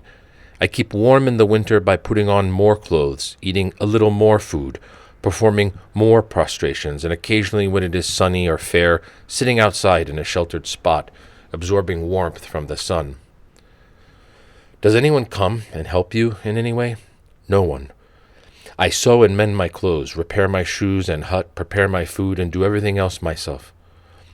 In spite of this very austere mode of life, Philartos enjoys excellent health and is quite happy. I never go to a doctor or take medicines, he told me. I have found that the best medicine is complete fasting. That is, abstaining from all food for a day or more, and then eating fruits of the season. Doxa tau Theo, glory to God. I enjoy good health and have everything I need to be happy. At this point he got up and asked me to follow him outside. He showed me the magnificent and awe-inspiring contours of the rock, the scattered shrubs that are wedged in it, a few wild flowers, his tiny vegetable garden, and a vine in the proximity of his house, and the deep blue sea below. These things which Philartos sees not merely as aesthetic objects, but as manifestations of God's power and goodness, are a source of gladness to him. Look, he said, pointing to the potato plant in the garden. You take a potato and you bury it in the soil, and out of it grows a plant with beautiful leaves and flowers, and a cluster of other potatoes. How marvelous! And if the all-good God, Philartos crosses himself while speaking, produces such wonderful things here, how much great marvels await those who shall enter heaven. Oh, how good God is, and how grateful we ought to feel toward him. After about an hour's stay at Philartos's, I asked him if he would do me the favor of taking me to the Russian priest-monk Nikon, who I knew lived in this area. Philartos expressed his willingness, but begged me to wait a little, in order that he might bring me a treat before leaving his house. He brought me a biscuit made of whole wheat flour, sweetened with honey, and a little can full of water. In offering these to me, he apologized for not having anything better. I accepted his treat with sincerity, felt thanks. Shortly after, Philartos took me to Nikon's house, only a few yards away. He knocked on the door of the enclosure, and we waited. When the door opened, Philartos introduced me to his neighbor as best he could. Nikon speaks little Greek. The monk welcomed me inside. Before leaving us, the Greek hermit asked me to return to his hut when I was through, so that he might take me to other monks of Krulia. The Russian hermit led me to his house, which is larger than Philartos's and has a chapel inside, and asked me to sit on a bench that was outside along the wall. He sat down beside me. We conversed in English, which he speaks fluently, with a British intonation. Nikon had been a higher officer in Tsarist Russia. He left Russia during the Bolshevik upheaval and lived subsequently in various European countries, especially in England, until about 1935 when he withdrew to Mount Athos. I have been told that he corresponds with certain distinguished Europeans and Americans, some of whom occasionally come to Athos to see him. He has written the foreword to the writings from the Philokalia on the prayer of the heart, a Faber and Faber anthology. I feel very low, said Nikon, when I asked him about his health. I've been feeling so for months now. My eyesight, my hearing, my memory have been failing. Also, my heart has been causing me trouble. He spoke haltingly. There were frequent intervals of silence as I waited for him to resume the conversation. Although 85, and in failing health, he showed surprising vigor of intellect and of the will. He spoke in a brusque manner and expressed himself with conciseness and emphasis. The previous day, a German mechanical engineer from the Latin American countries had also visited Nikon. Did you by any chance meet him? Nikon asked. Yes, I replied. I met him last night at the house of the Denaloyai, where he came to pass the night after he had left you. What do you think of him? He seemed to be very much interested in spirituality. He told me that he had visited India and had studied Buddhism and other religions there. When I and one of the monks asked him why he had come to the Holy Mountain, he answered that he had come here to become acquainted with Orthodox monasticism. And when he was asked what he thought of Athonite monasticism, now that he had the opportunity of studying it, he replied that he found it extremely interesting and that he believed it led to the same goal as the religions he had studied in India, but led to that goal faster.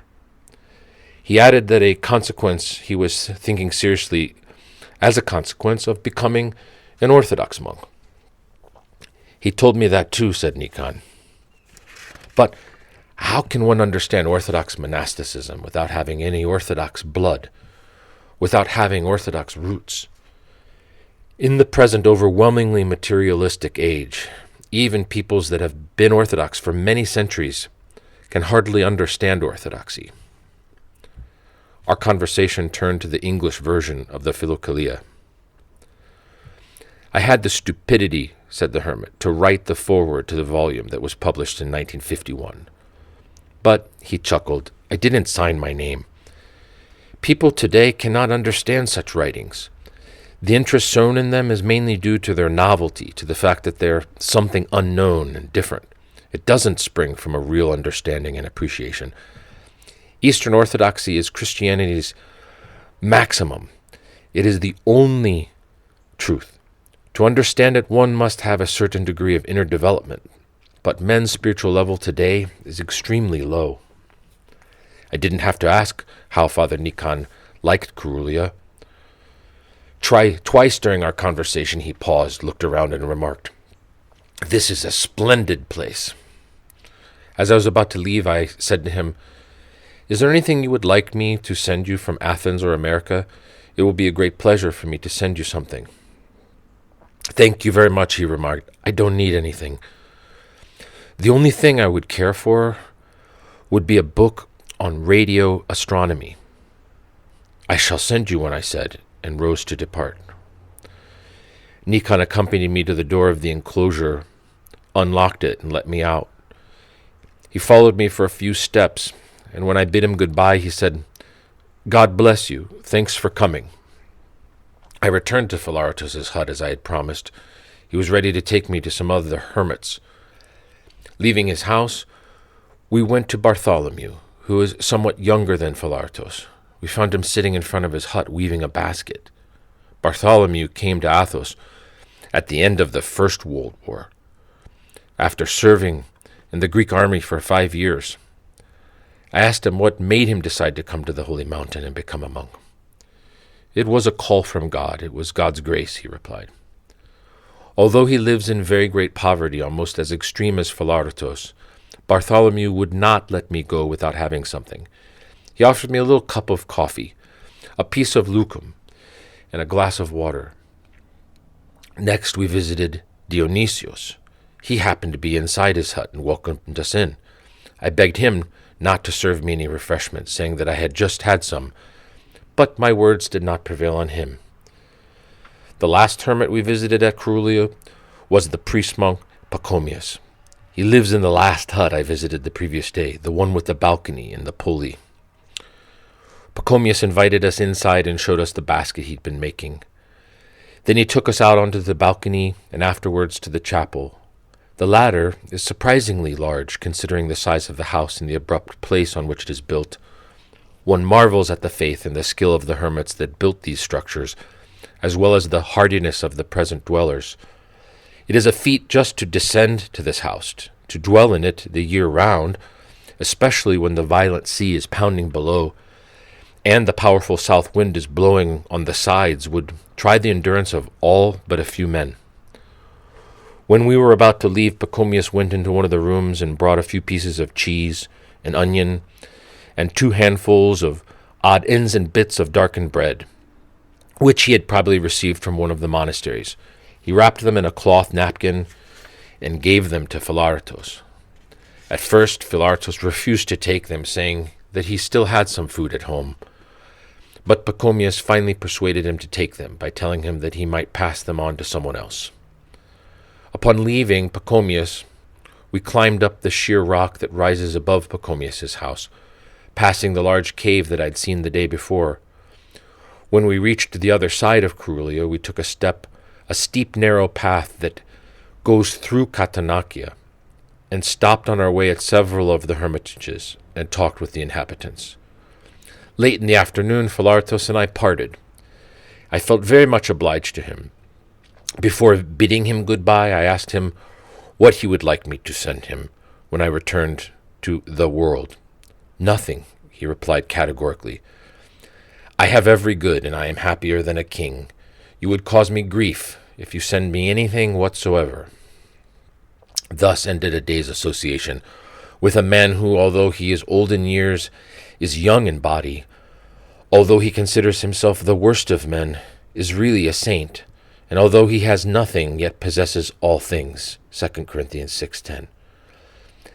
About Philartos, I was later to learn the following incident from Father Theodosius of the Monastery of St. Paul, editor of the periodical St. Paul of Zeraputamu. Months before we met, Philartos had been summoned to appear in court in Thessaloniki. The reason for this was that someone who had visited the Holy Mountain went to Carulia and broke into a hermit's house and stole some articles. As he was not caught, several persons, including Philartos, were called to testify. With the strictness that characterizes him in all matters, Philartos refused to swear that he spoke the truth, asserting that taking an oath is contrary to Christ's injunction, which says, "Do not swear at all, but let what you say be simply yes or no. Anything more than this comes from the evil one." Matthew 5, verses 34 and following. Philartos' refusal to take an oath led to his imprisonment for a period of 4 months, as the penal law of Greece states that anyone who refuses to testify under oath should be punished. This was his first contact with the world, after a period of more than 50 years on Mount Athos. What is remarkable about the incident is that Philartos endured his imprisonment without getting at all upset, but retaining his customary calm throughout. He considered his sentence a chastisement inflicted upon him by God himself for some element of vainglory that must have been lurking inside of him. The 2 St. Annes. Leaving Carulia, I headed northwestward for the Skete of St. Anne, accompanied by a young deacon of the Deneloi, Father Gregory, who was going there for some matter. On the way, we passed through a group of huts known as Little St. Anne, only a short distance from Catanakia. This settlement, which is appended to the Skete of St. Anne, is connected with 2 prominent monks, one of them past and the other contemporary. The older monk is Agapios Lantos of the 17th century, the author of the book The Salvation of Sinners, The New Paradise, and other books, while the present one is the hymnographer Gerasimos.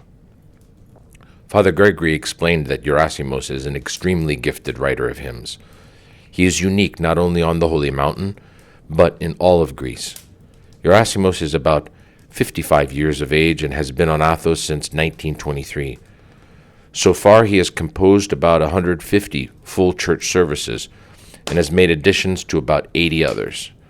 Further, he has written over 100 supplicatory canons, more than 200 tropariae to various saints, and numerous other compositions.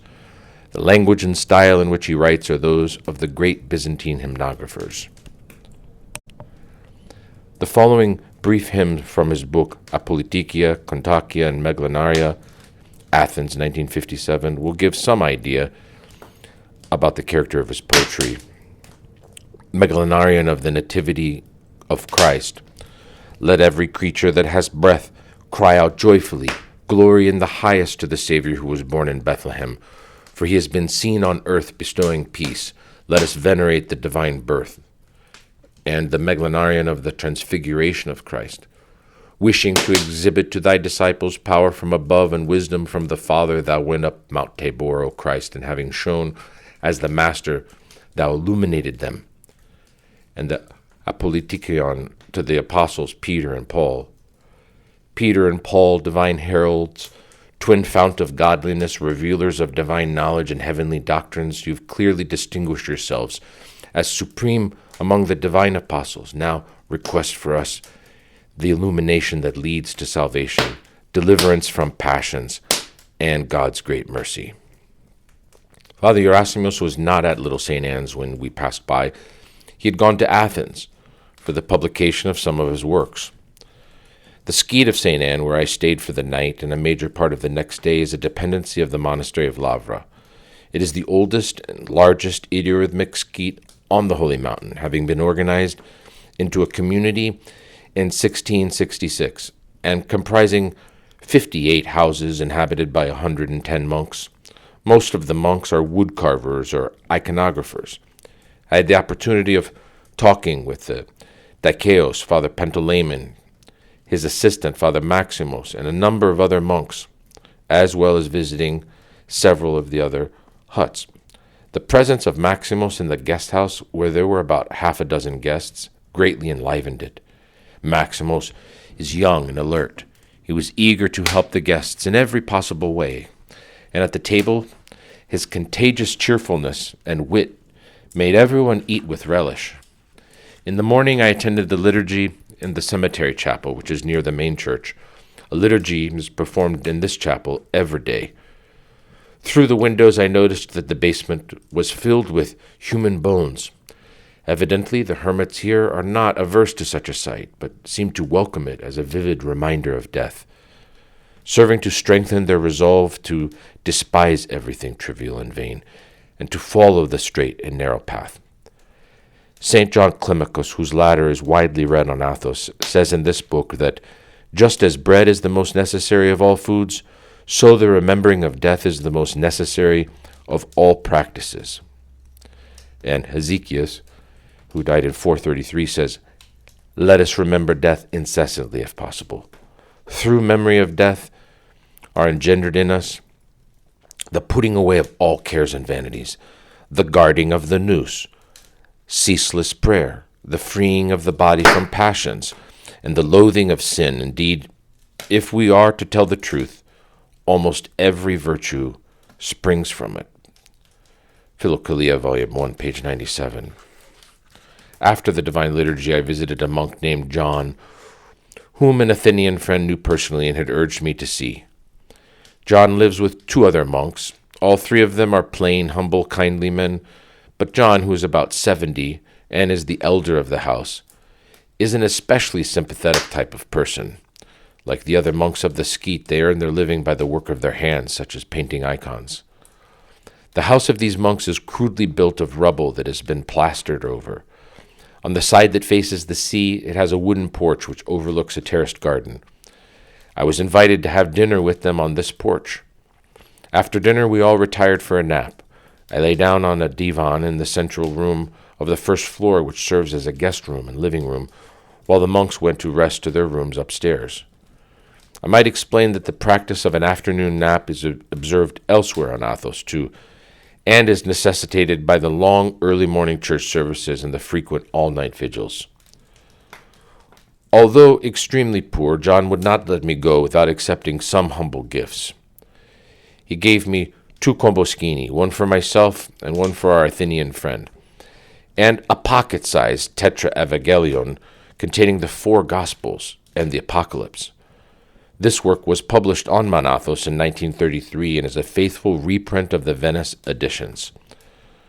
John wrote orthographically the following dedication, quote, "I present this Tetraevangelion as a small gift and souvenir to Mr. C. from the monk John, icon painter, hut of the Holy Forerunner, Timios Prodromos, skeet of St. Anne, Holy Mountain." The name of the house is derived from its chapel, which is dedicated to the Holy Forerunner and Baptist John. Each house of the skeet has its own chapel in which services are held daily. When I left these benevolent monks, I went to the principal church of the skeet, which is dedicated to St. Anne, Mother of the Holy Virgin. This church is decorated with frescoes that were painted in 1757.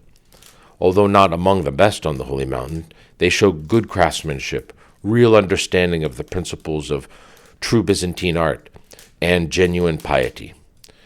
In the center of the dome is depicted Christ as Pantocrator, almighty ruler of the universe. In the singular strip immediately below is represented the great entrance of the liturgy with Christ officiating and a host of angels. Below this, between the windows of the dome drum, are depicted the prophets, and further down, on the pendatives, the four gospel writers. The background in all these paintings is blue. Among the other wall paintings, I found the Nativity, which is painted on the east side of the south vault, adjacent to the apse of the south choir, especially interesting. The colors and forms are beautiful. The postures, gestures, and facial expressions, full of spiritual feeling. The swaddled babe in the manger is at the center of the composition. Above, at the upper part of the big dark opening of the cave, is a star. The heads of a cow and a horse facing one another are visible just behind the manger. In front, Joseph is kneeling to the left and Mary to the right of the manger in relation to the beholder. Approaching the entrance of the cave at the left are depicted the three magi bearing gifts, while at the right side are an angel and a shepherd. In the sky above the cave are other angels, while in the foreground are depicted three shepherds, a dog, a flock of sheep, and a tree. One of the shepherds, a boy, is seated at the lower left-hand corner playing a pipe. In front of him is a dog with its head turned around looking at him.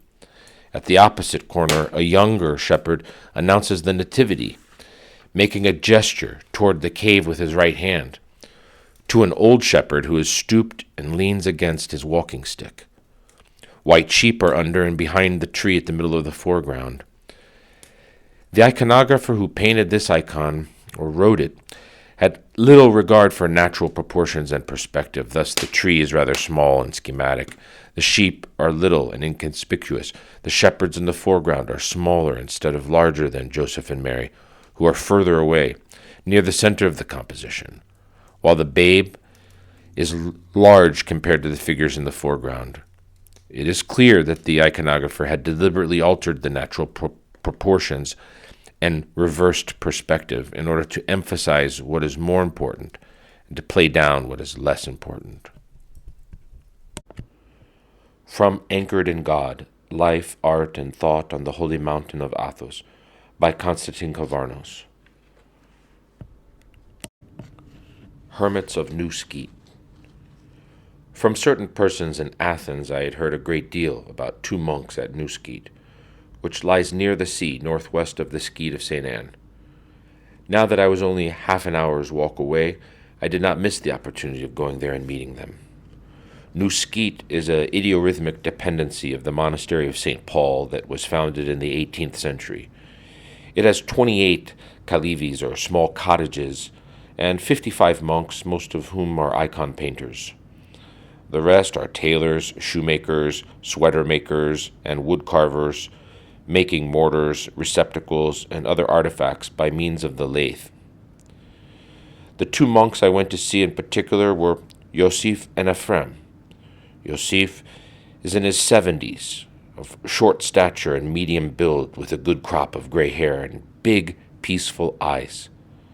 He is the spiritual father and guide of the 8 monks of the Skeet, and is regarded by them with great reverence. When I met Yosif at his hut, which is about 5 minutes' walk from the main Kyriakon, the first thing we discussed was confession.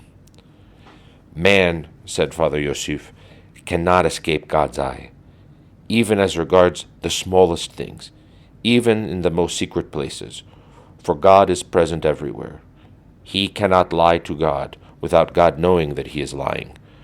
So, when a person confesses, he must tell the confessor the full truth about his deeds, thoughts, and feelings, hiding nothing. Such confession is essential for one's spiritual health and progress. It is a most important means of inner purification. Then Yosef asked me if I read the Gospels. "It is good to read them daily," he said. "Read also the Old Testament, especially certain parts of it, such as the Psalms. Dukakis's great collection of Lives of Saints, which has been re-edited recently by the monk Victor Matthew, is a very comprehensive work which I strongly recommend. The best time to read such writings is in the evening. Don't neglect prayer," he went on. "Practice especially noetic prayer, or prayer of the heart, saying, 'Lord Jesus Christ, have mercy on me. Kyrie Jesu Christe eleison me.' This is the most important form of spiritual work. But how can one practice this prayer in the world, where he is in the midst of so many cares and distractions?" I asked. "Set aside an hour each day, preferably in the evening before going to bed, and practice it continuously during that time. I suggest also strongly that you read The Way of a Pilgrim. This book shows the importance of the prayer and the manner in which it is to be practiced. The first part of this work is more valuable than the sequel, The Pilgrim Continues His Way, which seems to have been added by another author. Some persons say that this prayer is hazardous for one's sanity," I remarked. "Of all forms of prayer," said Yosef, "this is the safest and best, provided it is combined with inner attention, so that the mind does not wander off and that one follows the instructions of an experienced spiritual guide. At first," he continued, "this prayer should be said with the lips. Later it should be said noetically, though even then it should be said orally when one cannot concentrate too well on it. As we practice this prayer, it becomes an inner activity that goes on unceasingly, and it gives results. You need not accept this assertion on trust. Your own experience will prove it.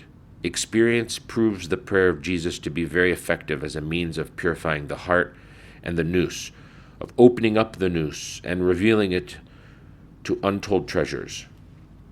Yosef's reference to experience as a test of the value of noetic prayer is quite in line not only with the teachings of the great Byzantine mystics, but also with the modern demand for empirical verification.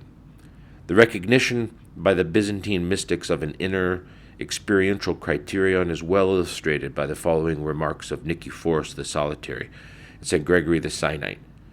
Quote, "If you keep on praying in this manner," says the first, speaking about the prayer of Jesus, "the way to the heart will be opened for you. This is beyond doubt. We know from experience that if you practice it with attention, the whole host of virtues will come to you. Love, joy, peace, and so on." Philokalia, Volume 2. Similarly, St. Gregory the Sinite, discussing how one may avoid being led astray in matters of good and evil, stresses the value of inner experience. "Do not allow yourself," he says, "to be carried away by appearances through light-mindedness, but remain weighty and accept the good and reject the evil after careful testing. You ought to test and discriminate and only then believe." Philokalia. Continuing his talk, Yosef said, "Man's chief aim should be to find God. In finding God, he finds true happiness. The interior prayer we have been discussing leads man to him. We can never thank God sufficiently for revealing himself to us. We can never even thank him enough for the other goods he bestows upon us. God need not have created man. He had hosts of angels, yet he created man and countless marvelous things for him." During the entire conversation, Father Yosef spoke calmly and unaffectedly. He impressed me as being a genuine mystic, a true saint. Yosef is not a mere contemplative. He's also a practical man, a teacher, engaged in spiritually guiding not only his entourage or his synodia at the New Skete, but also other monks and laymen who seek instruction and counsel through visits and correspondence. All this he does gratis from his intense love of God and neighbor. Yosif recommended that I next visit Ephrem, who is a member of his synodia. This priest-monk lives in a little hut built on a cliff near the sea, a short distance from some caves that were formerly inhabited by hermits, but were abandoned in recent times when parts of the cliff above them began to break off. Upon arriving at Ephrem's hut, I knocked on the door and waited. Presently, I heard a gentle voice inside, asking who it was. I answered, mentioning the fact that I had been sent by Father Yosif. The door was opened, and I faced a handsome, delicate-built monk, apparently in his 20s, with a full black beard and very bright brown eyes. He invited me inside. Ephrem explained that he lived here alone, but met Yosif and the other monks who were under Yosif's spiritual guidance twice a day. At church in the morning, where they had the liturgy, and at Yosif's house in the afternoon for supper. The rest of the time, he said, he stayed in his own hut, practicing noetic prayer and carving wooden crucifixes, little ones that are hung on the neck and larger ones that are employed by priests in church services. He handed me 2 beautiful crucifixes, one of each kind to look at. Regarding the place that noetic prayer occupies for his group, Ephrem said that it was practiced every morning for 6 to 7 hours continuously, and again in the afternoon. In the morning, he explained, it took place of the orthos, while in the afternoon it replaced the small compline at Polypnon. The things that Ephrem especially stressed in the conversation I had with him were the monk's need of a spiritual guide and the value of praying noetically and heeding one's conscience. As regards the first, he said, it is easy for one to become externally a monk, if he desires to, but to become one internally requires a whole science. This spiritual science has to be learned from an experienced professor of it. Today, such men are rare. The spiritual decline of monasticism has resulted from the lack of men of this kind, who are called spiritual guides. To become a monk, one must first and foremost seek and find a spiritual guide. Everything depends on this. What, I asked Father Ephrem, is the chief feature of the guidance that a spiritual guide should provide to a monk? It should be guidance concerning noetic prayer. This mode of prayer is the essence of monasticism, its salt, its light, its life, and its glory. Yet it is precisely in this that the contemporary monk is very much in need of guidance. He hears about noetic prayer, but he does not know how to practice it. And if he undertakes to proceed in this work relying on writings, he has the power to persist in it for a limited time only, because he encounters inner difficulties on the way.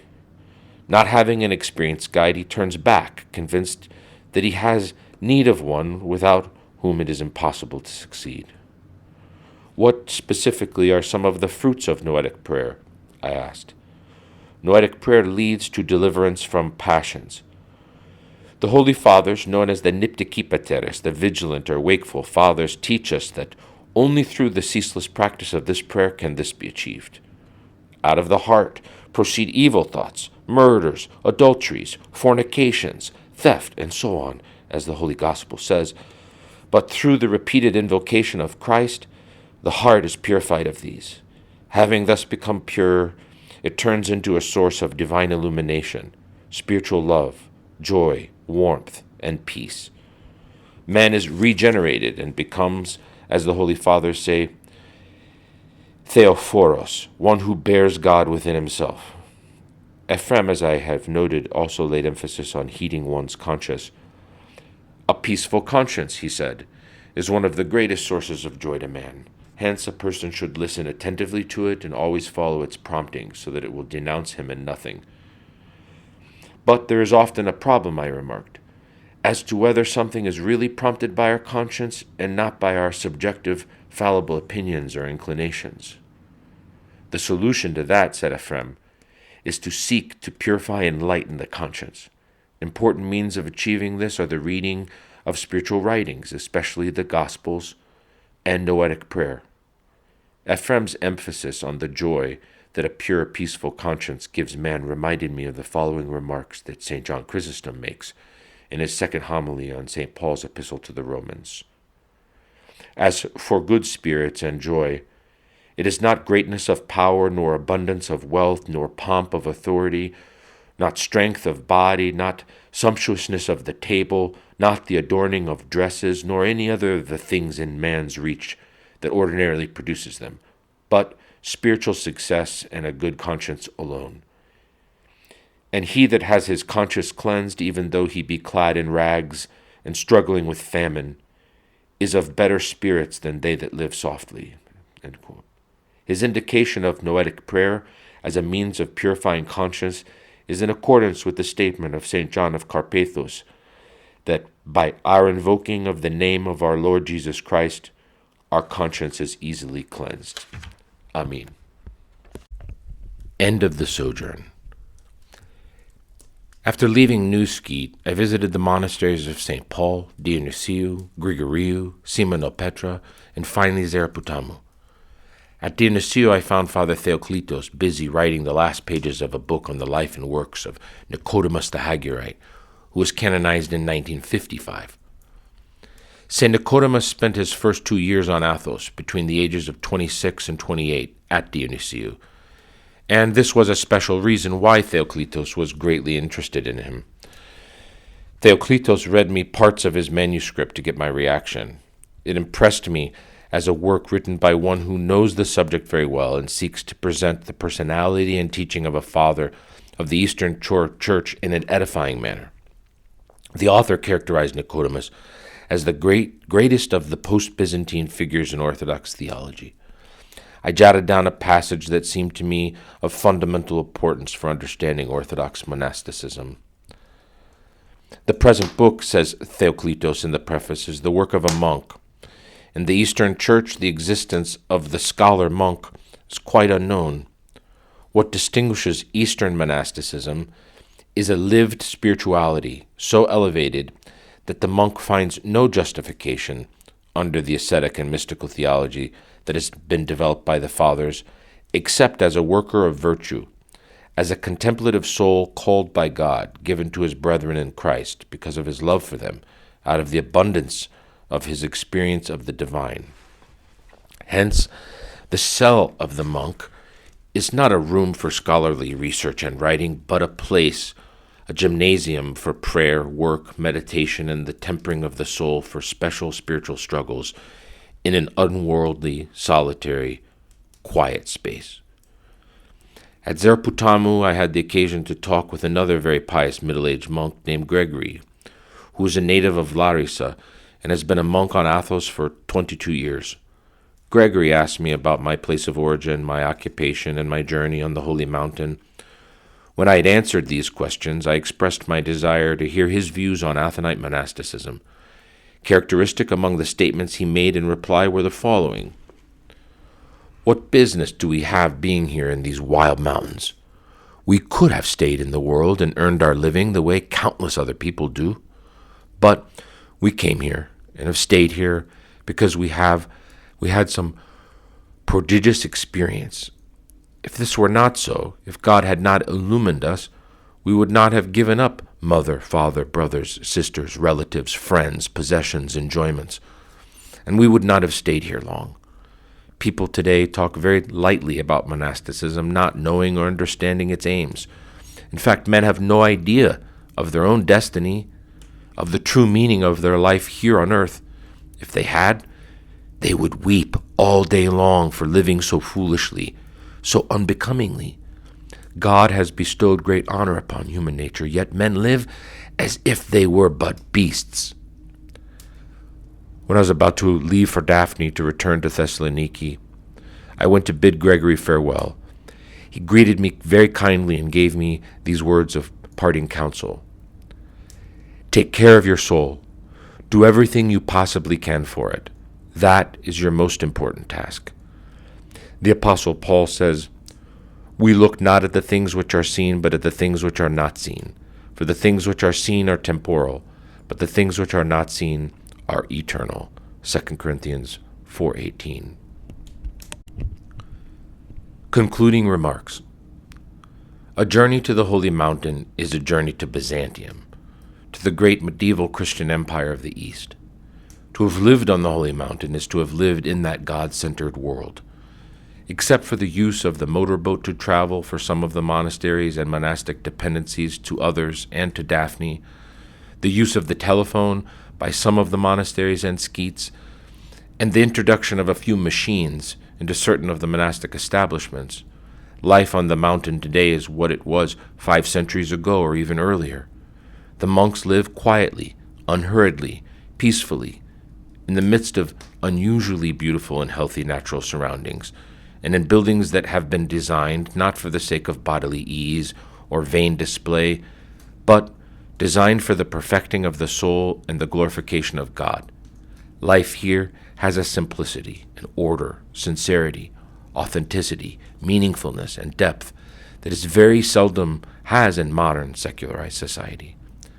Free from the confusion, distractions, anxiety, and greed of contemporary civilization, the monks devote themselves to their simple tasks, if they live in monasteries, to agriculture or handicrafts, if they live in other monastic establishments, and above all to unceasing prayer.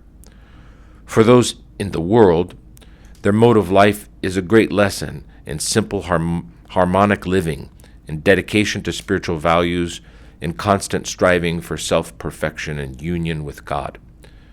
During the last several decades, the number of Athonite monks has decreased markedly.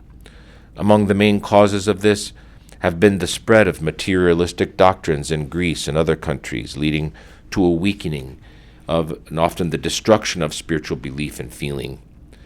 The increasing secularization of society, that is, the increasing preoccupation with material values, technology, and the turning away from the spiritual. The promulgation of activist doctrines, even within religious bodies, depreciating the contemplative life, and a series of wars involving Greece which have repeatedly upset the Greek economic structure and seriously affected the finances of the monasteries. How to stop this unfortunate trend towards a decrease of the monastic population of Athos and to increase the number of monks there is the biggest and most vital problem that now concerns many Athonite monks. There are today, that being 1958, about 2,000 monks living in the 20 Athonite monasteries and their dependencies, whereas at the beginning of the century there were nearly 7,500. The problem, as the monks themselves see it, is not merely to increase their number, but especially to increase the number of younger monks. Senile monks have to be cared for, and hence constitute a liability rather than an asset. The percentage of such monks is already too high. Younger monks, on the other hand, can perform various necessary tasks, learn more, and benefit more. Although serious, the problem is not one without parallel in the past, and it does not cause the monks to think that the mountain will soon cease to be a living reality and become a mere library or museum. They recall, for instance, that after the Greek War of Independence more than a century ago, the number of monks on the mountain was smaller than it is today, and they believe that this unique pan-Orthodox democracy of monks will continue to exist until the end of time. As to the measures that should be taken in order to reverse the present trend, they specify the following. First, steps should be taken to strengthen the piety of men. With increased piety in society, monasticism will be better appreciated and more men will feel disposed to embrace the monastic life. Secondly, the economic problem must be solved. The Greek government must furnish regularly adequate financial compensation to the monasteries for the estates it has expropriated. Thus, the monasteries will be able to provide satisfactorily for the needs of more members. Thirdly, bishops in Greece must stop taking monks from Athos and employing them as deacons, priests, and preachers of their diocese. Instead, they should recruit novices for Athos. Finally, Athonite monks, as well as friends of Athos, should strive to provide a better understanding and appreciation of the ideals of Athonite monasticism. Some important work has already been done by monks of Athos to increase understanding. I referred earlier to the periodical St. Paul of Zeraputamu that is published by the monastery of St. Paul, and to Theoclitos' book on St. Nicodemus. This work, bearing the title St. Nicodemus the Hagiorite, has already appeared in print. I should also mention another book by this monk entitled Between Heaven and Earth, which appeared in 1956, and one by Archimandrite Gabriel, abbot of the monastery of Dionysiou, entitled The Voice of One Crying in the Wilderness, which was published in 1955. Theoclitos' book Between Heaven and Earth, which is written in a lively dialogue form, is an excellent interpretation and defense of Athonite monasticism. The author shows exceptional dialectical skill and literary talent, broad knowledge of the Church Fathers, and great religious fervor. Gabriel's book deals with a variety of subjects, ethical, social, and religious, and concludes with a very timely chapter on the Holy Mountain. I shall quote some of Gabriel's statements from this chapter. To the question that some have been asking, what remains on the Holy Mountain? He replies, first of all, there remains the Holy Mountain, with its holy establishments, such as it was at the beginning, that is, with its holy monasteries, its skeets, its kelia, its hermitages, fully functioning, with their same unaltered regulations and typica, with its unshaken traditions, and the spiritual love of God and neighbor. Second, in all these establishments the Fathers strive to prove themselves, if not superior, at least worthy of their predecessors, in the preservation and maintenance of the buildings. Referring to the decrease in the number of monks, he says, the splendor and grandeur of the Holy Mountain is not to be judged by the small or large number of monks who dwell on it. This fluctuation has occurred many times during its 1,000-year period of monastic life. As to the economic problem, he remarks that we positively hope that will be settled. Concerning the prospects of an increase in the number of monks, he says, we Hagiorites steadfastly believe that our holy abodes on Mount Athos will soon be filled with monks, through the prayers of St. Joseph the Hesychist and cave dweller and his disciples. We believe that the mountain, by the grace of God, will continue in existence till the end of time.